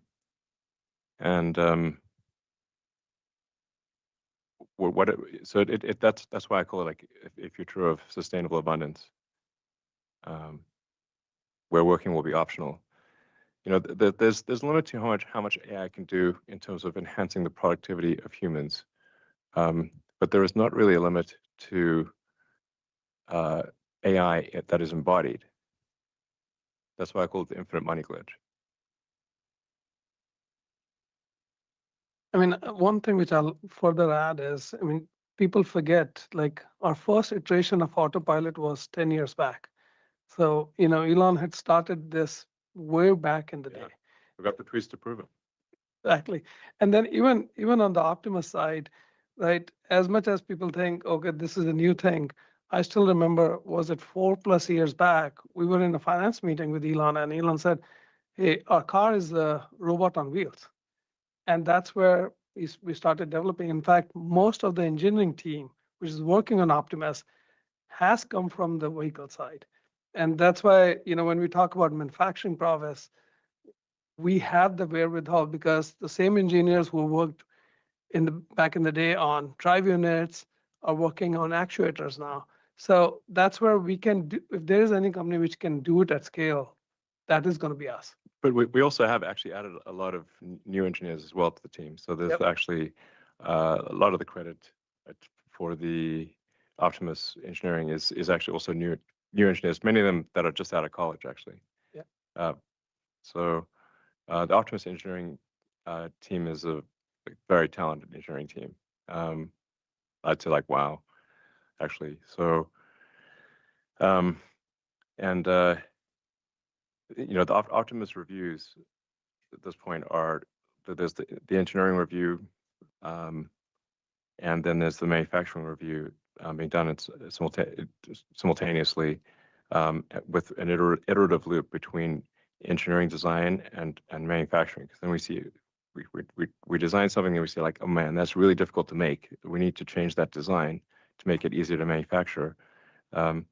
So we've made radical improvements to the design of Optimus while increasing the functionality, but making it actually possible to manufacture. Like I'd say Optimus 2 is almost impossible to manufacture, frankly.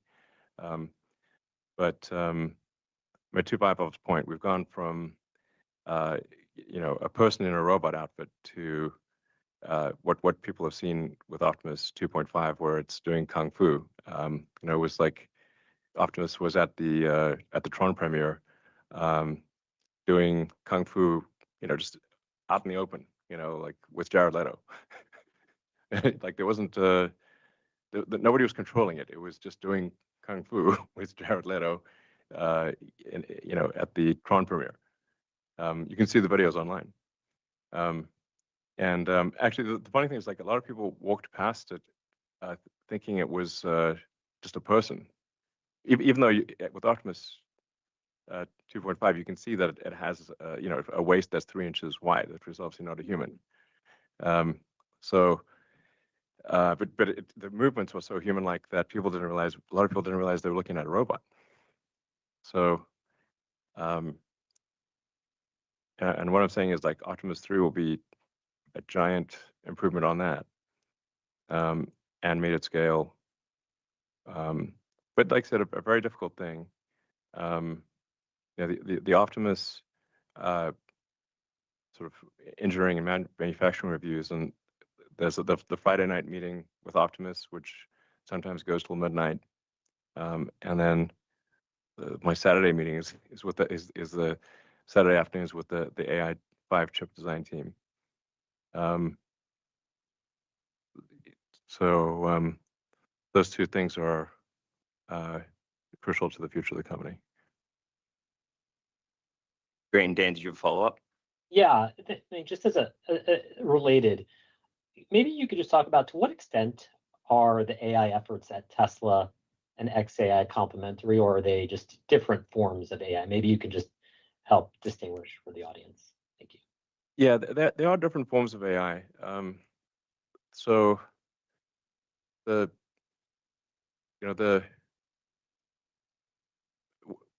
XAI sort of Grok is like a giant model that you could not possibly squeeze Grok onto a car. That's for sure. It is a giant beast of a model. It's with Grok, it's trying to solve for artificial general intelligence with a massive amount of AI training compute and inference compute.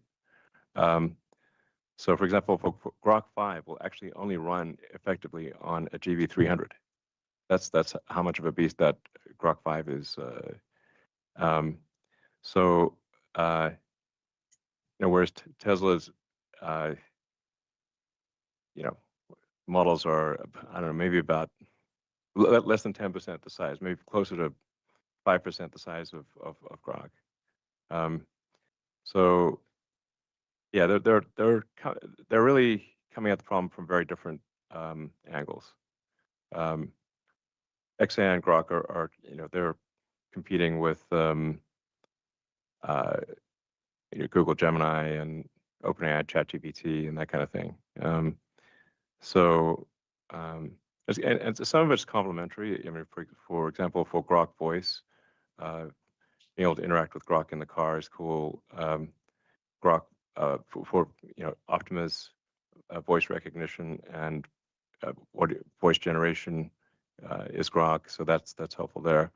But they are coming at it from kind of opposite ends of the spectrum. Alrighty. Adam, let's give it another try. When you're ready, please unmute yourself for the next question.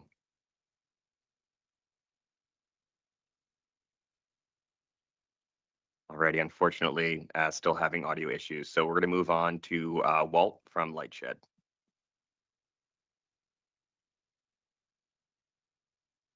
Walt, please go ahead and unmute yourself. Can you hear me now? Yes. Perfect. Thank you. Just getting back to Austin, if you can remove the safety driver at year end, is the limitation in the Bay Area just regulatory, or is it kind of the market by market learning process? And I guess similarly in the 8 to 10 markets that you mentioned to get added, is the decision there to put a safety attendant in the passenger seat or the safety driver in? Is that like your step-by-step process to opening up a market, or is it really just the regulation in the individual market? Well, I think even if the regulators weren't making us do it, we'd still do that as the sort of right sort of cautious approach to a new market. So just to make sure that we're being paranoid about safety, I think it makes sense to have a sort of either safety driver or safety occupant in the car when we first go to new markets to confirm that there's not something we're missing. Because all it takes is like 1 in 10,000 trips to go wrong, and you've got an issue. So it's just to make sure, like, is there some peculiarity about a city, like a very difficult intersection, or I don't know, something that's an unexpected challenge in a city for that 1 in 10,000 situation. So I think we probably could just let it loose in these cities, but we don't want to take a chance. And like, what we're talking about here is maybe 3 months of safety driver in a new metro to confirm that it's good, and then we take the safety driver out, that kind of thing. Okay, and then on FSD 14, it has a different feel than 13, and it's also, I think, a little different than what it feels like in Austin. Is it basically different development path that you're doing in terms of the Robotaxi stuff versus what you're dropping to the early adopters? And when you push these new builds, is it that you're looking for notable improvements in intervention rates, or is that largely solved and it's more about adding the functionality like the parking, the drive modes, or just the overall comfort? No, the first priority when we release a major new software architecture for Autopilot is safety.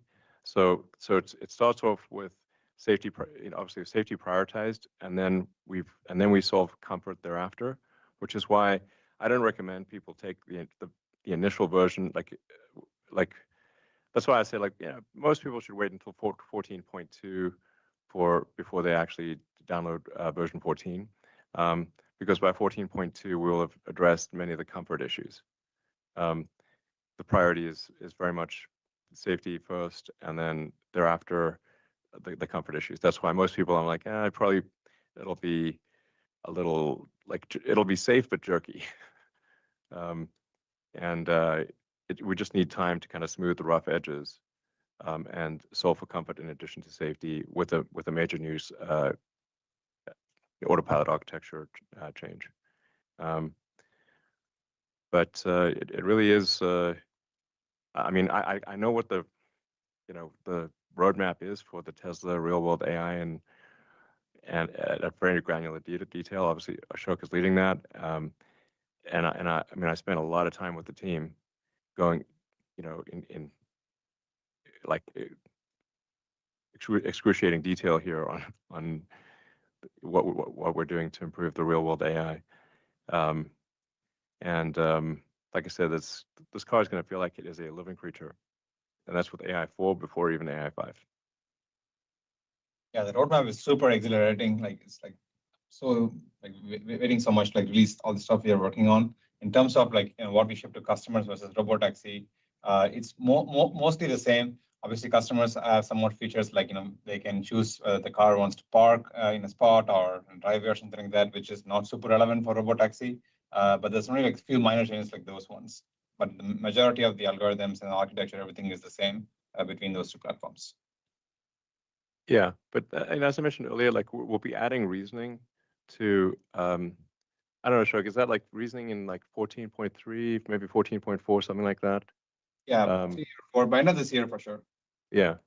So with reasoning, it's literally going to think about which parking spot to pick so it's going to say this is the entrance, but actually probably there's not a parking spot right at the entrance. If it's a full, if the parking lot is fairly full, the probability of an open parking spot right at the entrance is very low. But actually, what it'll simply do is drop you off at the entrance of the store and then go find a parking spot.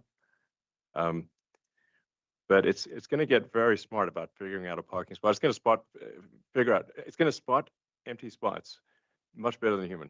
It's got 360-degree vision, and it's going to, like I said, just it's going to use reasoning to solve things. And fitting that all inside the computer that has AI4 is the actual challenge. That's what the team is working on. Because obviously you can do reasoning on the server that takes forever, but then in car you need to make real-time decisions. So fitting all that into the computer that's in the car, that's the challenge. Yeah, that's why I say I have a pretty good understanding of like AI, the sort of the giant model level with Grok and with Tesla, and like I'm confident in saying that Tesla has the Tesla AI has the highest intelligence density. When you look at the intelligence per gigabyte, I think like Tesla AI is probably an order of magnitude better than anyone else.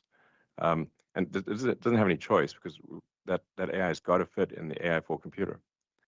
But the discipline of having that level of AI intelligence density will pay great dividends when you go to something that has an order of magnitude more capability like AI5. Now you have that same intelligence density, but you've got 10 times more capability in the computer. Great. The next question will come from Colin at Oppenheimer. Colin, please unmute yourself when you're ready.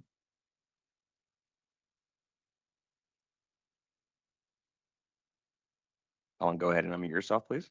Thanks so much, guys. I appreciate you bringing up the challenges of hand dexterity in humanoids, along with the complexity of the supply chain and the vertical integration you guys are pursuing.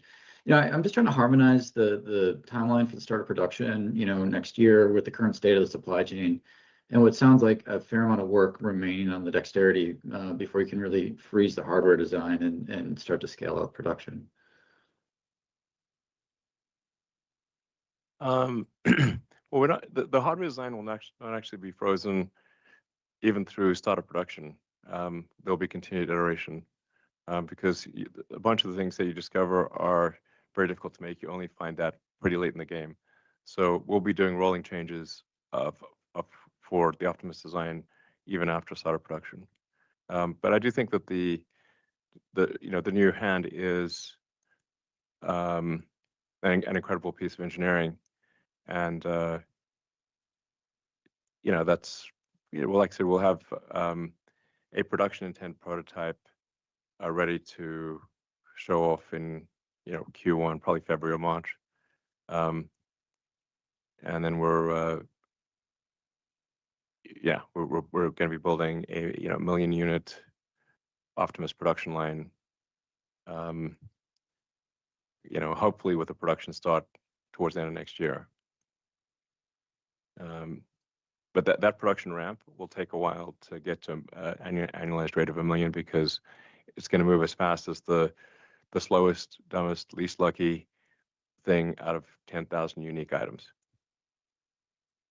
But it will get to 1 million units, and then ultimately, we'll do Optimus 4. That'll be 10 million units. Optimus 5, maybe 50 to 100 million units. I mean, it's really pretty nutty.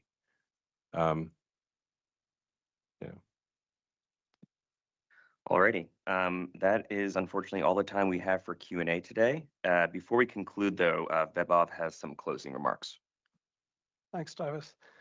I want to take the time to talk about an extremely important vote, which is being held on November 6th. The meeting will shape the future of Tesla, and we are asking you, as our shareholders, to support Elon's leadership through the 2 compensation proposals and the re-election of Ira, Kathleen, and Joe to the board. Note that it is a team sport, and here at Tesla, the board is an integral part of the winning team.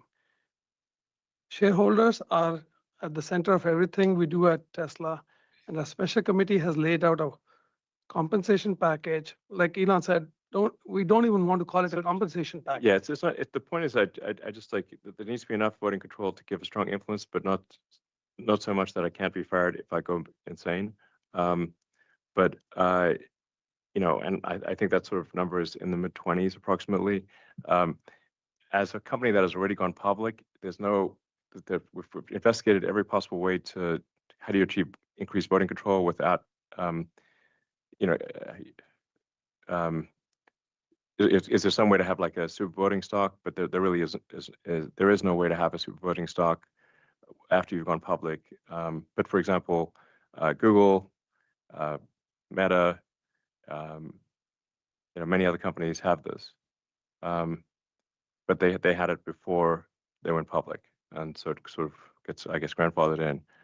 Tesla does not have that, so it's just. Like I said, I just don't feel comfortable building a robot army here and then being ousted because of some asinine recommendations from ISS and Glass Lewis, who have no friggin' clue. I mean, those guys are corporate terrorists. And the problem, so let me explain the core problem here is that so many of the index funds, the passive funds, vote along the lines of whatever Glass Lewis and ISS recommend. Now, they've made many terrible recommendations in the past that, if those recommendations had been followed, would have been extremely destructive to the future of the company. But if you've got passive funds that essentially defer responsibility for the vote to Glass Lewis and ISS, then you can have extremely disastrous consequences for a publicly traded company if too much of the publicly traded company is controlled by index funds. It's de facto controlled by Glass Lewis and ISS. This is a fundamental problem for corporate governance because they're not voting along the lines that are actually good for shareholders. That's the big issue. I mean, that's what it comes down to. ISS, Glass Lewis, corporate terrorism. Yeah, and I would say, the special committee did an amazing job in constructing this plan for the benefit of the shareholders. There's nothing which gets passed on till the time shareholders make substantial returns. So that's why, in the end, I would say, I would urge you to not only vote on the plan, but also vote on all the 3 directors because of their exceptional knowledge and experience And literally, we at Tesla work with these directors day in, day out. I mean, there is not even a single day that one of the directors I haven't spoken to or one of my colleague hasn't spoken to. And even the directors out here are not just reading out of PowerPoint presentations. They're actually working with us day in, day out. So again, I just urge you guys as shareholders to vote along the board's recommendation. Thank you, guys. Great. Thank you, Vaibhav. We appreciate everyone's questions today. We look forward to talking to you next quarter. Thank you very much and goodbye. Okie dokie. And that is the earnings call. Okay. Well, it definitely got spicier in the last 20, 30 minutes. So that's fun. Some great analyst questions there towards the end as well, which was very refreshing to see. Colin Some of my remains notes. the GOAT. Yep. My biggest takeaways that I took from this call is it seems like Elon, not seems, it's extremely obvious that Tesla's very confident that they've solved self-driving unsupervised, and that AI 5 is going to make it just an absolute and total no-brainer.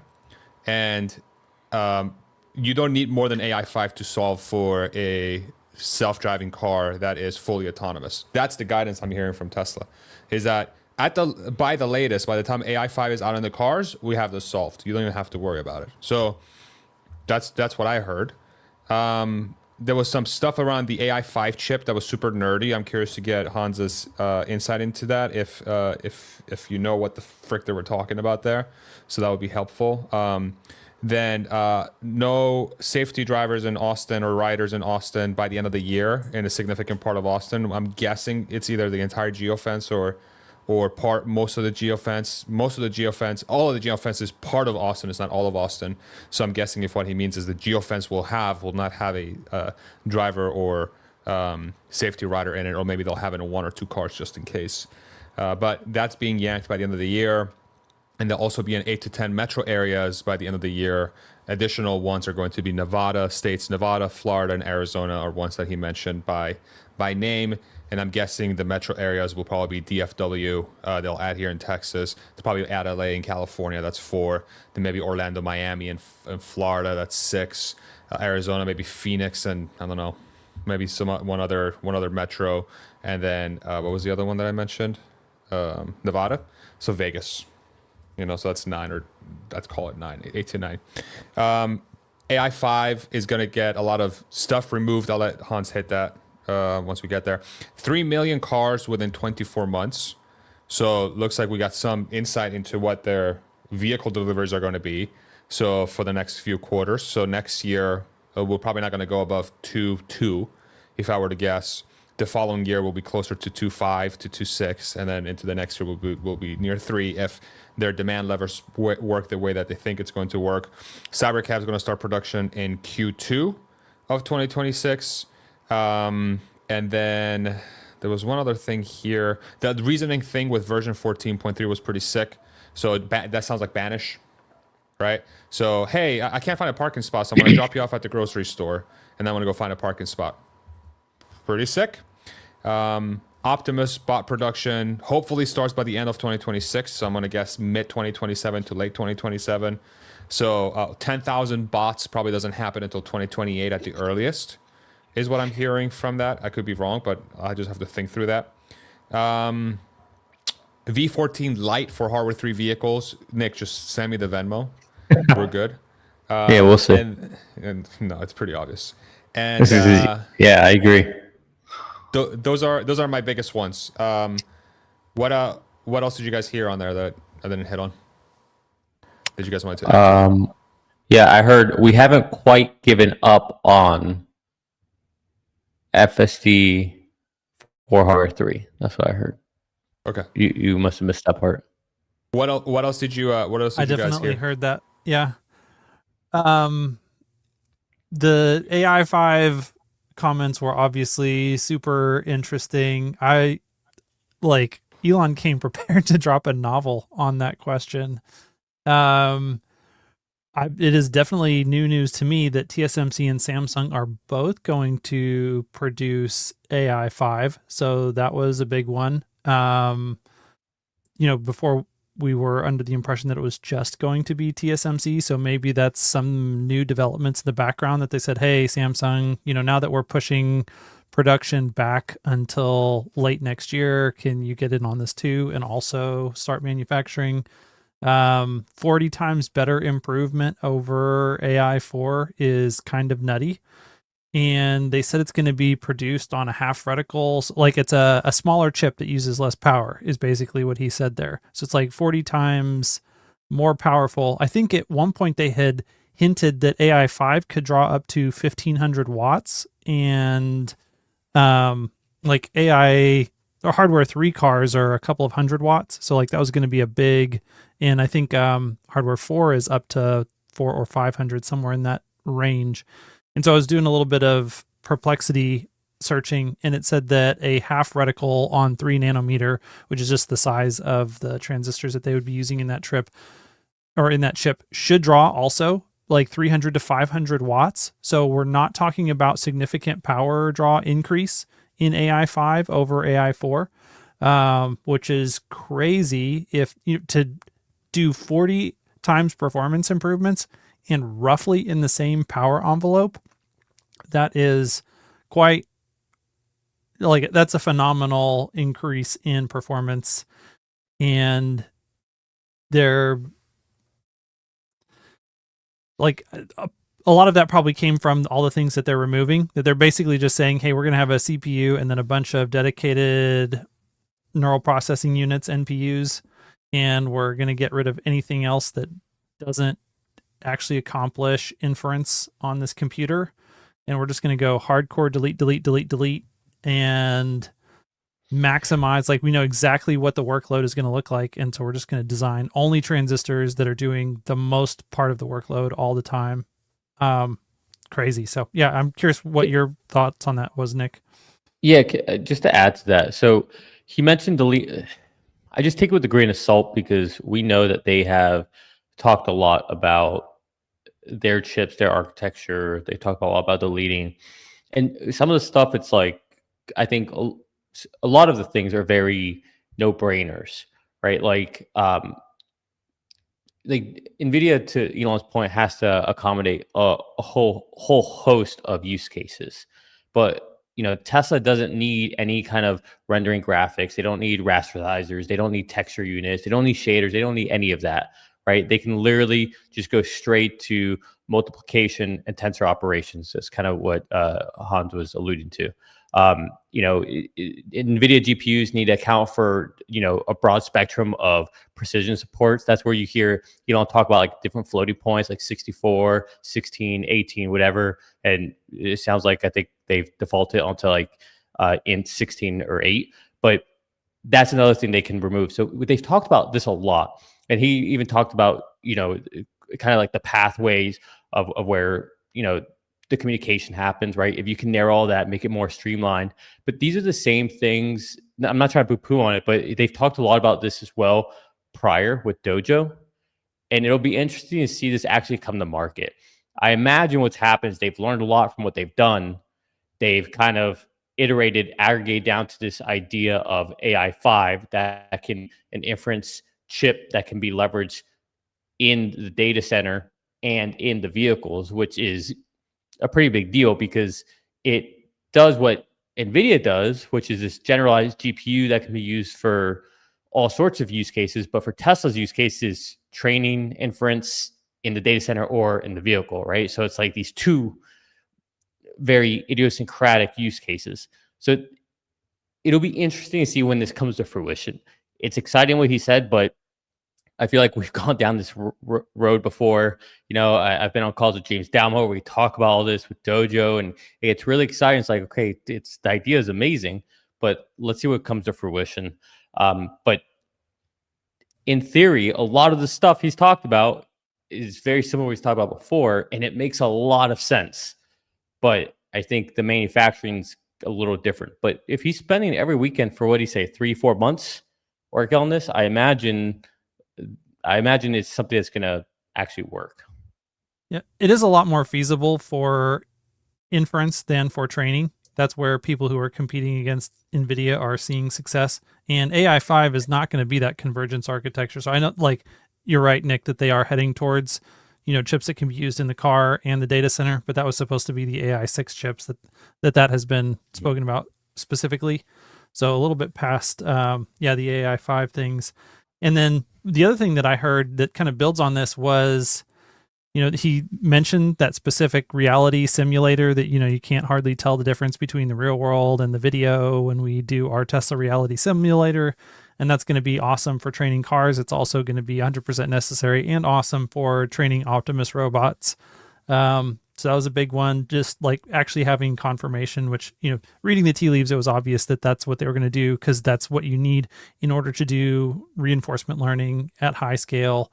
And that's all that Elon has been talking about recently when it comes to AI, both for XAI and for Tesla.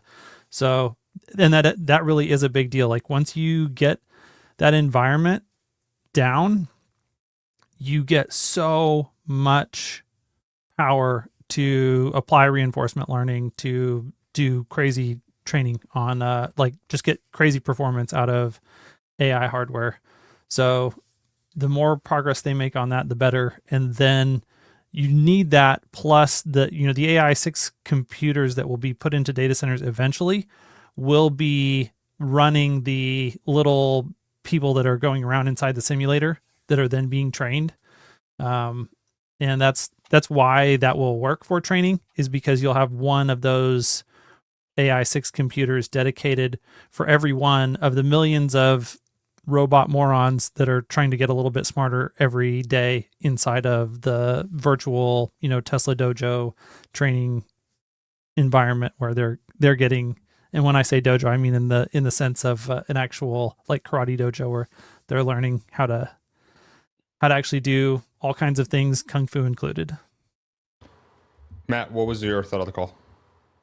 That you were wrong. You said that it would be a top 3 earnings call ever from Elon. Yeah. It was not.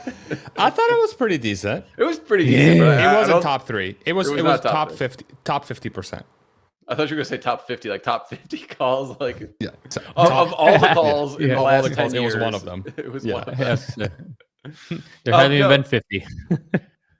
The three of you touched on a lot of the things that came up to me. The one thing that I hadn't heard you speak about yet, which I was kind of like, what was when he's like, well, your car might get bored, and so it's gonna want to do something. I was like, wait, is he worried that the vehicles are going to achieve sentience with all the capabilities that they're going to have, and they'll need some other task to keep them interested? And I know from a business standpoint, he's really talking about, just making use of distributed compute. And I think that makes a lot of sense. It's something he's spoken about before, but I just thought that verbiage was very interesting. And I kind of wish somebody would be like, well, what do you mean bored? Because I just thought that was very curious. A lot of personification. I completely missed your question. I was texting David on the back end. Can you ask her one more time? Why are you so ridiculous? That's self-explanatory. Sorry. But it was just that Elon was saying, after your car drops you off, it might get bored if it's just parking there, so it might need something to do. And I just thought that was a very curious choice of language that, rather than hey, we're going to take advantage of this, compute would otherwise be idle, and we'll use that to monetize. He didn't frame it that way as a business opportunity. He's like, oh, your robot on wheels might get bored, and so we'll give it something to do. I just thought that was a weird way to put it, and I was kind of wondering if there was anything he was seeing that made him phrase it that way rather than the way he's discussed it in the past. No, I think it's just he's talked about the car being sentient. It's exhibiting human behavior. So I think he's just he's just attaching human qualities to a robot. I think. Yeah.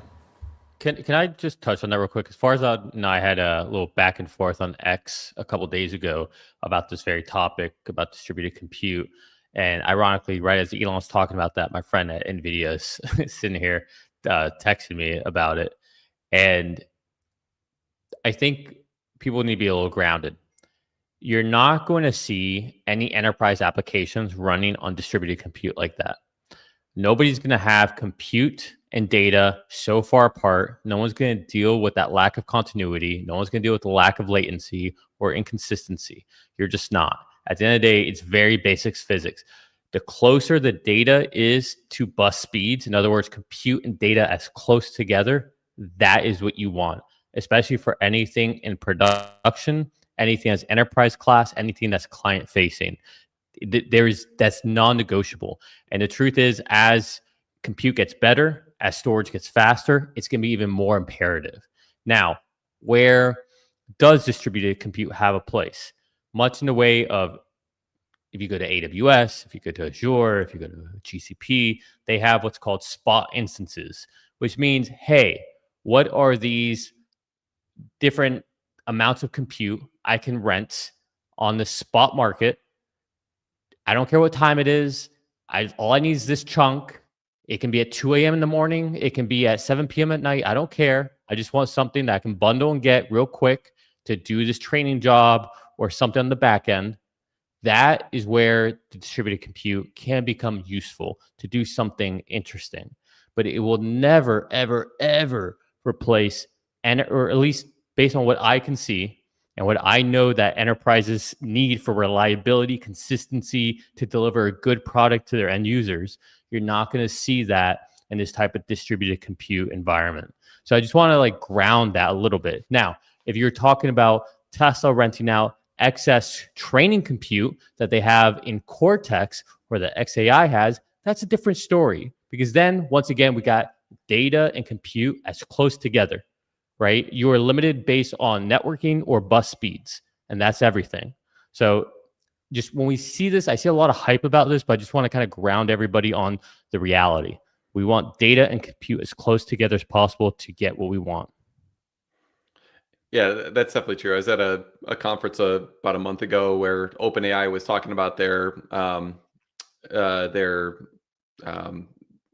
God, I'm blanking on the name of that huge campus they're building, but they were Stargate. Thank you. Yeah, but they were talking about the design considerations, and one of the biggest design considerations they were talking about was what is the maximum distance between this rack over here and then the rack at the way other end of the facility, because that is a serious constraint on how quickly you can do these training runs. So you're completely right. And I think there will be, interesting use cases for distributed compute. And of course, it's something that Tesla should do. But I don't think it's going to be this thing that's it'll make more money than FSD or some comparable amount. If it's 10% of the value that it could be generating with FSD, I think that'd be a huge win. And I think it'll be a lot less than that. Yeah. It's not all the just next going to be, AWS. it's just going to be Dogecoin mining. Let's be real. Okay. I was really excited. Seriously, that last analyst, I think, saved the call, to be honest. He asked a couple questions that you could tell got Elon somewhat excited to just speak and open up, and gave actual data. He actually told us that in any new market, they'll probably start off with safety drivers for about 3 months and then pull them. We learned about 8 to 10 new geos. I'm excited. Florida was one of those. So that's exciting. For FSD, you talked about the reasoning ability of it. So I think that alone, those little tokens. Oh, and Cybercab starts production Q2. We actually got a few hard. And it's so funny because obviously they're willing to talk about these things. And if they would just lead with these things on their earning calls, oh my goodness, their earnings calls would be perceived so much better. You're already willing to talk about these things, so just give us these things. It's not like you're gating it, but it's you have to ask the right question the right way at the right time, and boom, we get something. Well, I think they're also trying to be cognizant of the audience they're speaking to. They know that if they start off with the super techie stuff right away, I just don't think that they're the people that are not in the weeds like we are. I don't think they're going to be as happy about it. But I think that the way he answered those questions speaks more to the fact that he's probably very close to it right now, more than anything, which is why he enjoyed answering those questions. Which means that they are in the middle of solving for these things actively. So I disagree with you on that. I think the audience wants those questions, and that's why the audience keeps asking those questions. Is because they want those answers. Otherwise, they wouldn't be asking those questions. So just give us the freaking answers to those questions. Lead off with that. If that was the case, why isn't it the top voted thing on Say? Because that's all about who gets there first to ask the question, and then how many people view it, how many people vote. I mean, if analysts are asking these questions, like, come on, like clearly that's what. And at the end of the day, who cares what top voted question is? What's Wall Street care about? What are they asking? So, in my opinion, this is what people care about, and that's why the analysts are asking the better questions than was voted on Say. Now that I'm done reprimanding you, let me give you some flowers. That's where you were wrong. But Elon said that before he wasn't confident about going full bore on volume. And now he is. Yeah. That to me was almost a smoke signal to what we were talking about prior about the Cybercab line and the new, another vehicle being built on that. Because clearly the 3Y, S, and X lines don't have more capability or capacity. So what else you got going on? Right. Oh, there's this new line for Cybercabs coming on. Exactly. And they're not going to be going... You can go full bore with Cybercabs, but how many are you actually going to be able to make where they're allowed to go driverless without steering wheels? So there's something there. I don't know how to properly phrase it or anything. I'm sure you and David will figure out a way to, come up with a good way to say this, but there's something there that's worth extracting and pulling on that thread. Yeah, 100%.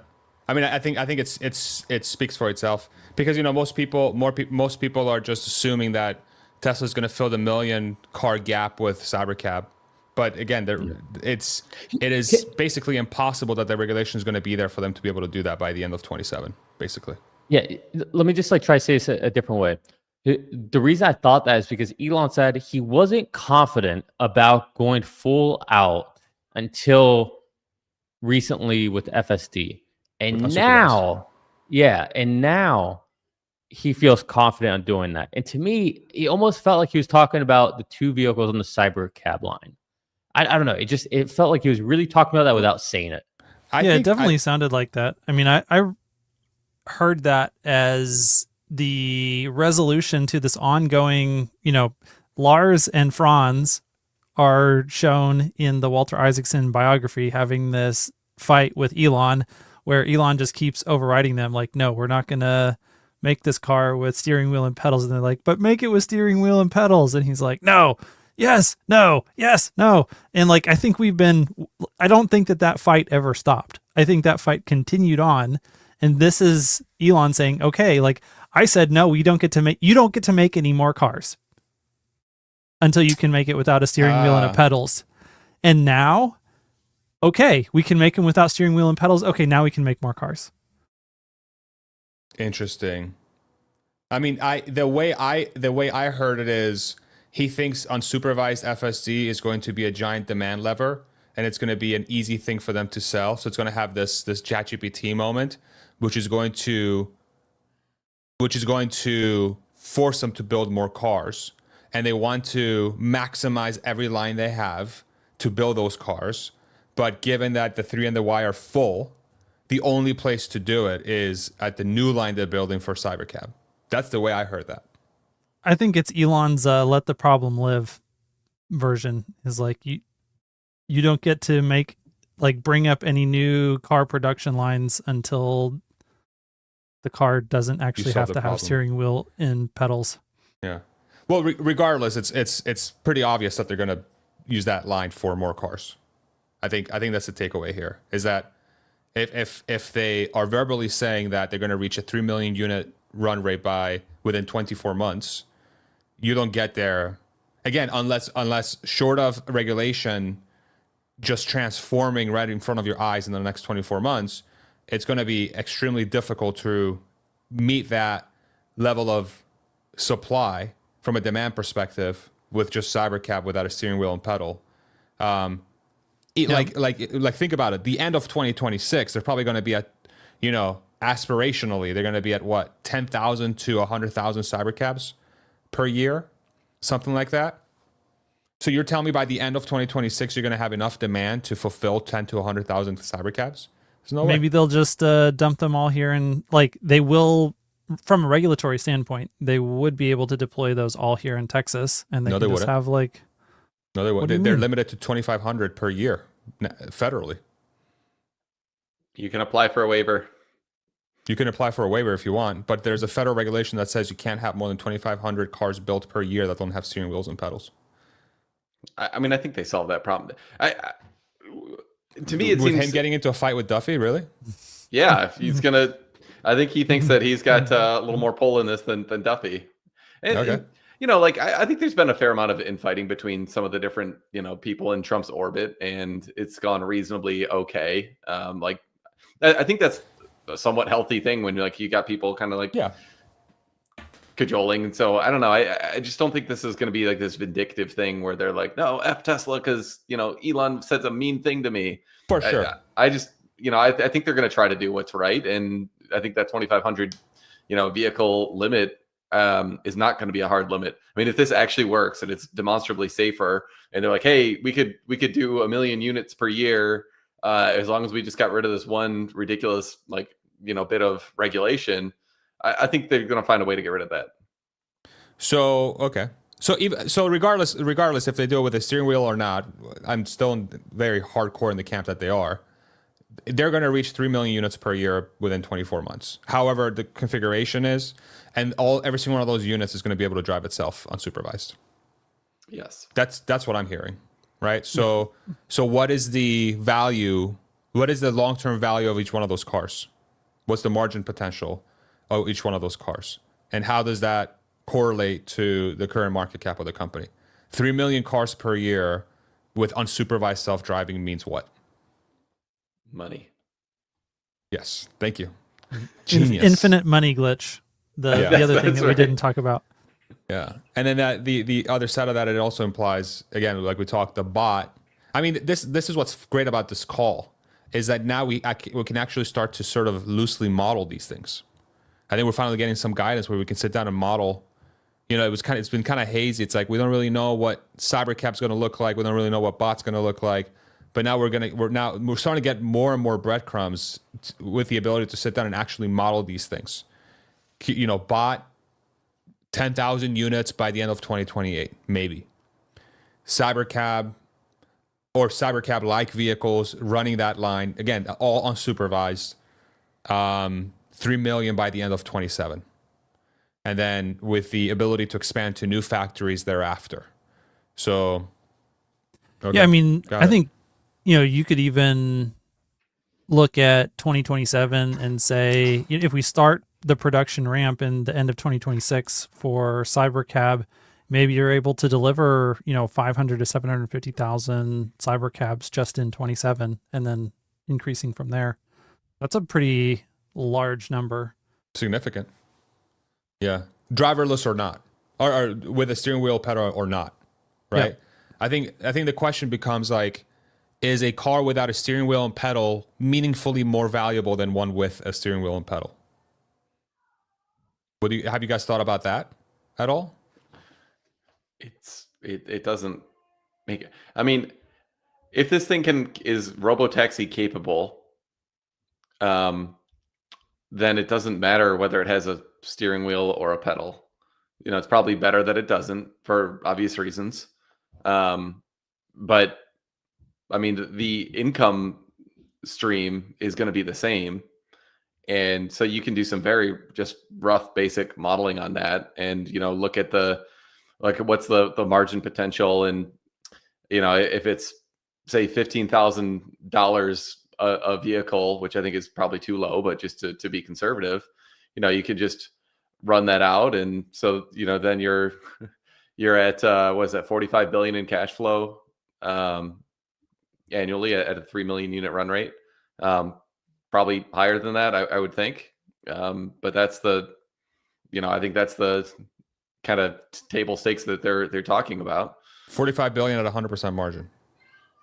No, I just assumed 15,000 of margin, and I think there's different ways that this could be structured. So like if you like sell it to somebody and maybe they're paying for FSD at a price of, let's say, $10,000, and then there's an extra 5,000 of margin baked into that. That's 15,000. You might maybe you can license it so there's a lower upfront fee.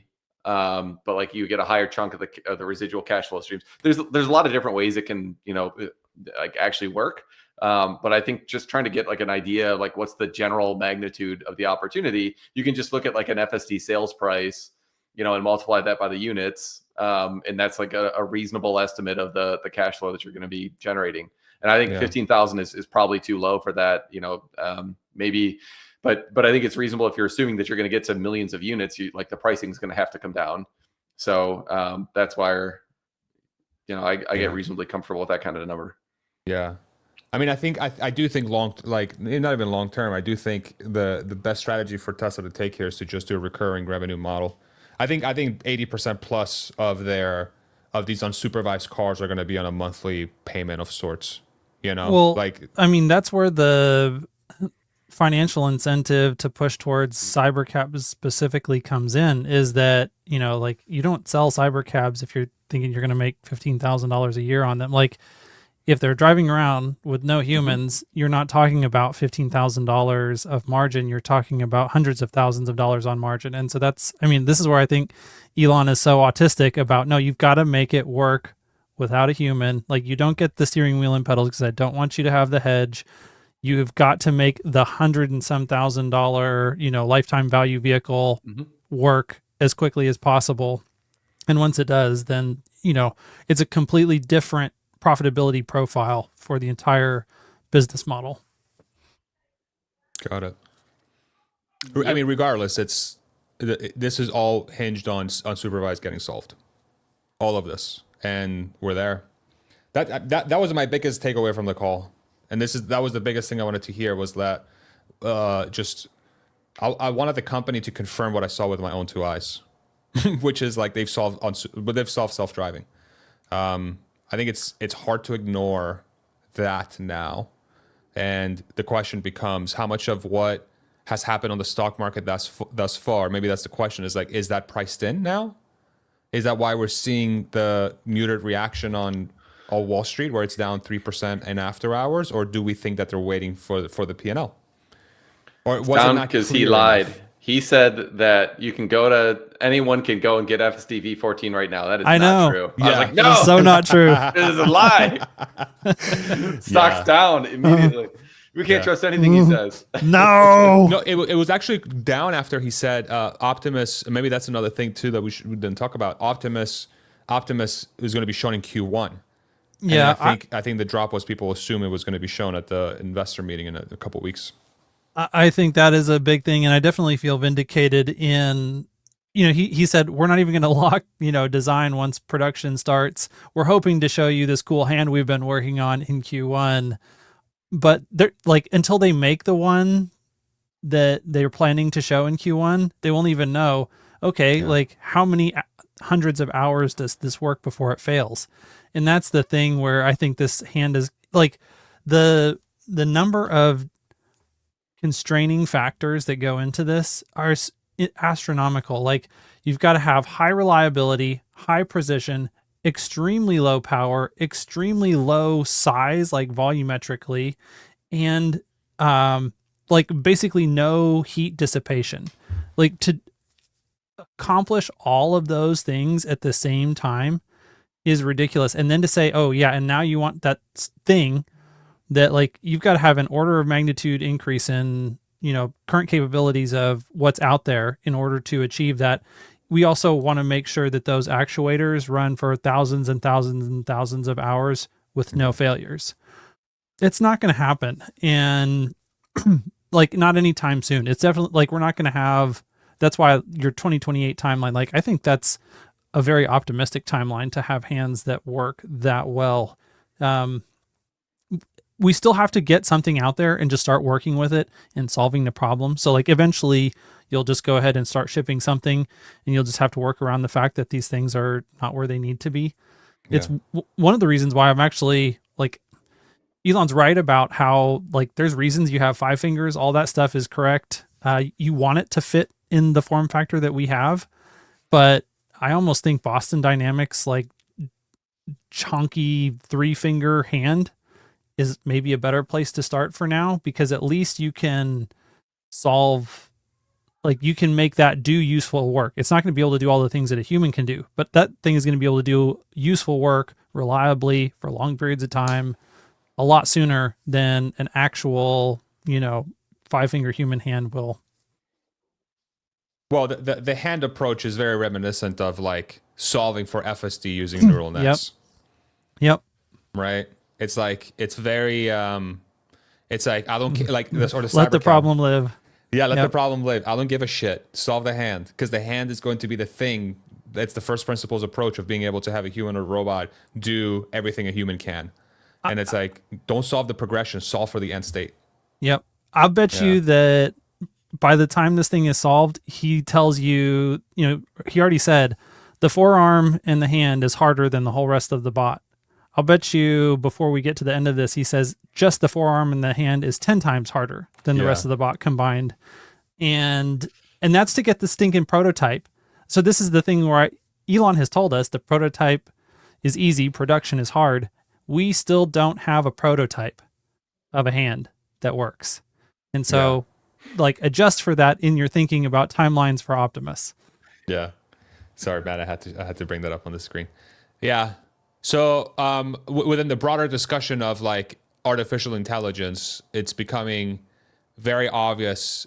Okay, so like human or robots specifically, there are going to be companies out there that are not going to try to take the Tesla approach, which is like your Boston Dynamics example of like, let us take the in-betweeners. And then those robots will probably gain market share before Tesla does, because Tesla is trying to go for the generalized solution, which is 10 times to 100 times harder than what Boston Dynamics is trying to solve for. Very similarly to what Tesla has done with the car, trying to solve for generalized AI, generalized self-driving, which is a very narrow solution for artificial intelligence. Yeah, you're going to have Waymo humanoids. And they're going to suffer from the same type of issues that Waymo has had, which is limited scale, complexity, potentially, but they are going to be useful in those use cases. But the human or robot TAM is 10 times to 50 times bigger than the driving TAM long term. I think there's useful work that those companies can do that's not as safety critical, that makes those business model, like the challenge for Waymo is that they can't operate profitably inside the niche that they occupy currently. But humanoids can. But humanoids probably could, and so those can probably be good businesses. It won't they won't necessarily be as scalable as an Optimus robot, but they're not necessarily just money pits. So Figure has a pathway. Boston Dynamics has a pathway. All these different human or robot companies actually have a pathway to be successful in their ventures, because they are going for the more, like the less generalized and like the halfway point, because the market is so unbelievably large that a okay hand will get you a slice of the pie. I mean, it honestly doesn't even have to be a hand for some things. Whatever. Like, yeah, like a magnet. Just whatever, if you're doing a job where a human uses a tool to do that job, you just put that tool on the end of the arms instead of a hand of any kind. And there you go. Yeah. This is a very fascinating comment. Also, there's room for generalized and specialized bots. And that's no different than like using humans or machines at a factory or a warehouse. Fascinating, huh? Yeah. Yeah, I'm thinking about, like these shortcuts that would get you to a better solution. And it just reminds me of Elon like saying, no, we're going to take the hard medicine, strip out radar, strip out LiDAR. We're going vision only. It's the goal maximum. And to maximize shareholder value, what you actually want to do is sprint to that goal maximum as fast as possible, and like blood, sweat, and tears. And it's going to be painful, and you're going to like screw up along the way and realize that you were like super dumb. But And people are going to scream at you that what that guy's doing over there, that shortcut that he took, that's the better road. You guys are retarded. Just Waymo this crap. Yeah. But now like I think we're just about to bear the fruit of that approach with FSD, the car. And like it's going to become super obvious that like, oh yeah, like of course vision only is like the right way to do it, and look how scalable it is. Look, that took 10 years. Well, exactly. So like I think there's going to be, and then people will say that Tesla and Elon were lucky. Yeah. Once it scales, it'll be like, wow, they got so lucky with this overnight success. Wow. Yeah, but no, like I vividly remember on this 2017 earnings call, he was talking about this approach and why you want to maximize for the optimize for the goal maximum, not the local maximum. And I was just like, oh my gosh, that is like so brilliant. Like it was. Yeah. But yeah, I think it'll be faster than 10 years because there's been so many advances in AI and they've already built up so much of the infrastructure. But still, I think we're going to have a very painful process of struggling through this, having hands that don't work, all sorts of having to build a supply chain for all that he mentioned. Like that's super hard. Yeah. This is a Tesla doesn't become a humanoid robot, a generalized humanoid robot company until 2030 at the earliest. 2031, 2032. I would be surprised if generalized humanoid robotics profits overtake cyber like car robotaxi revenue until like late 2030s, maybe early 2040s. I'll take the under. I'll take the under. I think sorry, profits or revenues? I mean, you pick. Ooh, this is fun. Holy shit. I say 2036 bot overtakes FSD. Yeah, I was thinking late. Yeah, like past 2035. Yeah, and then like sounds right. Like super bearish would be into the 2040s. Yeah, I don't think so. I think this is one of those things where like 10 years from now, we don't know what kind of breakthroughs we're going to get because is AI going to start helping us design hands in like 2 to 3 years? For sure. Yeah. That's going to be a huge breakthrough. I think 2032. 2032. Yeah, I mean, I just think first of all, the TAM is so much larger.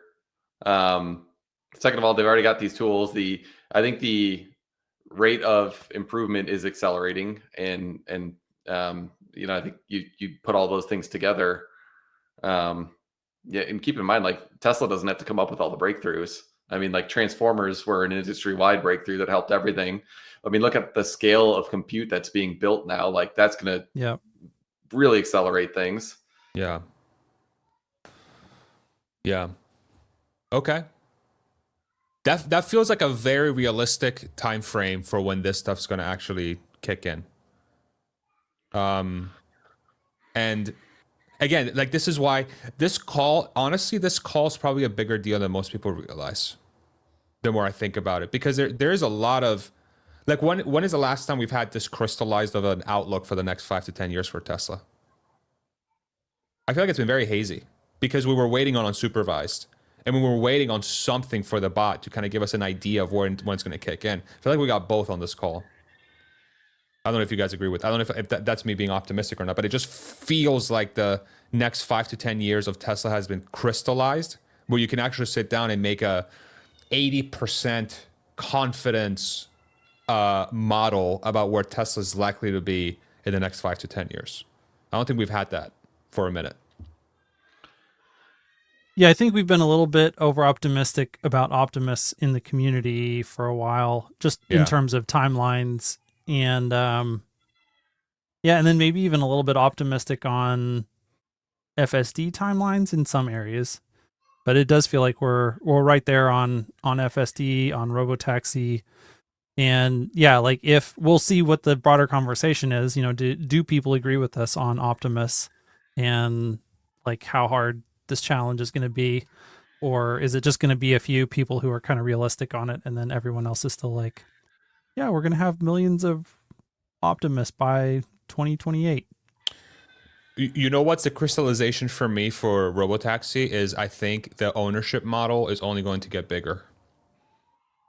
I think people remember when we had Andrea on the pod a while ago, and she was like, I'm still not convinced if people are going to like not own a car or own a self-driving car. I think more people are going to own a self-driving car than use one. Because the cost of owning a self-driving car is going to, deflation is going to kick in a lot of different ways.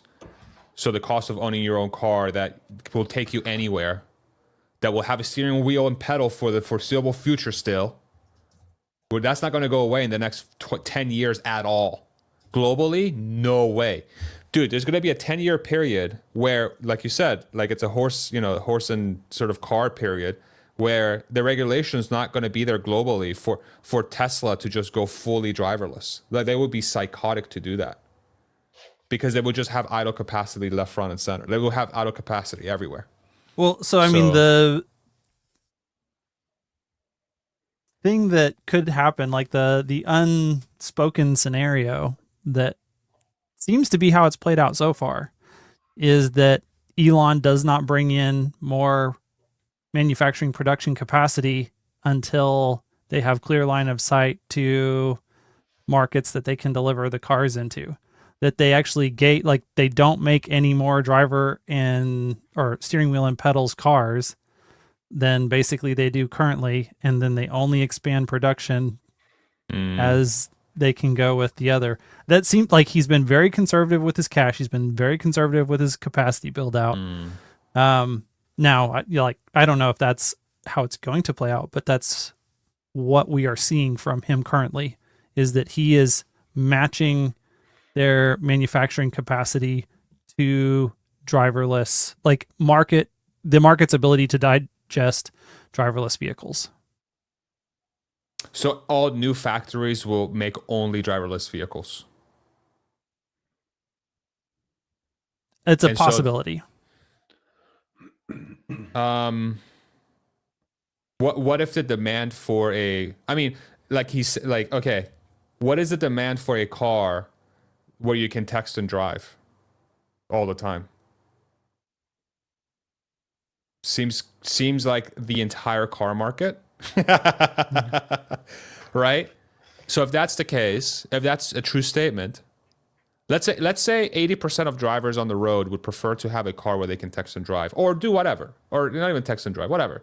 Watch a movie and drive, whatever, sleep and drive, take a nap and drive.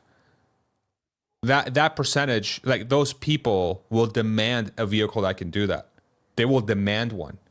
And Tesla would be psychotic to not sell that in those markets. And so the question becomes, will those you're markets... talking about Elon.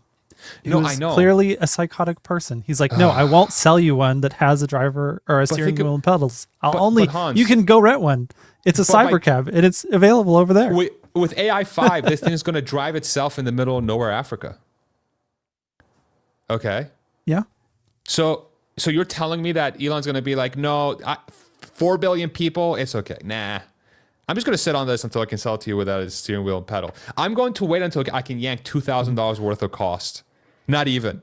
It's not about the costs of the thing. I think it's about, like, he wants the people who want that experience, he wants them to feel the pain necessary to motivate them to enact the correct set of regulations so that he can sell the cybercab. I just think I don't even understand that argument. For regulation, you want the people with the regulations to feel the pain of not having his car? I mean, maybe I misunderstood your statement. Yeah. Like he wants the people of Germany who don't get to have a cybercab to go knocking down all of their regulators' doors. Be like, we have to have this here now. Like, fix your stupid regulations so that we can have cybercabs. Because what's the difference between unsupervised FSD with a person in it in cybercab? Exactly. That's my point. There is not a difference. Yeah. If there's not a difference, so I'm saying if the regulator approves the one, then the other is approved. No. There's not a world in which that's not true. That's fundamentally not true. Like if you don't actually have to pay attention behind the wheel, you're doing this autism thing again, Hans. I'm communicating Elon's autism to you, Sir Normie. You must feel the pain of Elon's autism. Yes. It just continually stabs me like, here's the autism. Just feel it. No, but again, like that's that's so crazy. Like the Cybercab is such a perfect form factor for Europe. And the market that is the perfect market for a Cybercab or Cybercab-like with a steering wheel and pedal, he's going to be like, fuck you. I'm not going to sell you that until you let me sell it with without a steering wheel and pedal. That in the most bureaucrat heavy market on the planet. Damn, dude. I don't know, brother. I mean, dude, if he does that, props to him. I just guarantee you that's his position in the argument. I don't know that he won't ever come around, but as he's having these conversations with Tesla management, that's where he wants to go. What an exciting time. This is probably the most excited I've been about Tesla ever, personally. I like how you said that with zero emotion. The autism's rubbing off on you too. Dude, I've been on a live stream for 5 hours. I know. Why did you start it so early? I saw that. I was like, what? Yeah, that's a good question. I'm not really sure. I was with the kiddo and the wife this morning. You need to get some sleep. Yeah, actually, we're traveling tomorrow too, so it's gonna be fun. Okay, do we want to hit anything else before we wrap this up? Actually, no. Real quick, Hans, should we tell the people, since you haven't been since we've been doing a podcast together, should we just get the people caught up on what's going on now as far as like the two of us? Yeah. So Hans is doing his own thing. I'm doing my own thing. I made the decision to sort of move forward with the podcast with just myself. But the way that it's inappropriate for me to be here. So I'll let you two have a room. Stay around. No, if you gotta go, you gotta go. See ya. From my standpoint, I didn't do the best job or a good job at all transitioning into that new thing. I think with not just with my audience, but with Hans as well. And I mean, there's no bad blood, but it is something that I wish I would have done a better job with transitioning. And so ultimately, I think the where the podcast was and where it needs to go next is just with one person, with myself, because I just didn't think it was fair for Hans ultimately to be. I think we're both two very different and unique brains that I think are in this where we are now. I feel like I'm better and he's better as our own entities versus being a combined entity. Like the sum of the parts, I don't think was really creating a multiplier effect. And so, and I think that's why, creativity is just hard. And it's like we created a lot of things together that I think were positive. Like the sum of the parts was greater, or the whole was greater than the sum of its parts. Yeah. But then like, there's a lot of things that have been changing. And I think, from my perspective, there are a lot of things that I want to focus on trying to understand right now that are kind of outside of the wheelhouse of the audience that we had as well. And so, like I think from just a number of different levels that it does make sense. Yeah. But that doesn't mean that we're not going to do things together. We actually are trying to do a pod together with James Dalma on some AI stuff. Which kind of ties into this bot conversation too, in a lot of different ways, because it's like, it was around the Andre Karpathy comments about how AI is potentially a lot further away than people are making it out to be. That's sort of like the broad statement, and we sort of wanted to sit down and explore that with James Dalma. But yeah, so anyway, I just wanted to, since we were both on air on the channel, I wanted to kind of like bring people up to speed. But just for the people to hear, like I really do appreciate everything you've brought to the podcast, and it's been really cool watching you do more content on your channel too. I strongly recommend everybody goes and checks out your content on YouTube, Hans C. Nelson specifically on YouTube and on X, and it's just really cool watching you just explore the things that you're passionate about. So and Hans will be back, obviously. Like this is not the only time we're going to do stuff together. So, but thank you, dude. Thank you very much for everything. Yep. And it's like, so if you're interested more in somewhat AI hardware, but really, just like the broader AI eco space, that's what I spend a lot of time. Recently, I've been going way down the rabbit hole on NVIDIA and Jensen, which, it's kind of feels like a little bit late to be doing that from one standpoint. But the more I realize like how many different things he's touching, the more I realize that that's also a much bigger and longer term story that's going to continue to play out, that it is, kind of like finding Elon in the days, maybe finding Elon in 2020 after things had already blown up. So that's an interesting thing, trying to understand a little bit better where AMD and Lisa Su are going to fit into this whole story, and then doing a lot more research into the individual AI companies. I spent a lot of time, like, part of the genesis of all this was like, man, I think XAI is probably the most important thing that Elon is working on right now. Even though I love Tesla, even though the majority of my investment dollars are tied up in Tesla, I need to understand what's going on with XAI more deeply. And that, then touches all these other things. Well, if you want to understand XAI, you kind of have to understand what's going on with Google and DeepMind and Gemini and all that stuff, and OpenAI and Sam Altman and Jensen and NVIDIA and Lisa Su and AMD and Anthropic and all these different things. And so, it's like I've been spending a lot of time doing a lot of research on stuff that's really outside of, the core interests of, most people who just love Tesla. And so it's been a lot of learning, from my standpoint. It feels like back before I ever started making content on Tesla, and I spent hundreds of hours, just trying to get up to speed on what all was there. And that's it's been quite the journey. That's awesome. So everybody go make sure you check him out. Hans at Hansi Nelson on YouTube and X. So awesome. Anything else? I'm hungry. I don't know if you are. I'm hungry and my brain's falling out of my butt. Yeah, that was a long stream. That was a marathon. And you were here longer than me. So anyways, everyone have a great night. Yeah, you too. It's exciting. It is very exciting. I mean, ultimately it's very exciting. But anyway, thank you, Hans. Thank you, everybody. Yep. Have a good night, everybody. Go have some food. End stream.